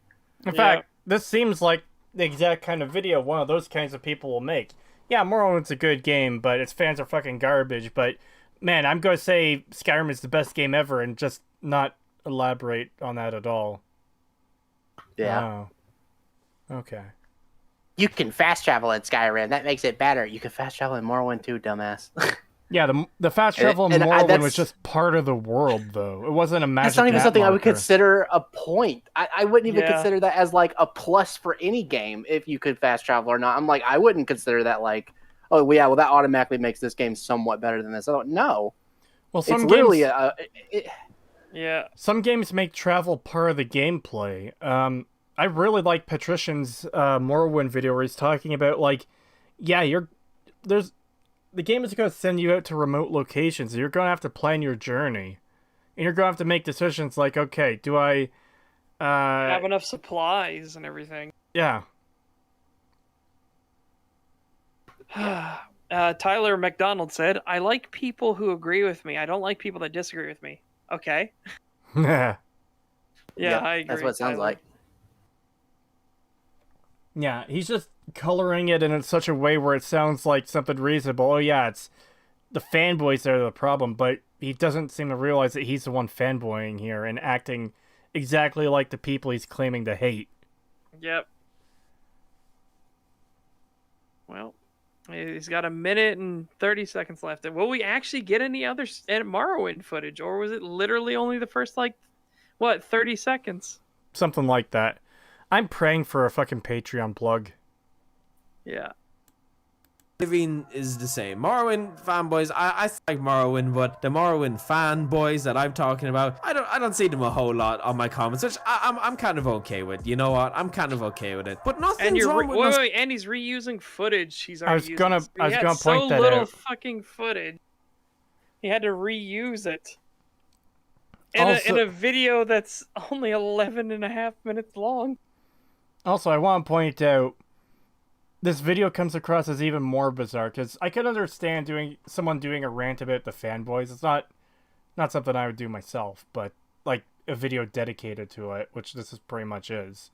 But he's doing a video ranting about the fanboys, but he's also saying, I actually don't get many of them on my videos.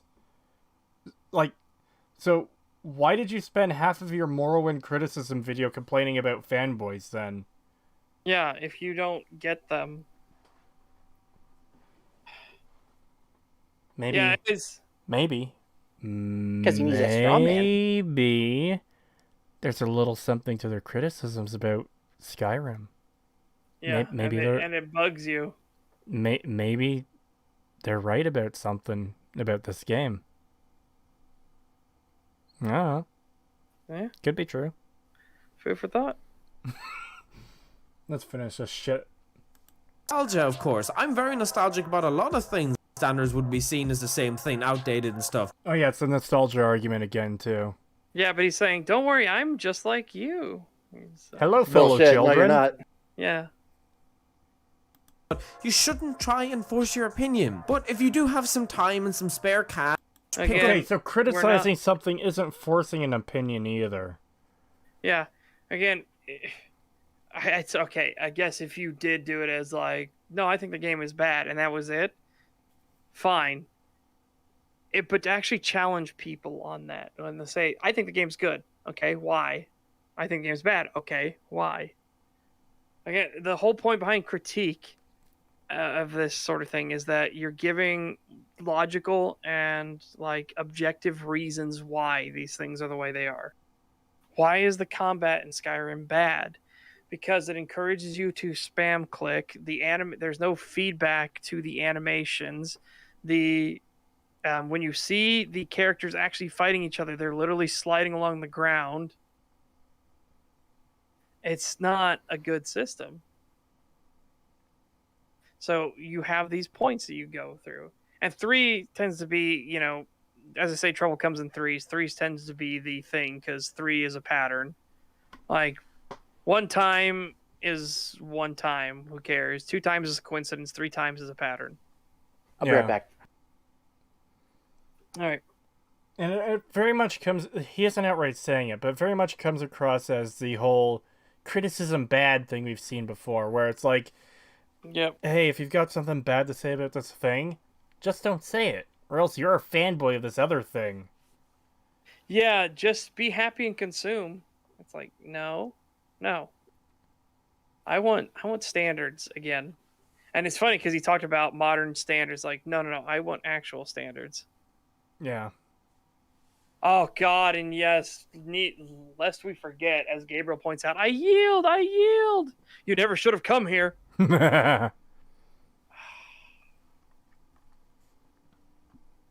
It's so sad. And it sucks. It would actually be more realistic if they just had characters fight to the death than do this. I give up, I yield, don't kill me. Haha, I'm gonna kill you. Yeah, it would actually be less of a problem if they just fought until their health bar was depleted. It's the same thing with the guy in the Bleak Falls barrel. Again, I know I've talked about this, but help me down and we could share the treasure. Haha, I was never going to share the treasure with you. Yeah. It's like, okay, what the fuck? Okay. And if he doesn't get killed by the Draugr, he runs directly into a trap and dies, because that's how little that character meant. Yeah. I miss the time where developers would put a little bit more effort into their games than that, and rather than treating a named character as a joke and a one-off, that they would try to do a little bit more with them than basically nothing. I miss those times. Yeah. Should we wait for Pagan, or just we're almost done? So that is up to you. I do want to point out that we took longer to get through the article than this video. Yeah, I'm surprised about that. And let me mute myself for this, and just so we don't get chat going. I want to see your opinion on it.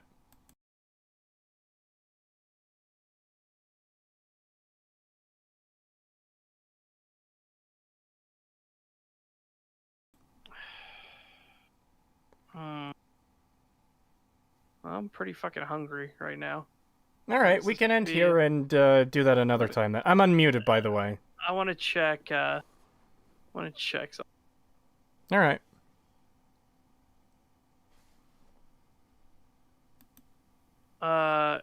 Yeah, that's.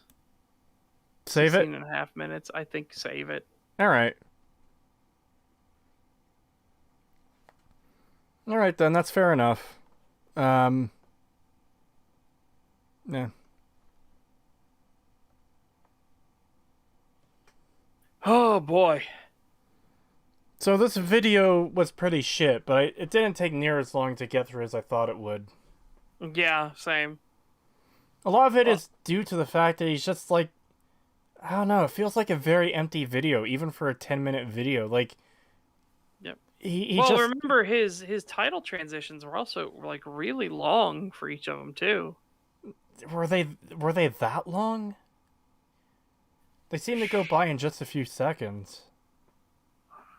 They feel like they were longer than necessary, is what I mean. Is like, yeah, they just feel like, especially when like text was on the screen.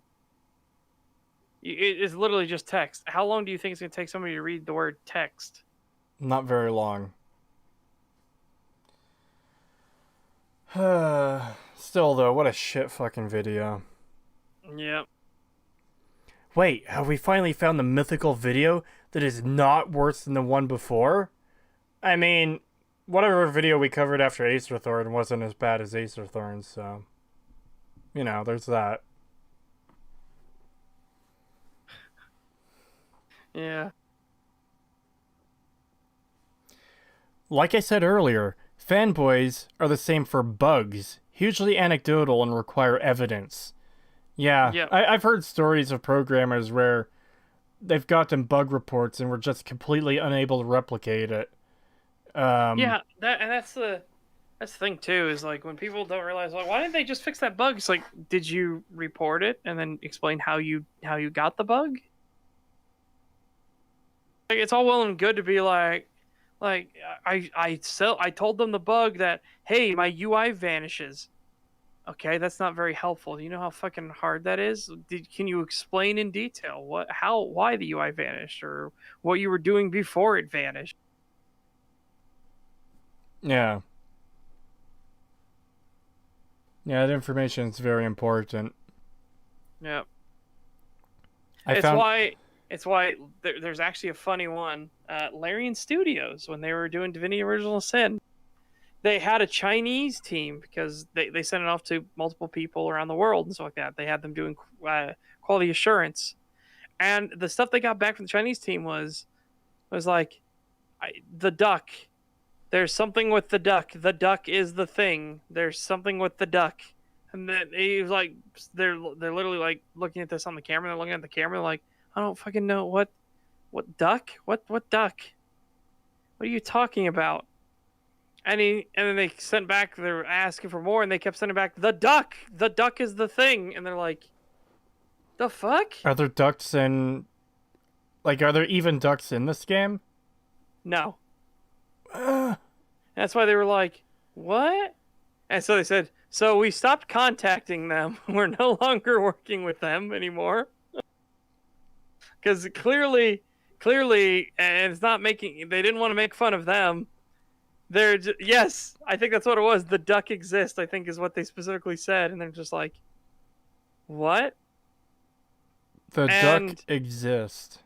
And they're like, again, Larian wasn't trying to make fun of them. They're like, clearly there's too much of a language barrier here. Like, somehow translation has broken down so much, we just can't. Yeah. We just cannot, like, your feedback you're providing us is not useful in any way whatsoever. The duck is watching you. The duck is the thing confirmed. Huh. Oh my god, you're right. They were trying to warn him that the duck at the studio was actually the thing beast, and they needed to watch out because it's going to take over people. Man, I want to watch the thing again. I still don't understand. Why display this smug, arrogant attitude when trying to convince others? I don't get it.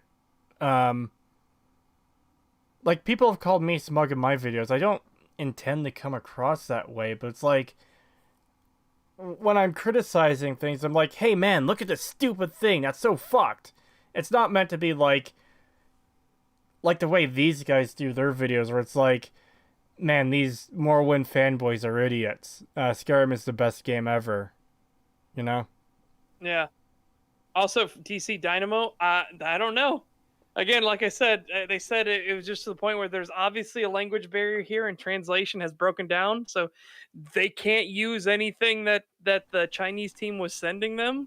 So they're like, okay, we literally have to throw this out. We cannot waste time on this because we can't understand you, and obviously us asking for clarity is not actually helping the situation, so... Clearly, this is the greatest mystery of our time. Yeah. All right, I'm back. Welcome back.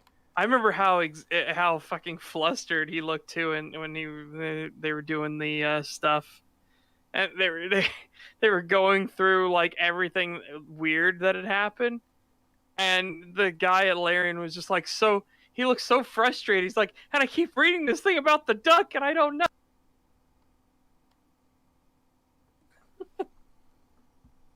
Anyways, we ready to finish this shit? Yeah. Yep. This game, trust me, if you like really old style RPGs with D&D style mechanics and a lot of stats, you will like Morrowind. Get over. Okay, so you know what D&D is, and you still said the 1 in 6. Yeah, why 1 in 6? You know, D&D doesn't use 1 in 6.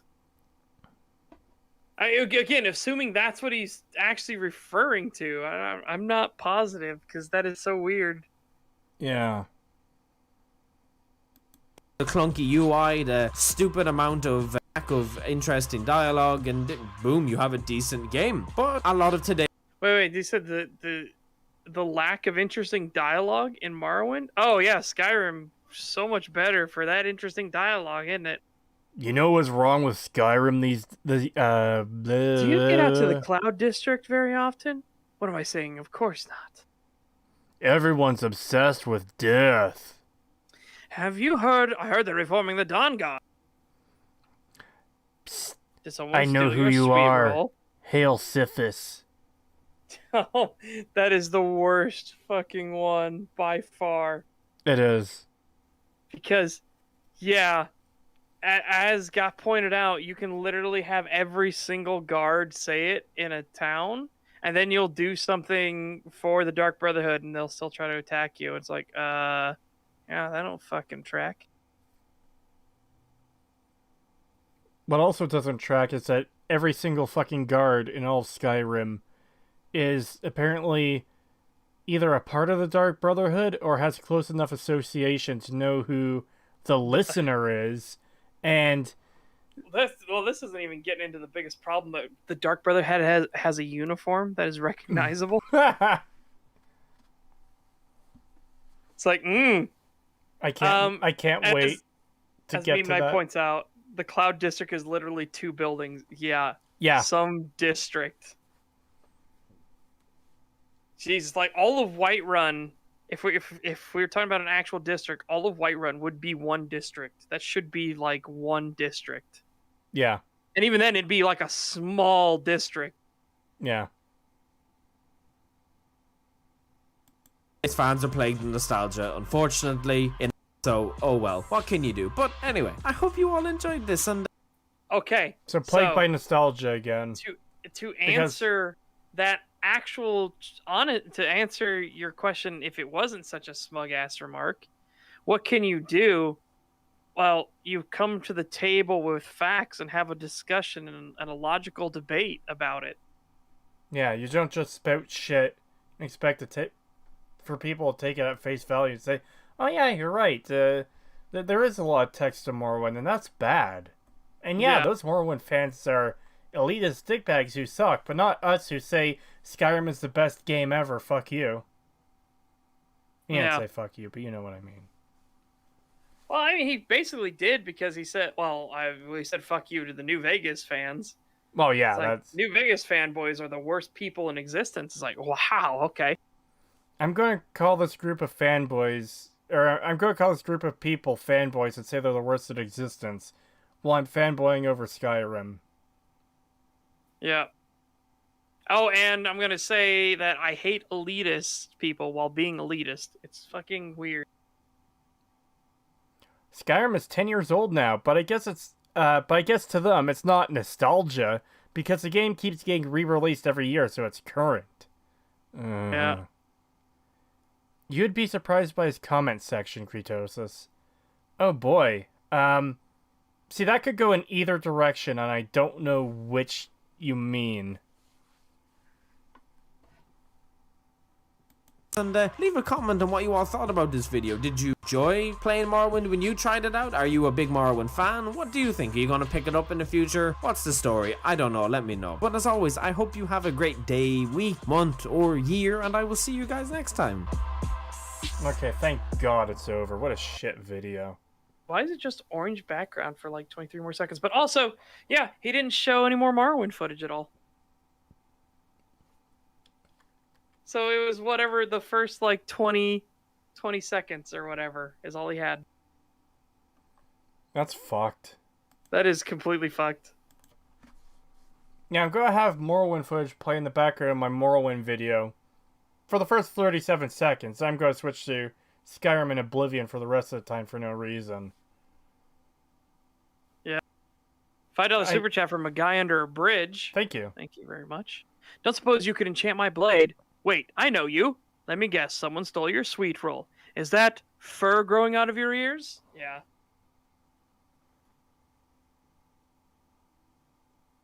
Boy, boy, boy, boy, boy. Pain. Do you think he even $20 played it? for Was fishing. it even his footage? I don't want to assume that level of malice, but we know he got the combat wrong. Like, we can only talk about the things we know for a fact. He got the combat wrong. Like, Jesus Christ. Yeah. Like, if you're gonna make these videos, at least come with the fucking facts, evidence, good arguments. Oh, God. Gott in Himmel. Okay. So, anything else for today, or? I'm surprised that it took us longer to get through the article than it did this video. I thought the Yeah, I article am would be too. quite long. We still got through it faster than I thought we would, but yeah, that article is something else. Holy shit. Yeah. Really short stag, though. People in chat are asking about the comments. Let's check the comments.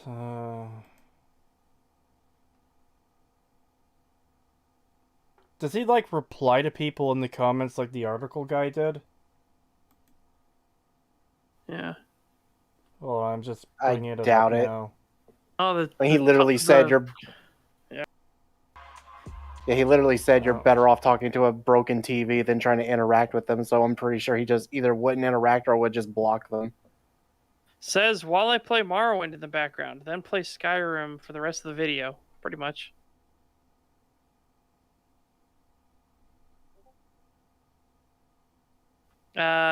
And Oblivion. All he wanted to do was insult Morrowind fans with this video. Nope, Yeah. just elitists. But if you want to get butthurt, that's your problem. Yeah, no, dude. He literally just did it to insult fucking Morrowind fans. Yeah.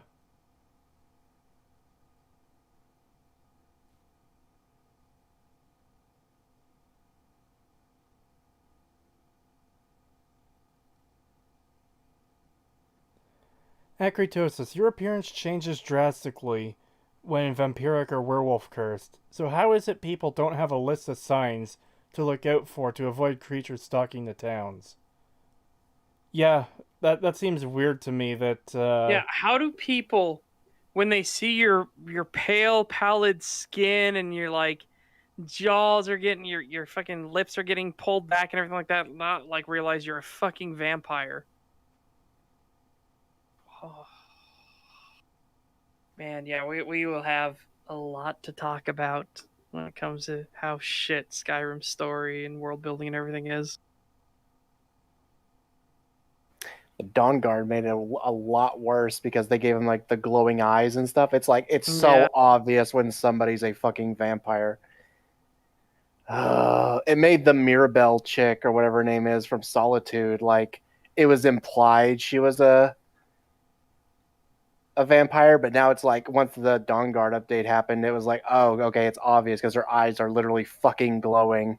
Like, yeah, we know she's a vampire. It's obvious. Everyone should know.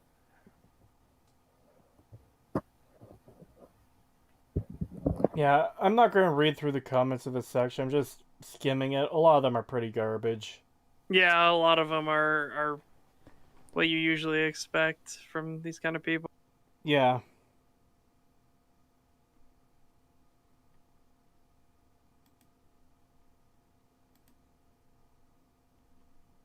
God, I hate to say this, but it's only 5. If we're gonna end the stream soon, we might have time to watch a couple of episodes of Bebop Flicks. Why would you do that?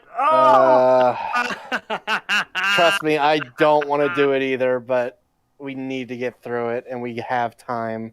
Yeah, and chat, it is absolutely horrible. Like, I don't think we cannot emphasize that it is actually draining on your soul to watch Bebop Flicks. It is so bad. Yeah, we watched 5 episodes yesterday, and By the time we were done, I was drained. I felt like Yeah. I was falling asleep. I was actually falling asleep at the fucking thing while I was trying to stay alert and awake and watch for everything. it's like a creature latches onto you and sucks the energy out of your body. That's what Bebop Flicks is. It really is. It's so draining to watch. It's so bad.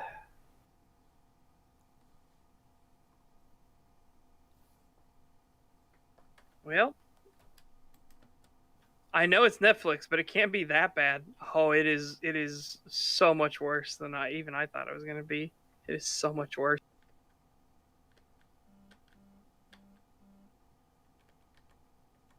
God, and then I think what makes it even more insufferable is the bit part actor coming out saying that it's Netflix is correcting the wrongs of the anime. It's like, oh my god.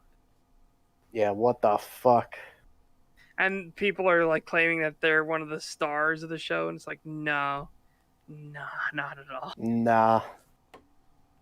Nah. In fact, if you had never seen the original, you would have no clue that this guy was a major part. You would think he's just some quirky gay guy in the background, and that's it. And that comes up from time to time as like a joke. Well, flamboyantly so, and cross-dresser so. It's just, man, we'll have so much to talk about on the next STAG.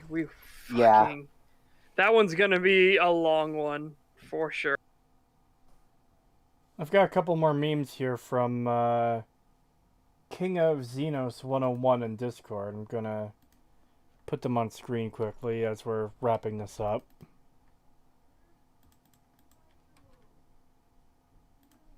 Now let's see here. Yeah. Cyberpunk fans, this game is an unpolished mess. No, this is the game of a generation. New Vegas fans, this game has terrible AI, constant crashes, and tons of bugs. We know and we love it anyways. And there's another one here. Let's see.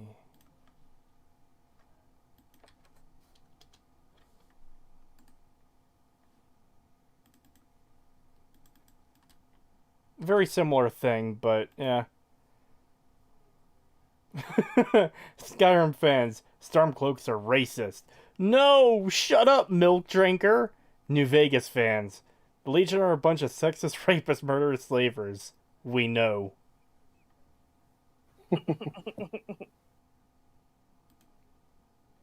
So, I guess that's it then. You guys have anything to say before we close this off? No, I will say though, I would not recommend it, but if you want, watch Bebop Flicks before the next STAG, because that's what the next STAG is going to be about. We are going to be going pretty heavy into it. I wouldn't wish that upon anyone. We'll cover. Yeah, that's why I said I would not recommend it. But yeah. I don't really want them to get views either, because then they'll be like, "Oh, see, look, it's getting a lot of views. It must be good. We'll have to do this again. Make more." Yeah. Yeah. If you want to watch it, find a way to do it that isn't Netflix.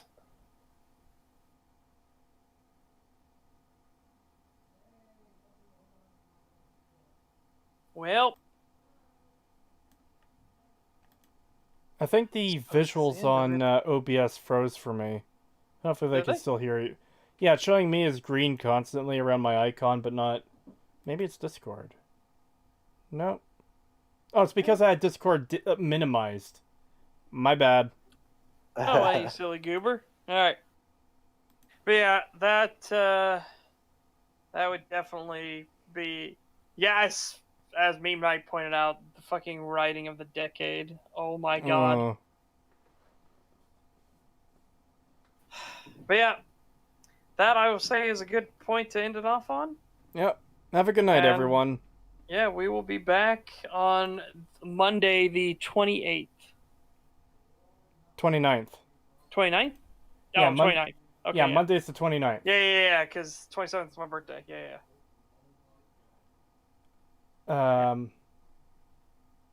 The next Monday, the 28th, would have been in February, so that would be a long time. Yeah, it would have been a long wait, but no, yeah, we'll be back on the 29th. All right. Good night, everyone. Take care, everybody. Okay. I need to